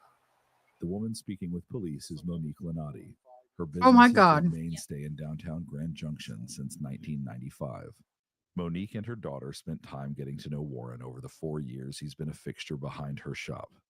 He loves reading, feeding birds, and eating Subway sandwiches. To outsiders, he may have appeared unhoused or out of work, simply because he wore the same clothes every day. But Warren is different. He works for a company that does just like temp agency, and they were the ones that actually contacted me because I haven't he's never either. missed work, and they know that he sits behind my shops. So every morning it's the By the way, the San Antonio situation is escalating. As you can see, they have somebody barricaded in a house. It appears to be in a home. I don't know any information. There does not, we don't have any real audio to this. We only have video. So it appears that there is a standoff in San Antonio, Texas. around 6. Yeah. Without fail. Without fail. 7 days a week. June, how is the sound, my voice with the video? Can you please give me feedback? All by himself? Yeah. Those who know him quickly take a shine to his kind and gentle soul. He's the nicest guy ever. Rough looking, but he is the nicest guy. And he buys Pall Mall Red 100s every day and a donut. Warren Barnes is quiet and never bothers anyone. He passes the time reading books, so the locals dubbed him the Reading Man. But I know he goes to the library a lot as well, because he, like I said, he reads books. Loves to read. Loves to read. And Warren has a routine, one you could swear by. So when he didn't show up to work on Monday morning, March 1st, his employers at the temp agency were concerned. What raised concern with you today to report him missing? Because the place People Ready called to see if I had seen him because he didn't show up for work, and he's never once not shown up for work in the 4 years he's been working for them. So I said no, and that I hadn't seen him since Saturday. I don't know. I just have a really bad feeling because it's unlike him. And that's the weird thing is I said, I'll see you tomorrow. He said, I'll be here. I'll see you tomorrow. And then I didn't even think about it when he wasn't there, really. Does he ever have anybody sit and read with him or No. next to him? Has he mentioned talking to anybody? No, he doesn't associate with a lot of the like transits because he's not like them.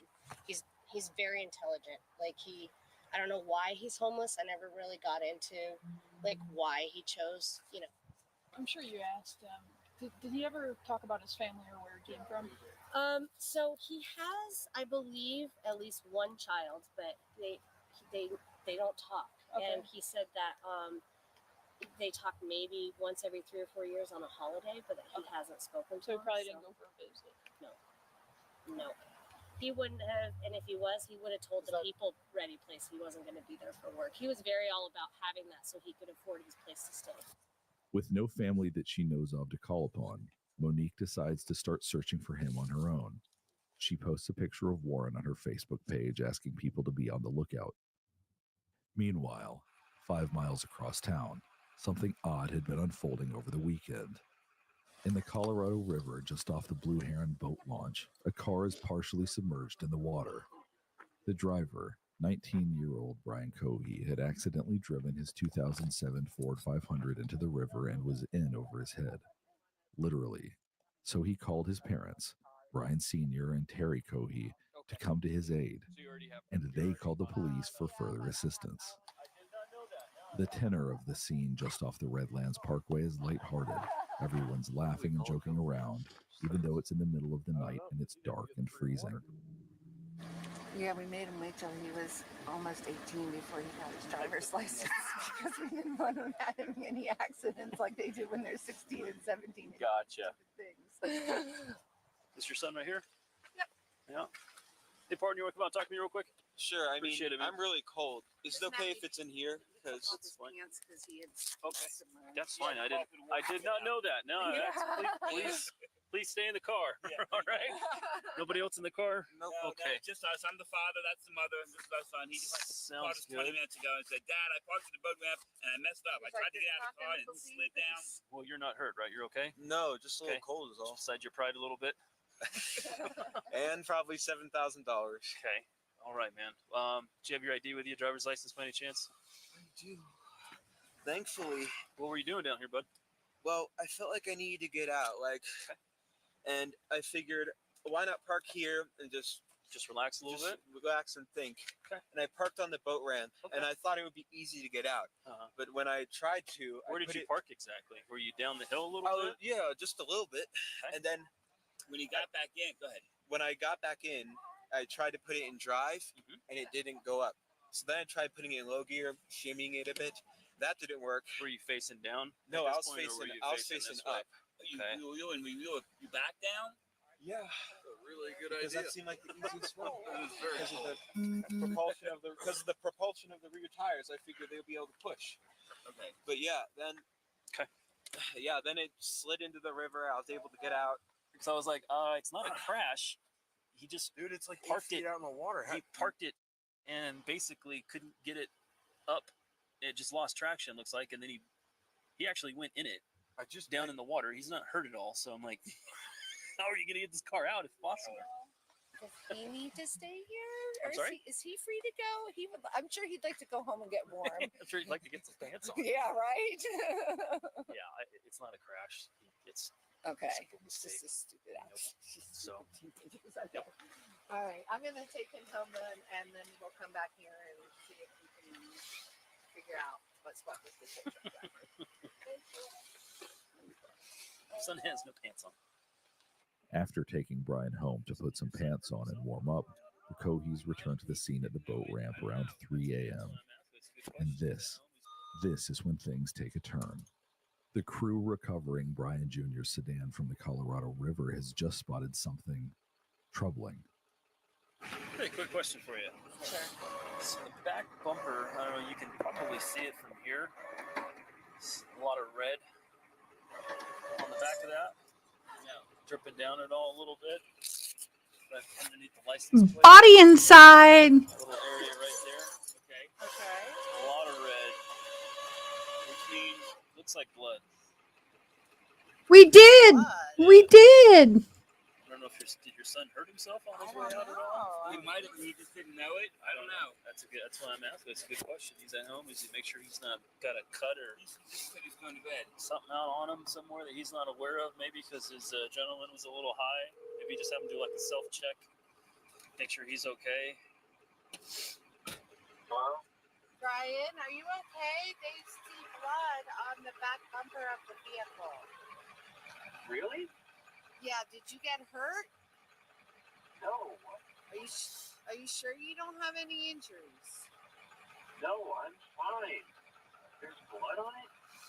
We're not sure. We're not sure. It's a red, something red underneath the license plate. Similar blood stain. Oh, no. All right. But you're not injured. You don't have any cuts? No, I don't know what would cause blood or whatever it is on the bumper. But you're not injured. No, I'm not injured. Okay. All right. I'll call you back. Ooh, it's cold. Is it good? My car good? No, Brian, they're trying to get it out. They got to rehook it and try it again. They're having trouble getting your car out, buddy. All right. We'll call you back. If I can send a message on. Bye. I gotta move my car. Yeah, Sergeant is here. I gotta move my car for the driver. Okay. The car is finally removed from the Colorado River, but the blood is still piquing the interest of everyone on the scene. What'd they say about us looking in the trunk? They're good with it. Okay. The officers are unable to get into the trunk. Brian seemingly locked it before driving it into the water. The car is released back into the custody of the Kohis the next morning. Brian Sr. decides to clean his son's car. After all, it had been in the river for hours and badly needed it. So I'm like, okay, I hope I get this car started for Brian. He's got to work. So right away, I popped the hood, unhooked the battery because it was dead, tried to charge the battery. I started going through the car, vacuuming out all the water. Did as much as I could Saturday. Went back out there this morning just to continue. And I opened the glove box, and there was a knife in the glove box, underwater. Okay. The glove box is full of water. Very large knife. Okay. And then, as I go under the passenger door, I open the passenger door. And thank you, Ada. And it's gone. Okay. And I open up. That's not Brian's wallet. It's frozen solid. That's not Brian's wallet. Between the blood on the bumper, the knife, and the stranger's wallet, Brian Sr. had some questions for his son. Okay. But first, he makes a phone call to a company whose business card was found in the wallet. That's not Brian's wallet. So I take him aside, and I ended up getting one of the wads of cards out. It's a labor ready. I read that. So I called labor ready, and then another one, there was a social security card. Okay. I was like, hey, this is a weird call, but I've got a wallet here with so-and-so's name, and I'm hoping he works for you all, or you sub him out or whatever. Oh, yeah, my one, we've been missing him. Yes, he didn't show up today. I'm like, oh, my God, now we've got a missing person. Okay, well, I found his wallet at Blue Hen Program. So here's my name. Here's all my information. If you get a hold of him, tell him I've got his wallet here at my house. Okay, so I left that like that. Brian Sr.'s next phone call is to Brian Jr. Call Brian. Brian, what's going on? Why is there a wallet in the car? Oh, I found it down in the booklet when I was down there walking around. Okay. And he was so sincere. I took it all. I want to believe him. He's my son. Sure. You found him. Brian, how come, and all this going on in the last 2 days, well, how come you didn't tell us about the wallet? Dad, I was just so excited with all the going on. My car getting towed. Look at this wet now. It won't start. I just didn't think about it. I didn't think it was important, Dad. I'm like, Brian, who is this one, whatever guy? Dad? Guys, I could not imagine being in a parent's shoes knowing that my child could have unalived somebody, that my child could have been the one to unalive a person, and not in an accidental way, but in a purposeful way. My heart is just, this makes me a little anxious. I feel for this guy. So much do I feel for this guy. Dad, I swear to you, from the bottom, I only know one. He's my school friend. It's not him. I believe him. Unbeknownst to Brian Sr., his wife Terry, who operates a child care facility out of the home, is almost simultaneously making a chilling discovery in her son's room. Child care facility in the home, and the boy's a murder. Oh, Red Rimmer. And then I went, started working on my house, doing some drywall repairs, just doing other Jesus. things. Left the car alone, didn't let it dry out. My wife called, get over here right now. Drop everything right now. 1-1 is John. What's the address emergency? Hi, there is an emergency. I found something in my son's closet wrapped in a plastic bag. Okay, what was it? I think it's a human head. It's a what? I think it's a human head. Why do you think it's that? Because it looks like it's all an ear. Is it bloody or did it like anything like that? I just need to come. So I had to take a picture and send it to you. What's the address? Is your son there now? He just pulled up. I wanted to make sure he was here before we called. How old is he? 19. He's had a little bit of a fascination with the morbid, but he was channeling it, I thought, into becoming a crime scene investigator, but not so much. Do you think he's going to be cooperative with that? I don't know. I don't think not so much. He'll be violent. Oh my God. Just came back from his friend's house. Does he have any weapons in his room, or do you guys have any in the house? I don't know. I think that he has a shotgun, but we can remove it immediately before he gets in his room. He's caught by the car now. So. Is the bag bag still in the closet? No, it's in my kitchen sink. And there's a chicken bag that I have not opened. Oh my God. Officers from the Mesa County Sheriff's Office respond to the Kohi residence on South Broadway. At Oh this my point, God. all the children in Terry Kohi's daycare have been picked up by their parents. Outside the home, at the end of their gravel driveway, Brian Sr., Terry, Brian Jr., and Brian's brother Andy await police. Okay, so parents have some concerns of some stuff they may have found in your room? Yeah, I believe so. And what would it be? He's caught. A human head and hands. Like, for real human head and hands? Yes. From? That fellow who went missing recently. Which fellow was that? Warren Brown. Warren Brown? When did he go missing? The night of the 27th. The night of the 27th? Okay, and how did you end up with him? I murdered him. With what? A knife. Why would you have done that? I've always wondered what murder felt like. Okay, where did you do that at? Underneath the bridge. Which bridge? The one past Okay. near the weird Okay. intersection. Do you have anything on you that's gonna cut, poke, hurt, stick me anything without reaching for nothing? Don't reach for nothing. My phone and my wallet. That's okay. it. Well, I'm gonna have you face that way. Put your hands on top of your head for me real quick. I just want to make sure you interlace your fingers for me real quick. All right. At least he admitted it. Okay. How do you know this guy? They told me that was what was in the wallet. What do you mean that was? No, Brian, how did you come across this How'd you guy? come across the gentleman? I was driving. And I saw a strange shape near the railway. So I parked my car and investigated it. Okay. And I found it to be a man sleeping. Okay. Where's the knife at? It is in my sunken car. Well, it's in my car. I had that previously I sunk. this is going to be an invest, and I'll take it from there. Okay. So did that happen when you crashed your car, or is that totally different? That's related, but a different event. Okay. How's it related? Well, when I killed him, I tried disposing of his body by putting it in the river, but I parked too low. Oh my God. Where's the rest of his body at? Huh? Where's the rest of the body at? What parts? The body, Brian. Where's his body? Down the river. Okay. I'm gonna have you walk over here. You're gonna sit in the back of my partner's patrol car for a minute, okay? Not yet. Okay. Just sit back there and hang out for me, okay? 200-pound, 6'1" Brian Kohi is cooperative and polite, if not a bit awkward. The female officer from the Mesa County Sheriff's Office helps the 19-year-old. God almighty. How are you? I'm good, sir. How are you? You said your name's Brian? Yeah. I'm not feeling too well. You're not feeling too well? All right. No, these past few days I've been very, very anxious. That's understandable. What I'm the? gonna have you do here is I'm just gonna have you That's sit right. here, okay? I'm gonna turn on the air for you in a second. No. I'm like, I'm. Too hot. Are you a hot-blooded or cold-blooded kind of guy? I am very cold-blooded. I prefer cold. Well, no, actually, sorry, hot-blooded. Hot-blooded. So you prefer the cold? Okay, fantastic. All right. So hop in here. I know you're tall, so it's a little bit of a tight squeeze, but like I said, I'll get that air on for you. Sorry about that. All right. Meanwhile, the male officer needs to go inside the house and see for himself if there actually is a human head in the sink, like Terry Kohi claimed in her 911 call.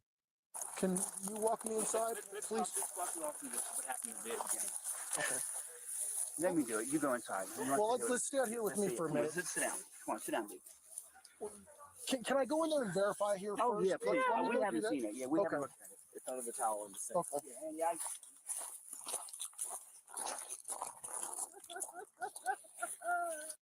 Say what you mother. Give her. I feel for that mama so much. So horrific. House is empty. I had a bad feeling about what happened this weekend. And she said there's a bag in this closet, and she opened it up, and she called me and said, "Get over here right now." I covered it with a towel. Okay. I didn't want him to see it because we didn't want him to run. I don't want to look at it. Oh my God, how horrible. You can't make this crap up. 22, 42, you clear for a call? Got my water. All right, I'm giving you a call. Let me know when we me start. Yeah, let me get this figured out. Oh my God, you cannot make this up.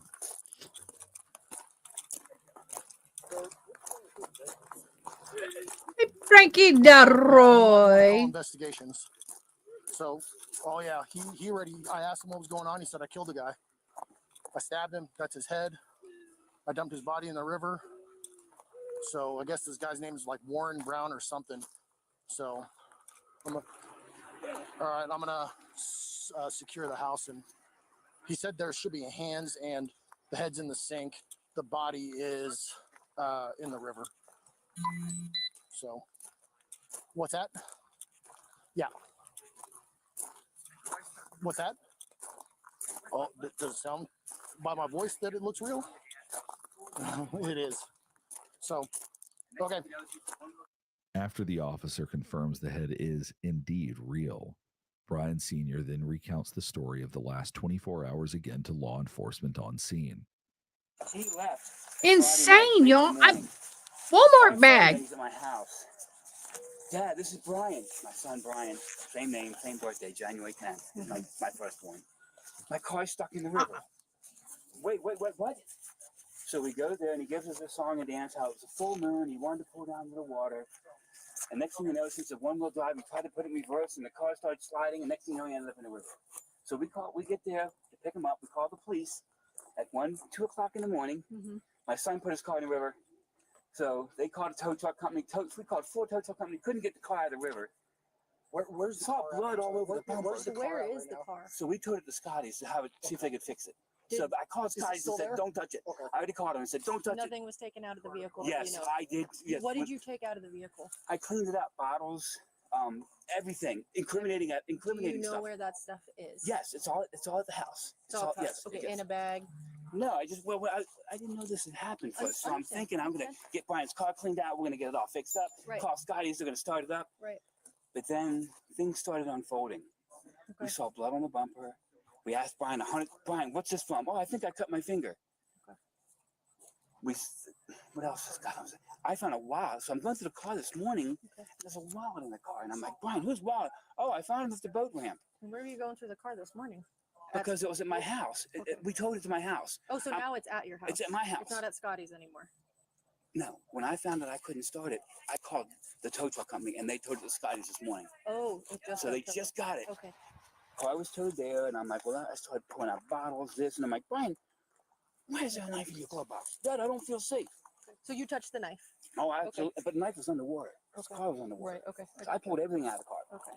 And all of that stuff is in your garage? All the stuff's at my house. Okay. Yeah, so I just, as I was pulling it out, I'm like, Denial. The officers update each other on the new information they've gathered while Terry Kohi sobs in the background. So he had the car at his house this morning. He took out a knife, a bunch of stuff. Who's Brian Sr.? His house. I have the address. And here's the thing. His father should not be talking to them without an attorney because he's accomplished because of what he did to the vehicle. His father should not be talking to them. Thank God it probably turned out good for him. Doesn't mean it would have.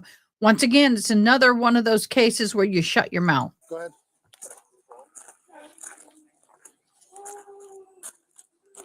I copy.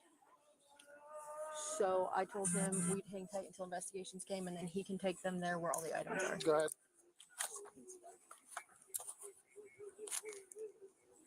Poor mama in the background. I couldn't imagine. Whew, if that was my son. I've been sitting in a patrol car right now, and it's just the family here, so we're good. I appreciate it. Okay, so where's everything else? 5.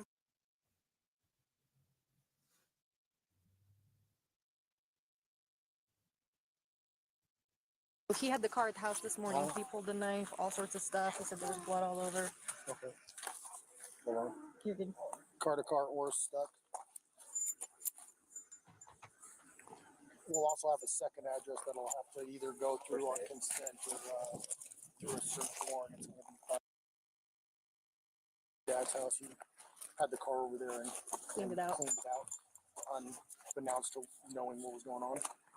Dad's super cooperative about taking us there and letting us look at it. So I just told him we'd wait till investigations got here and just keep him here. They have another location. I don't believe this is their house, or maybe this is their second house. Yeah, I copy. They're cooperative out here, and our suspect is sitting in a patrol car. While the Kohis await instructions on what to do next, they have some questions. I know you guys have a lot going on right now. It's a lot to process, so we'll work with you every step of the way as much as we can. Yeah. How long till the news company shows up? We're gonna try to keep that a while, so we're hoping. We need to get clearance from you so we can get out of Dodge. Don't. Because I don't want to. We can't have news in front of me. I run the life jacket program here in town. Okay. Biggest thing is our investigation unit. Oh, absolutely, absolutely, sure. Like I said, even if news shows up, we're not gonna let them down here. Thank you. So Yeah. Okay. Just focus on let them up there either. breathing They'll and be able to kinda- see stuff from up there too. Well, nobody else should know about this right now. Yeah. Okay. Good. Okay. So, and again, be careful who you guys talk to, who you No- tell no- anything. nobody. or Haven't anything. told anybody Nobody knows. anything. Nobody knows but you. Perfect. Same goes for you. Yeah. Are Yes. you family? My son. Family, Yeah. Second brother. All right. Second son. Okay. And your name? Nice to meet you. Sorry, we're meeting this way. Oh my God! I can't believe it. It's not me in that car, you know? I can't believe it.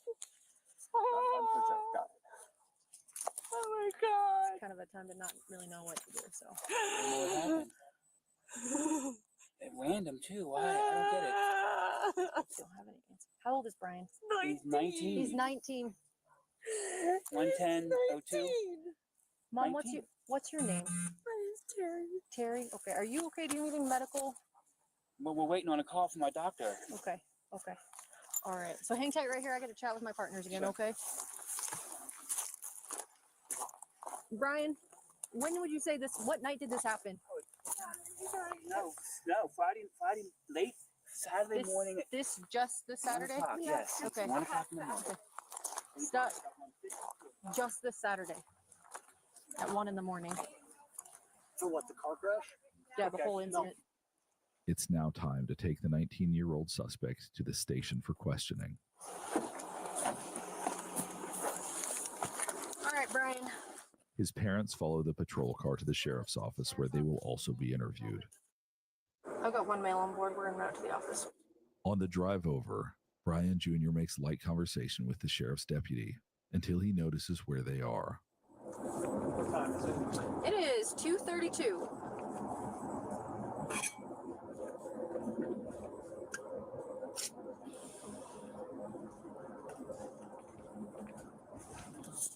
It was under this bridge. It was under this bridge? Yeah. Okay.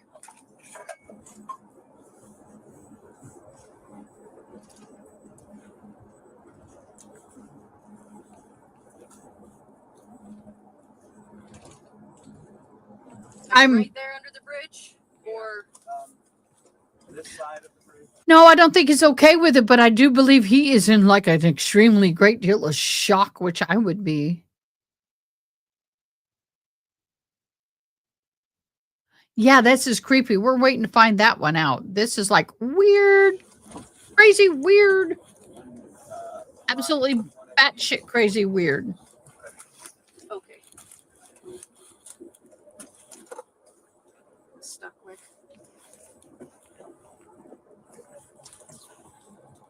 He said it was the bridge here, right by the jail.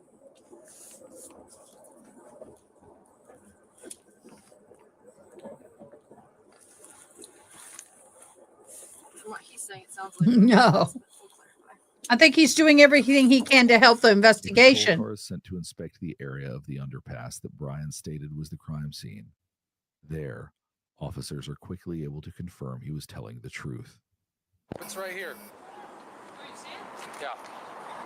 Because there's an arm. Oh, shit. Follow the smell. There's an arm. There's another arm. Do some pictures. There's another one. Oh, my God. He's cut up. This is like something out of TV. Yeah. Having a discussion with the deputy chief about how these kids don't have any remorse. I don't understand this. Right, here's a leg. Oh, my God. So that could be the upper arm or a leg. Well, there's 3. There, and there. Pieces down there. I mean, A patrol guy to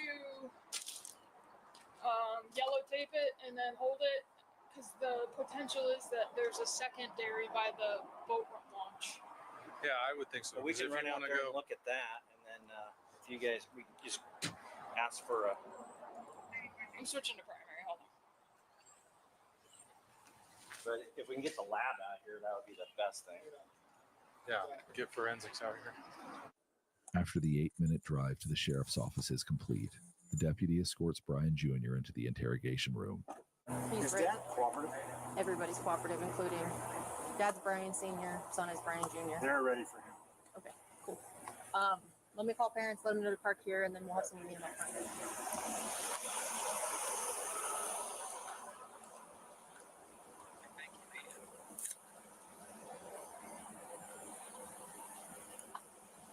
Okay, so what I want you guys to do is if you can pull into the front of the sheriff's office, and when you do that, you're gonna. Okay, no problem. Okay, so you're just gonna pull up in front of the sheriff's office, okay, and just park up here at the front, and then we will have somebody, most likely myself, will come out here and I'll look for you, and then as soon as you guys pull up in our You're park, fine. Love I'll meet you. and walk you back, okay? Love you. Okay, Y'all do the sounds good. likey Send that in the thing. car, Come and then you on. come out, and then we can meet then. Y'all do the likey thing. Come on, y'all. Let's get it going.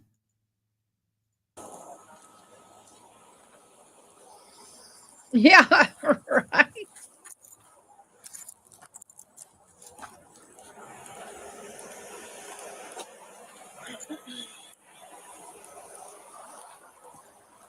Okay, I'm gonna walk him back. Okay, thank you.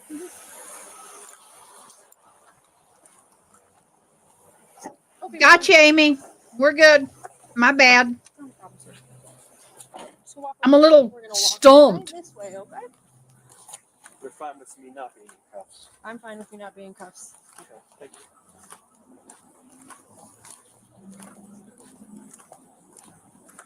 All right, Brian. He's a tall dude.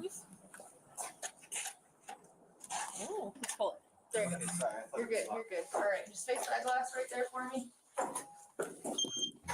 Be right back. Just walk over for me, Brian. All right, slow down. You're a big guy. Slow down. You're okay. So we're gonna take a right here. Okay, keep on walking. Yes. Walk through these guys here. Oh, I should have a mask. You're okay. Don't worry about it. Okay. Keep on walking. Yep. All right, we're gonna take a left. Keep going. Take another left. Hard left. Right here. Right here. All right. So have a seat, and we'll be with you in a moment, okay? Thanks, Brian. The parents arrive just a couple of minutes after their son. Just follow me all the way down.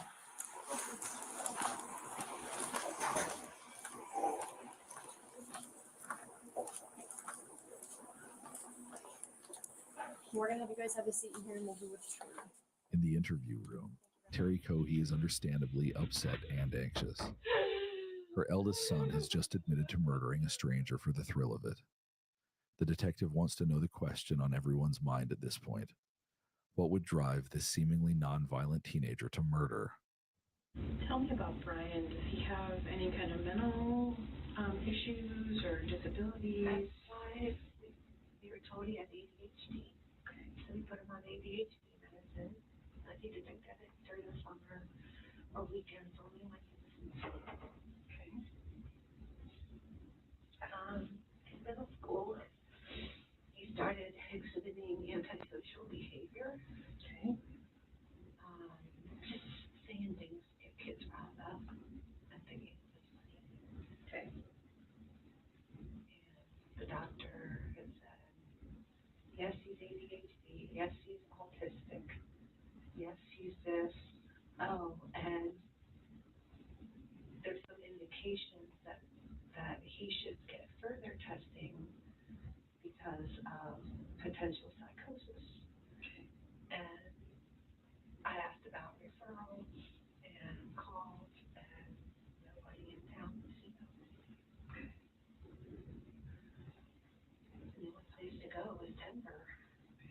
I was like, how am I supposed to just take him to Denver? And so we got him involved. She worked with them for about a year, and then COVID hit. And so she couldn't do sessions anymore. And they tried to do over the phone sessions, but it's just not very effective, beneficial. And it just kind of, like, we just were like, okay, well, he seems to be doing good. You know, he graduated high school, he works his stuff. And he's been working there for a year in August. The detective wants to know more about the medications Brian is on and if he's actually taking them. And he said he's not taking his medication, or is he on medications now? He's on ADHD medicine. Okay. That he takes before work. Okay. On his part-time job. Okay. And he takes sertraline, which is an anti-anxiety, antidepressant. Okay. So he's been diagnosed that as well. And to the best of your knowledge, is he actually taking them? Like, do you watch him take them? At lunch. I'll take a break. So I have him watch that, and every night at 10 p.m. I say, Brian, take your medicine. And he says, I know, I am. And as I looked at his pill container, I mean, it's going, you know, seems to be going down. Okay. So I assumed he was taking it. Okay. What about alcohol or any other recreation drugs? No. Nothing like that. When you talked about the school stuff and having lots of issues, what were the issues that they were having that made other kiddos not feel safe? He would make jokes that were not appropriate. He got suspended a few times, like for behavior that wasn't acceptable. Like this one girl that he knows very well, he knows that she has a lot of issues, and that loud noises frighten her. Okay, I've got a new app that will help me boost the sound. Did that help any? Let me know. And so, you know, one of his school suspensions was when he, you know, came up to her in the hallway and clapped really loud next to her, you know, knowing that it would put her in a panic, and she cried, and we were like, yep, no, you know, that's not how, no. You knew that would upset her, and you did it anyway. And he got suspended for prohibited use of a weapon, but there was another boy who brought in nunchucks to school, okay, on the school bus, and Brian was like, wow, cool, you know, and I think this was in 11th grade, and so Brian was like, I think Brian.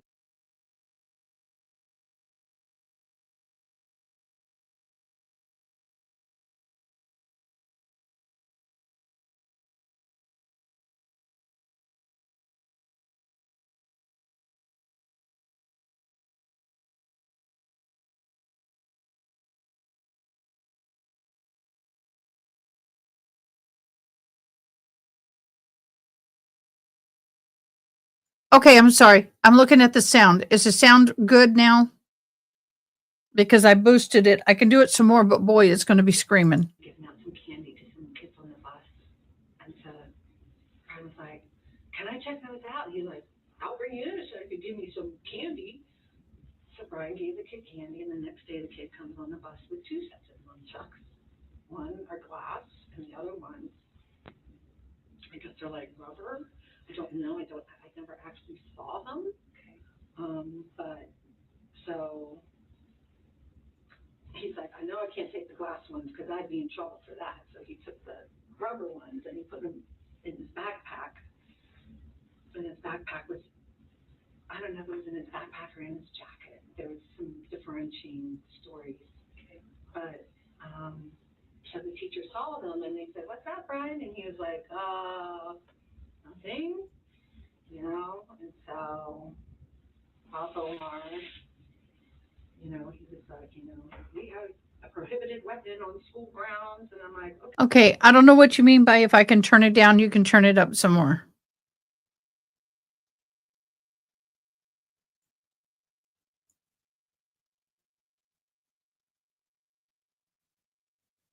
Pinky, I am trying to do that. The problem is when we gauge, I have a soundboard, and I have this gained up 100% because you can't hear it.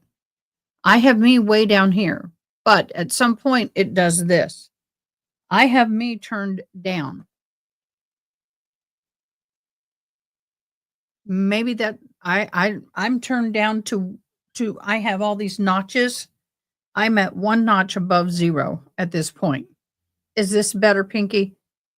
And the court sound has to be screaming loud. I don't know what. All right, June, just use words because it's not working. I can't win. What about the other? I have very limited control over the court feed, but I'm trying to my best get the sound up. I have everything I can gain, including I have an app that will gain everything up on my computer even more, and we're all at 100%. So if we went to a normal court feed, it would bust your eardrums. So this is really the best I can do. I apologize. Kid that brought them in, and they said that kid doesn't have the behavior issues that Brian has. And I'm like, oh, so you're punishing Brian because he has behavior issues. I see. So Brian went through probation and he completed it successfully. The line of questioning pivots to Brian's behaviors and interests. How about stuff at home with you and your husband and your other son? Like any Okay, is this better? Or weird behavior, like Is this better? I need to know. Is this better? I'm going to share this screen so I can't share it. You can't see that. So I've got everything ganged up as best as I can. No, I'm happy for the help, Amy. I'm very happy for the help. I just get frustrated because the sound from one courtroom to another courtroom to these audio recordings. If we're in trial, we have the main sound of the trial, then we have audio recordings, and then we have all this stuff coming in and out. And it is very hard to balance the sound and keep it perfectly smooth when I am not an audio tech. I have no freaking idea how to fix this any better. RA is the best there is at that. But at the same time, I'm trying. I've got this new app. I'm trying to get all that done. So God help me learn. I'm just trying to learn. And your feedback is wonderful. Your feedback is good. But I just want you to know right now it's 100% gained and I'm 100% down. The stuff with Brian's textbook weird. You know, I mean, he's always, you know, he's either ADHD and we're struggling with social thinking and social behaviors and learning and, you know, it's always a challenge with Brian. But not violent behavior towards you and your husband. What about other kids in the neighborhood or on the bus? He didn't really, you know, he had a couple of friends that he's had since elementary, but you know, he had a morbid sense of humor and would make jokes and I'd say, Brian, that is not funny. He'd go, yeah, it is, Mom. You just don't get my sense of humor. You know. So I find it interesting, and let me see if you guys, and let me know if this sounds any better. Please give me some feedback. I take it. I'm just frustrated over the feeds. Y'all are not my frustration by any means. I love you guys, and I just want to give you the best I can give you. With this mom, she is now sitting here trying to rationalize what's happened. I kind of did, I mean, different case, different problem, different scenarios, but I understand sitting there and being interviewed because someone you love is now being arrested. And it's not a wonderful thing. And you're sitting here looking back, trying to think back, what could I have seen? What's going on? Could I have known? How could I not have known? How could they have done this? I mean, all this is going through your head. June or a mod of any mods, I need to know if my sound is good at this point. And if I was blowing your ears out earlier, please let me know if I'm blowing them out now because I am all but whispering. But anyway, she has no clue what's going on. And the fact that people I understand ADHD and social anxieties and all that is real. I understand it creates a lot of problems, but I have to say, I get tired of it being an excuse. And I'm not saying they didn't try to help their son. I'm not blaming them in any way, shape, or form, but this line of questioning, I'm getting a little uncomfortable with. But some of his behaviors that we attributed to autism, like the flat face, maybe isn't attributable to autism. Obviously, it's something else. Okay. What about any fascinations or things that he fixates on? A lot of perseveration on crime and crime scenes. And so Okay, thank you. he's talking about going into the military in the fall, and when he gets out, having your job. And so I had purchased online a crime scene investigation book for him. You know, it's like one that you probably read it when you first started out in college. And so I gave that to him, and I was like, so here, Brian, you know, let's channel that curiosity into something positive that you can affect a good change in the world. And he's like, yeah, that's my plan, Mom.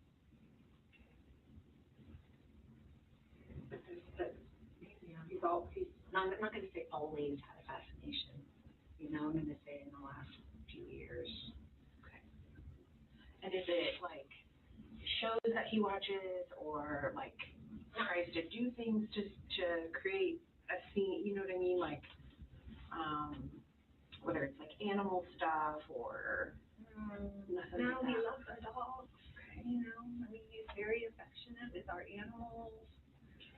And, you know, Yeah, you know what, June, that was my exact next comment. I was thinking that exact same thing. I was sitting here, I was going, why would you have a daycare in your home when you have a son that has that kind of problem?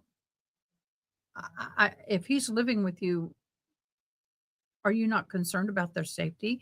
Too many people use ADD as an excuse to worse. Too many doctors throw that label on patients to create that excuse. I'm not disagreeing with you in any way, shape, or form on that. And I say the same thing about whoever uses PTSD too to get out of trouble. Okay, the sound is now good. Wunderbar. Yeah, this app is really great because it boosts the sound even more, and I can control. If you notice in the beginning, it sounded like the air conditioning, that rumble was really strong. I was able to tune that out. So that helps a little bit.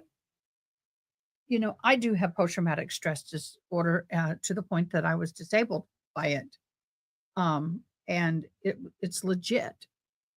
But if I go out and do something that's illegal, you can't use ADD, ADHD, PTSD, or any kind of mental conditions of those sorts to rectify or justify your behavior. You just can't. And it frustrates me when people try to do that, or even the family members of the person who committed the heinous crime do that. But it's their coping mechanism. And I have to understand, she is now in a coping mode. She is now very stressed. She's in very much of a crisis mode. And she's trying to cope with this and rationalize this while she's being interrogated, which I don't agree with. You know, like just last week, he watched Silence of the Lambs, but I was like, well, he's I've watched it 19, 100 times. you know. Probably all watched it. I watched it. It doesn't make me a serial killer. You know. Is there anything Wait. Did she just say serial killer? This is why people should not be talking to the police without an attorney present, especially if you're in her shoes. I wouldn't be doing that. Wouldn't be doing it. about Brian or the last couple of weeks? No, he's always, you know, sometimes he's affectionate, you know, and every night when I say, I love you, Bugs, and he says, I love you too, Mom, you know, and he gives me a hug, and, you know, he's at work when he's supposed to be at work. He's never, I mean, other than his behavior issues in high school, it's like there's never really been, like, anything legal school that was. Okay, Amy. Yeah, I agree. Thank you for joining us, especially to the new people. Please don't forget to like, comment, and like, subscribe, and share, and put that in the comments. I am an ADA law specialist. I just about a year and a half ago helped get a law passed in Texas. I speared off the law. I mean, I went and did the process, and I it's $1,000 now for faking a service dog, and up to 30 hours of community service with organizations that service disabled people. Emotional support animals. Again, I have a problem with a lot of that stuff. I'm so frustrated with dealing with people in emotional support animals and their abuse of that and the abuse of the service animal law, that I'm to the point that I just see one and I want to scream. I had a service animal. I'm deaf without my hearing aids, 100% gone without them. And I had a service dog who was my ears, and she died in March. And so that is a very hot topic with me. Zip it, woman. They tried to label my children that way, and I flat out told them it's not an excuse for how my children behave. They got to be accountable for their actions. They tried to label my son ADD or ADHD in kindergarten. And I'm like, no, he's not that. He's bored. He was finishing, and after visiting with the teacher, he was finishing his homework. And when he's done, okay, I'm done. I want to go do something else. Give me something, give me something to do. And so I said, no, my husband was a physician at the time, and he wanted to go ahead and try the meds, and made him worse. So we took him off, just to appease the school, I think is why we did it. But, we got it in a thing for him that he could bring a favorite book to school that he could read. He could draw. He could do certain activities once his homework was done. That would entertain him long enough for the other people to finish their homework. He was not the first, but one of the first to always finish his work. Boredom creates more problems.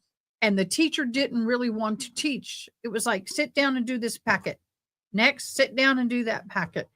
And so I put it back on the teacher. It's your job to educate him.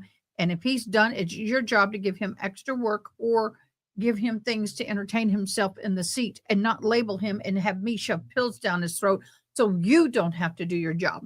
I told her that. It pissed me off because she told me that she was going to report me to CPS for not giving him his medication. And I said, it's not law. I legally don't have to give it to him. You do your damn job. That's what you get paid for. And if you don't like it, then quit. That was a problem. But I was like, when they did his testing, and forgive me because I don't know all of the exact language and stuff, but like on the spectrum of his autism stuff, did they kind of give you a range, or did they say we think maybe based on some behaviors they said he was high functioning, that he did the IQ tests well and blah blah blah. But they said, but in going through this, I think that it was. Well, I went to college to become an interpreter. I went to college to become an interpreter before my hearing declined and went. And then I also graduated with a degree in deaf support specialist. So, yeah. And when I finish my degree right now, I hope to test for the national certification. Where are you from, Pinky? And you're retired now. Thank you. Thank you. What does ADD, ADHD have to do with being a psychopath? I took Adderall for energy. Medicare won't cover it, so it's a new anger for me. Oh, I'm so sorry. Be beneficial if he received further testing. And I said, okay, who do I go to? And they gave me a couple names, and I called them, and they said, no. And then I said, okay, who else should I call? And I called them, and they. Hey, Pinky, sometimes I have an interpreter on. I forgot to tell you. We have deaf people who do watch, and I know they're here because I mean the ILY, and either I will interpret or I have a friend who's a nationally certified courtroom interpreter and she will interpret. And we're always seeking for people I hate talking and signing at the same time. We're always seeking for people to interpret. So if you want to keep your hands in the air, come join us. He said, no. Fun. And I said, who else should I call? And I called them, and Sorry. In the meantime, love you. Thank you for being here. they said, nope. And there was nobody else to call. Okay. And then services, is she just kind of doing some basic counseling type stuff? She works specifically with autistic children. Okay.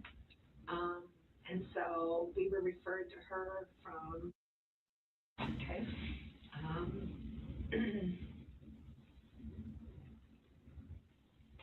And, you know, like I said, he was doing group, going in to see her once a week, and, you know, and because of everything going on in school, you know, we said, you know, we don't feel like he's a danger to other people or to us, you know.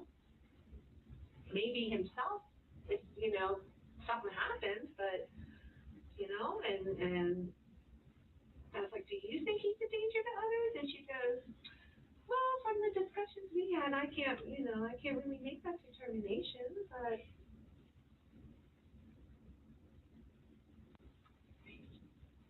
So he must have been going to her for quite a while then. He was seeing her for about a year. He had been seeing for a year and a half, but he wasn't making any progress with. Things just kept getting worse and worse. Behaviors were worse. Like I said, there's never any violent outbursts. Never, you know, just a fascination with some things that I thought we were channeling properly, and you know, his morbid sense of humor, and that I was like, well, Stephen King's got a morbid sense, you know, and he's a freaking millionaire writing books, you know. Brian Sr. is dumbfounded. That woman kind of bothers me a little bit. You know, I understand that she's freaking out and she's the mother and she really doesn't know what's going on, and all of this rationale is happening for her lifetime while they're in the interview. I understand why they interview at this time because this is when they're least on their guard. But at the same time, I personally, she's kind of worrying me. I wonder if she's got some issues. I don't know. I don't.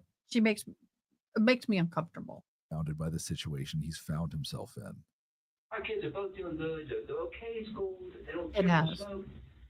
So I didn't really have no warnings that this was going to happen. But he quickly realizes that this is not an accurate picture of his son. He's obviously sick.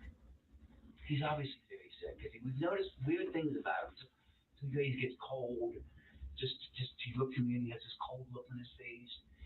And I can just tell that, I don't know if it's from his friends that he's hanging out with or what, but. Tell me about some of the, I know he's had some issues in the school, but tell me about Brian from his childhood Very growing up. He was good growing up, but I think they diagnosed him early in elementary school with ADHD because he would, you know, he had trouble meeting friends, trouble talking, doing funny things. So he was always kind of on his own. He was a loner. You know, he had friends, a certain amount of friends, but he wasn't like, hey, you know, he wasn't accepted very well. Okay. In school, he wasn't accepted. I know that, but he's got friends that he hangs around with, you know, respectable friends. And we just thought, but it just seems like not friends that would ever, not those kind of friends. Sure. Clean, good friends. Okay. You know, the worst they have is they play video games. They drink too much Pepsi. That's my only complaint when all his friends come over. They stay up too late. None of them are. I don't know what happened. I don't know why. What made him go? You know, and I'll never know that question. I don't know how many times you want to ask me. I don't know why, who, when, where. I don't know. I'm just as dark about this as you. Still, Brian Sr. maintains there was not a single sign that anything like this would ever happen. Never been physical at all with any family members. Mom, dad, Brian, dogs. Never any not a pool going in his body. Never, ever, nothing. And as far as his friends know, he's never been in a fight in his life. Okay. He's never hit anybody. He's just like his dad. I mean, I've never been in a fight, man. I know. I thought so. There's going to be a spin-off of me because he's non-violent, but he's not. Yeah, I don't know what's going on now. Everything's different. By the end of his time in the interview room, Brian Sr. laments the loss of his family's reputation in the community. This is too much for me. I have the same name as my son, and now this has happened. I need to move to Mogadishu or something. Because I can't. This is going to kill my family. How do I know this guy's family's not going to come after us? Well, I mean, there's lots and lots of. I don't know how this is going to unravel. Sure. For the sins of my son, I don't know what's going to happen tomorrow. Right. And my wife is just a mess. I mean, just take it one day at a time. That's all you can do anyway. And I know there's lots and lots of unknowns and lots of stuff we don't know. It's going to take us days and weeks to sort things out. So try not to panic in the meantime and think too far ahead. Let's just think about. No, you guys are in charge right now. Terry and I have decided we can't do anything until we're out of this. Until you guys say, okay, you are released. Right now we can't do anything. Well, and we can't go anywhere. I'm not working anymore. She can't have any more kids anymore. Everything's over. It's all done now. It's over. Our lives are totally over. She runs a licensed in-home daycare. She can't have a license anymore. I don't think that's true. Oh, okay. Well, her parents, when this gets the news, all the kids are going to be pulled out. Maybe. So, yeah, everything's going to go belly up here. So, if things are going to change, I don't know how it's going to change, but I got a feeling Grand Junction is no longer going to be our hometown because my name's been trashed. In another room at the Mesa County Sheriff's Office, Brian Kohi Jr., now under arrest and charged on suspicion of first-degree. Okay. First of all, the dad is sitting in a very self-protecting position. I see him he's kind of, and it's very cold in those rooms. They keep those rooms cold for a reason. But yes, very cold in those rooms. Murder. I've interpreted has it in waived those his rooms. Miranda rights and is ready to talk with investigators. They waste no time getting straight to the point. That is a natural comment. What are people going to think about us? I mean, that is a natural, believe it or not, when I've interpreted into situations, yeah, that's one thing that people often, many times will say is, what are people going to think about me or my family or whatever? Probably. You get here. I murdered someone. Okay. But how did you get to my office? Well, the police drove here from my mom's house. Okay. You said you murdered someone. I did. Did you know the person? No. No? No. I was driving one night. I was in a, shall we say, bad state of mind. Okay. I saw a strange shape by the railway tracks, so I investigated, and it revealed to be a homeless person sleeping. Well, I presumed homeless because he was there. Okay. So I stabbed him to death. Okay. Then decapitated his head and hands and arms. Okay. I then took the head and put it in my car trunk along with the hands in the back.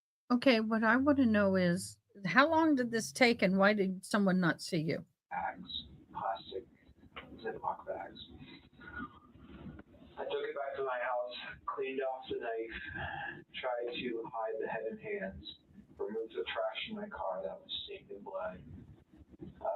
And then I tried sleeping. However, I was quite stupid, shall we say, because I decided that's too much evidence. The body needs to be dumped in the river. So I took the body in the trunk, drove it to the Blue Heron drop-off point, and unsuccessfully dumped the body as I parked too low down the ramp. The ramp is undirt, so unless you have four-wheel drive, you're not getting out. And I was able to get out, and my car flooded. I killed him just after 11, February 27th, 2021.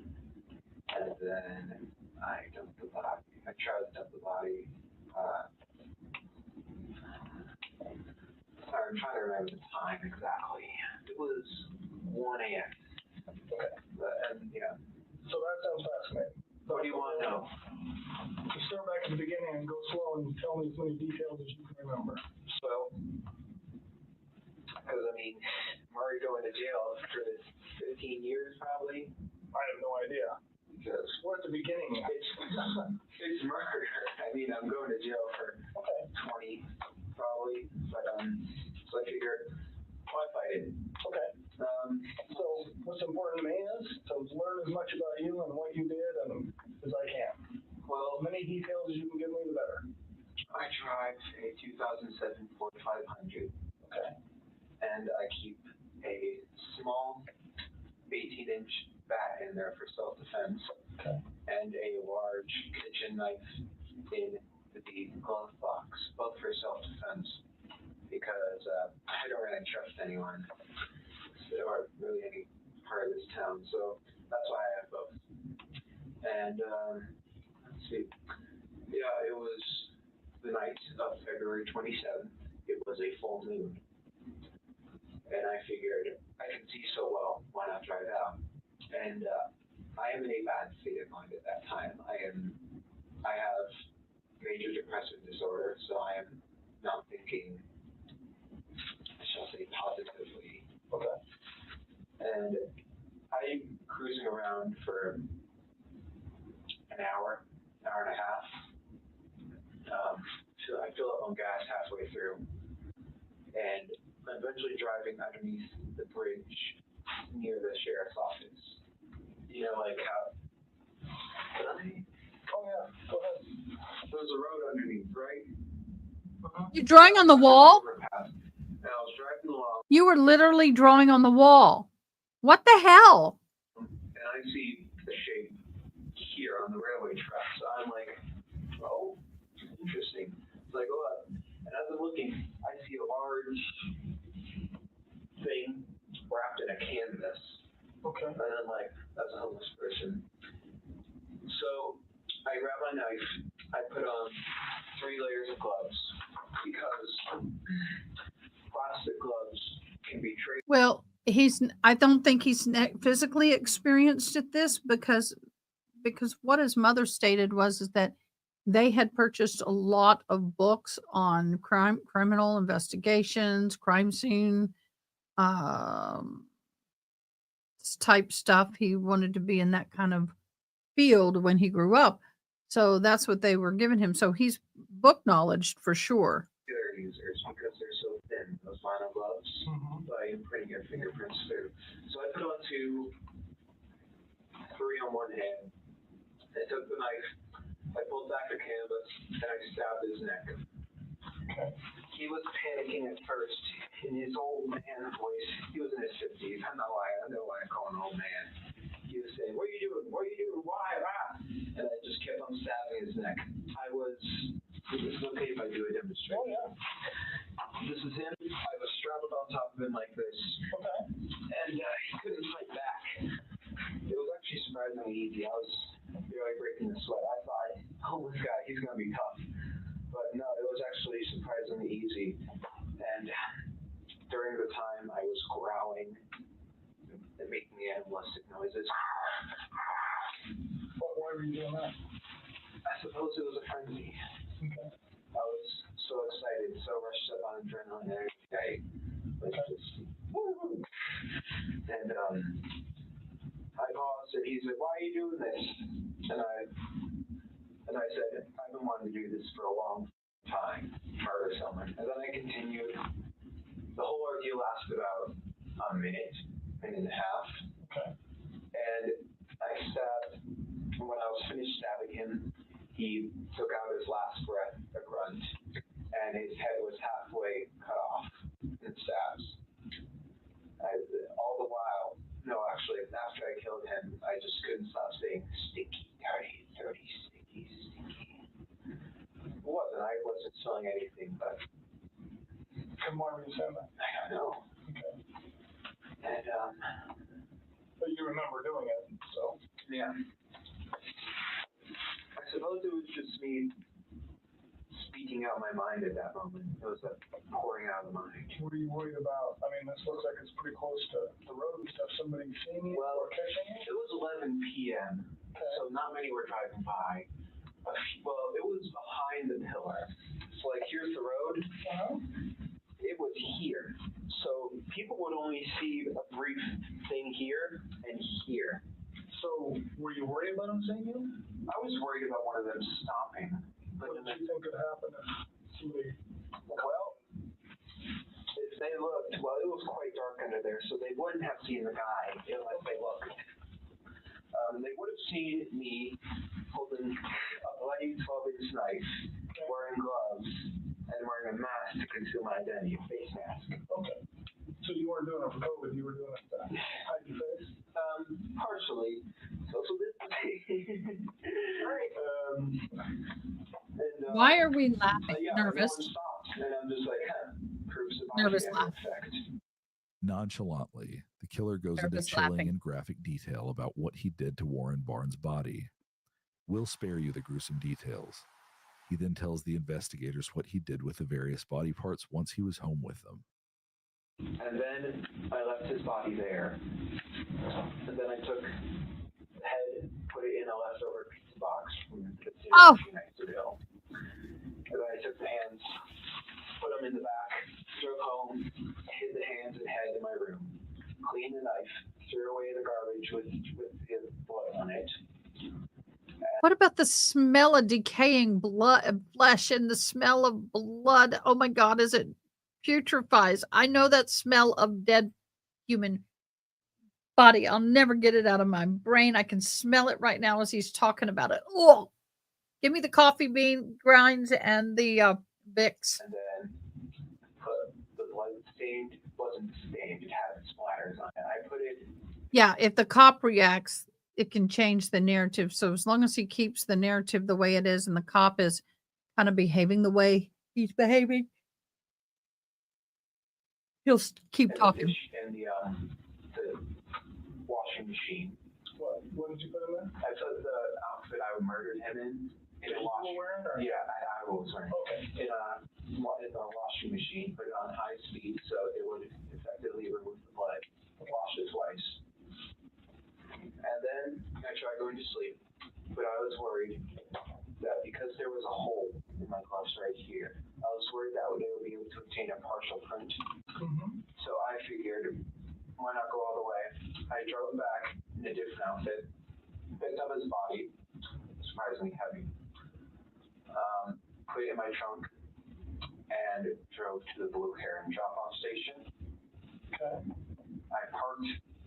So it's like this, right? So let's say this is the ground. The ramp is quite steep, and you need to have four-wheel drive to pull out of it. Okay. And my car didn't. I thought, so I pulled in. I thought that I could drive out because I put it in reverse. A, so that it's easier to pull the body out, and B, because the back tires would provide propulsion to push up. Right. And I open the trunk, I take his body out, I put it in the water, and because I don't want fingerprints on a body, so I just try moving it with my shoes. That works successfully. He goes out some part in the river and floats off. Okay. God knows where he is now. Investigators are still curious to get to the bottom of Brian Kohi's state of mind at the time he committed the murder. And you talked about you were just kind of in a bad space that night. It was, yes. Okay. Why were you in a bad space? I didn't take my medicine. And plus, for years, I was wondering what murder would feel like because, like, Ted Bundy and the Zodiac, they all say murder is the best feeling in the world. So I'm like, I'm going to try that. Okay. So for some time, I had been wondering when it would happen. I always knew I would be in this building, whether it was as a criminal or a police officer. Okay. Because I was planning to go in the military, go into forensics. Okay. All right. And how long do you really, honestly think you've been thinking about really at some point you wanted to know what murder felt like? A year. Okay. And you said you've read books. I read books. I have a book on forensics. Okay. Did you read the book, the Ted Bundy book? No, I have not read the Ted Bundy book. Okay. I Probably have seen excerpts. Have you seen like, little comments from it or things like that? I'm not sure what book you're talking about. The one you mentioned, the whole stuff about Ted Bundy, a lot has been written. No, it was on the internet. Yeah, okay. All right. And Pete has studied him too. So.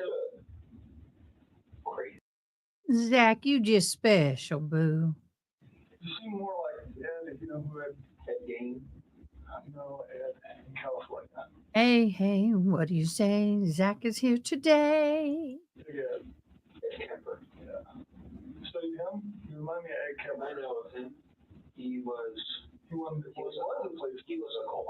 He was 6'9", 300 pounds.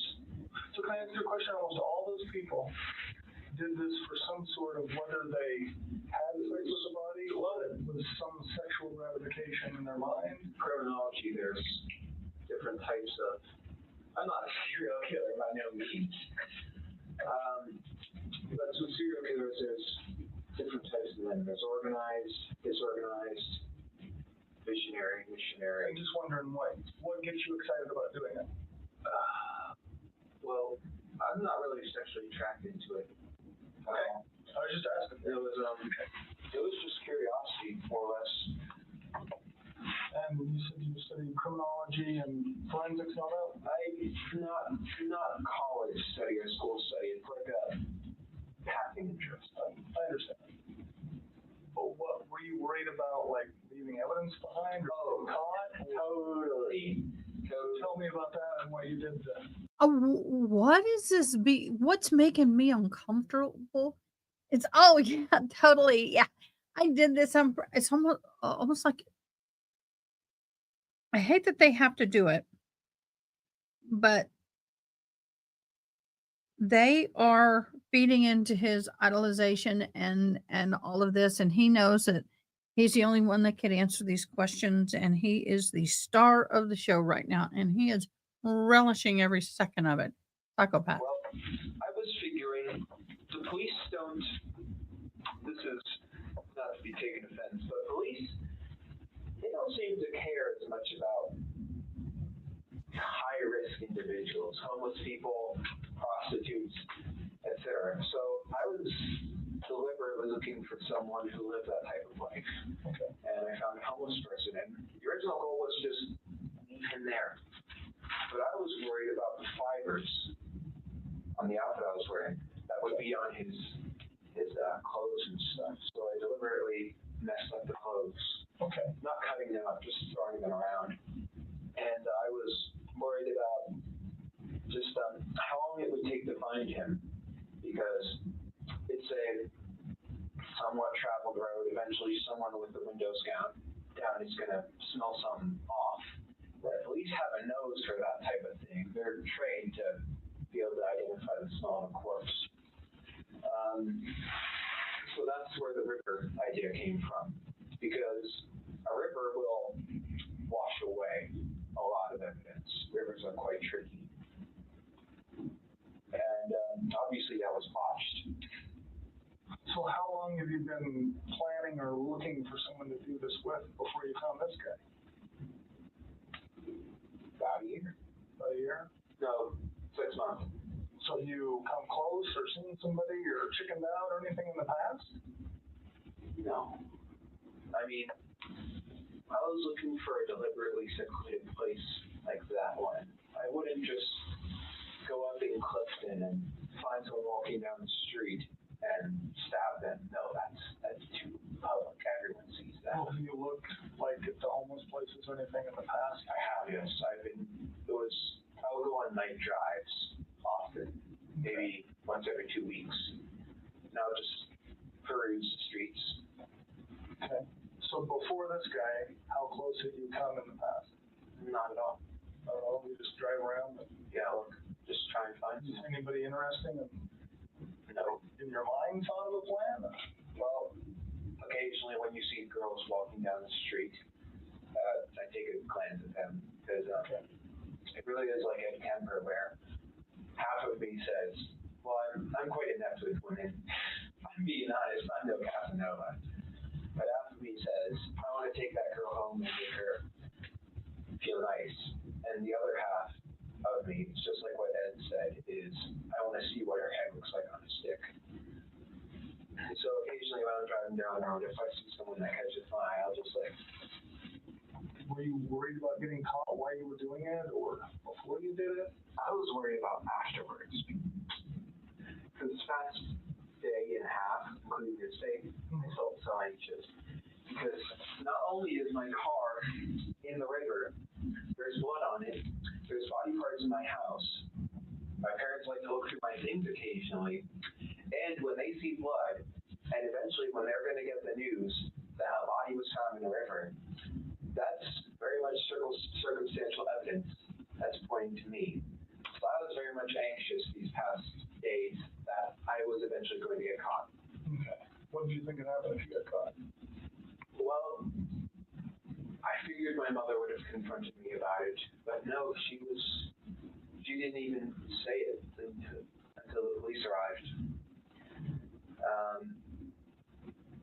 I thought the police would handcuff me, but apparently I've been cooperational, so. Detectives' line of questioning moves on to the big question. Why now? So what in your life has changed or what in your mind has changed to make you? I don't know. Was it like something all of a sudden one day you woke up and thought I'll kill someone, or was it a gradual? It was gradual, I think. Call me weird, but I think everyone has had thoughts of shooting up at school. I didn't though. And then because of that, I suppose I just don't really like people at all. I don't know.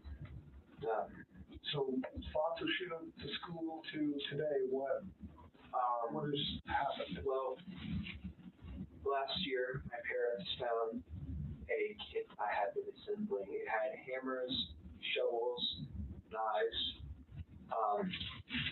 large zip ties, duct tape, saw. I wasn't meant for hurting people. They found it though, and they were ready to call the police until I had convinced them it was via other methods, for other things. Like,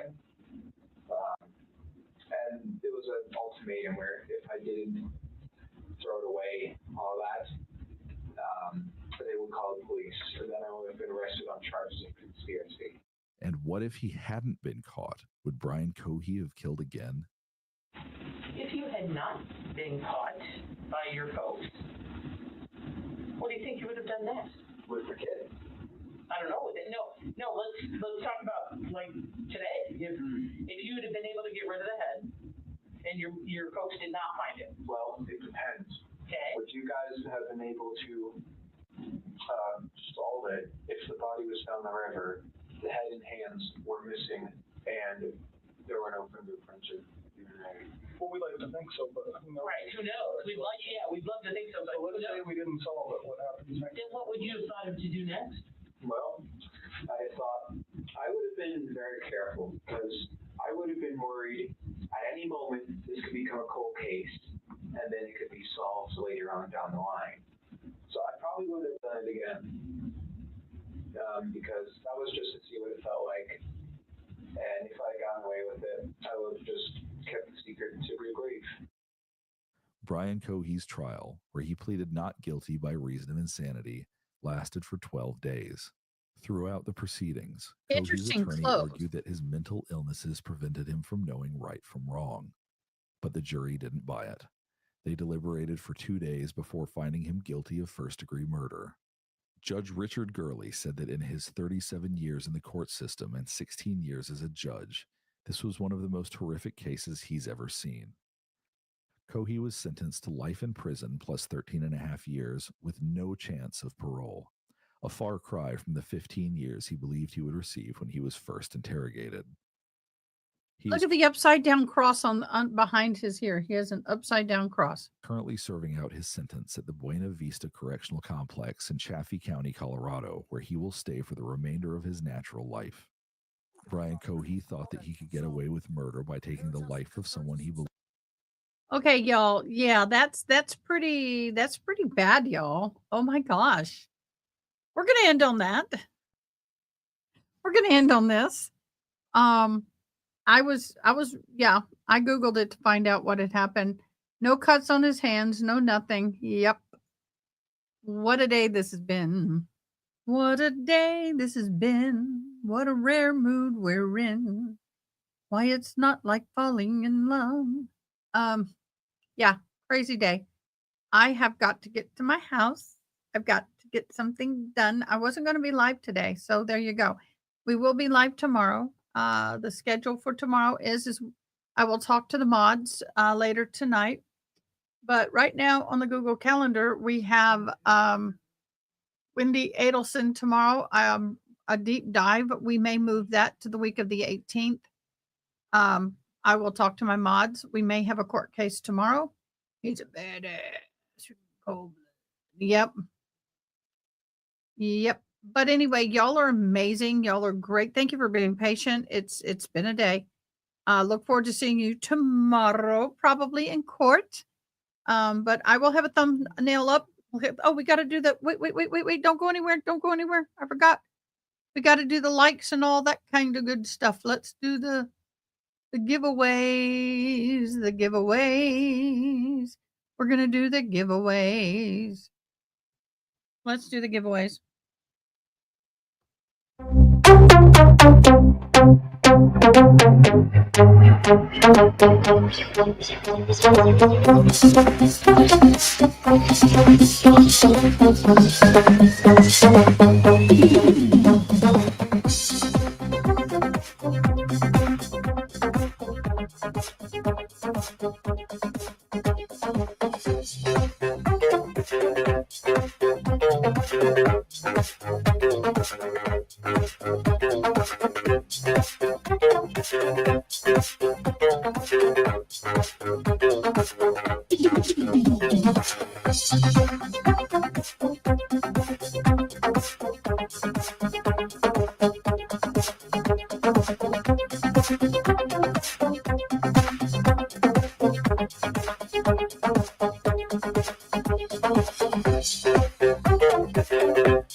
Trying to see if we got, yep.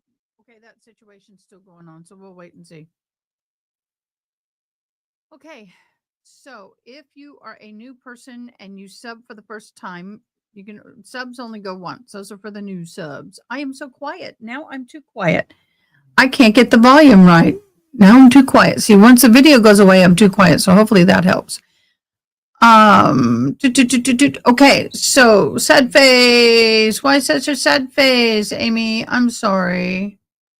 Okay, let's do this. Amy, I will, and Tinkitude, and Case One, I'm going to screenshot this. And now that I've screenshotted this, both of you have an entry.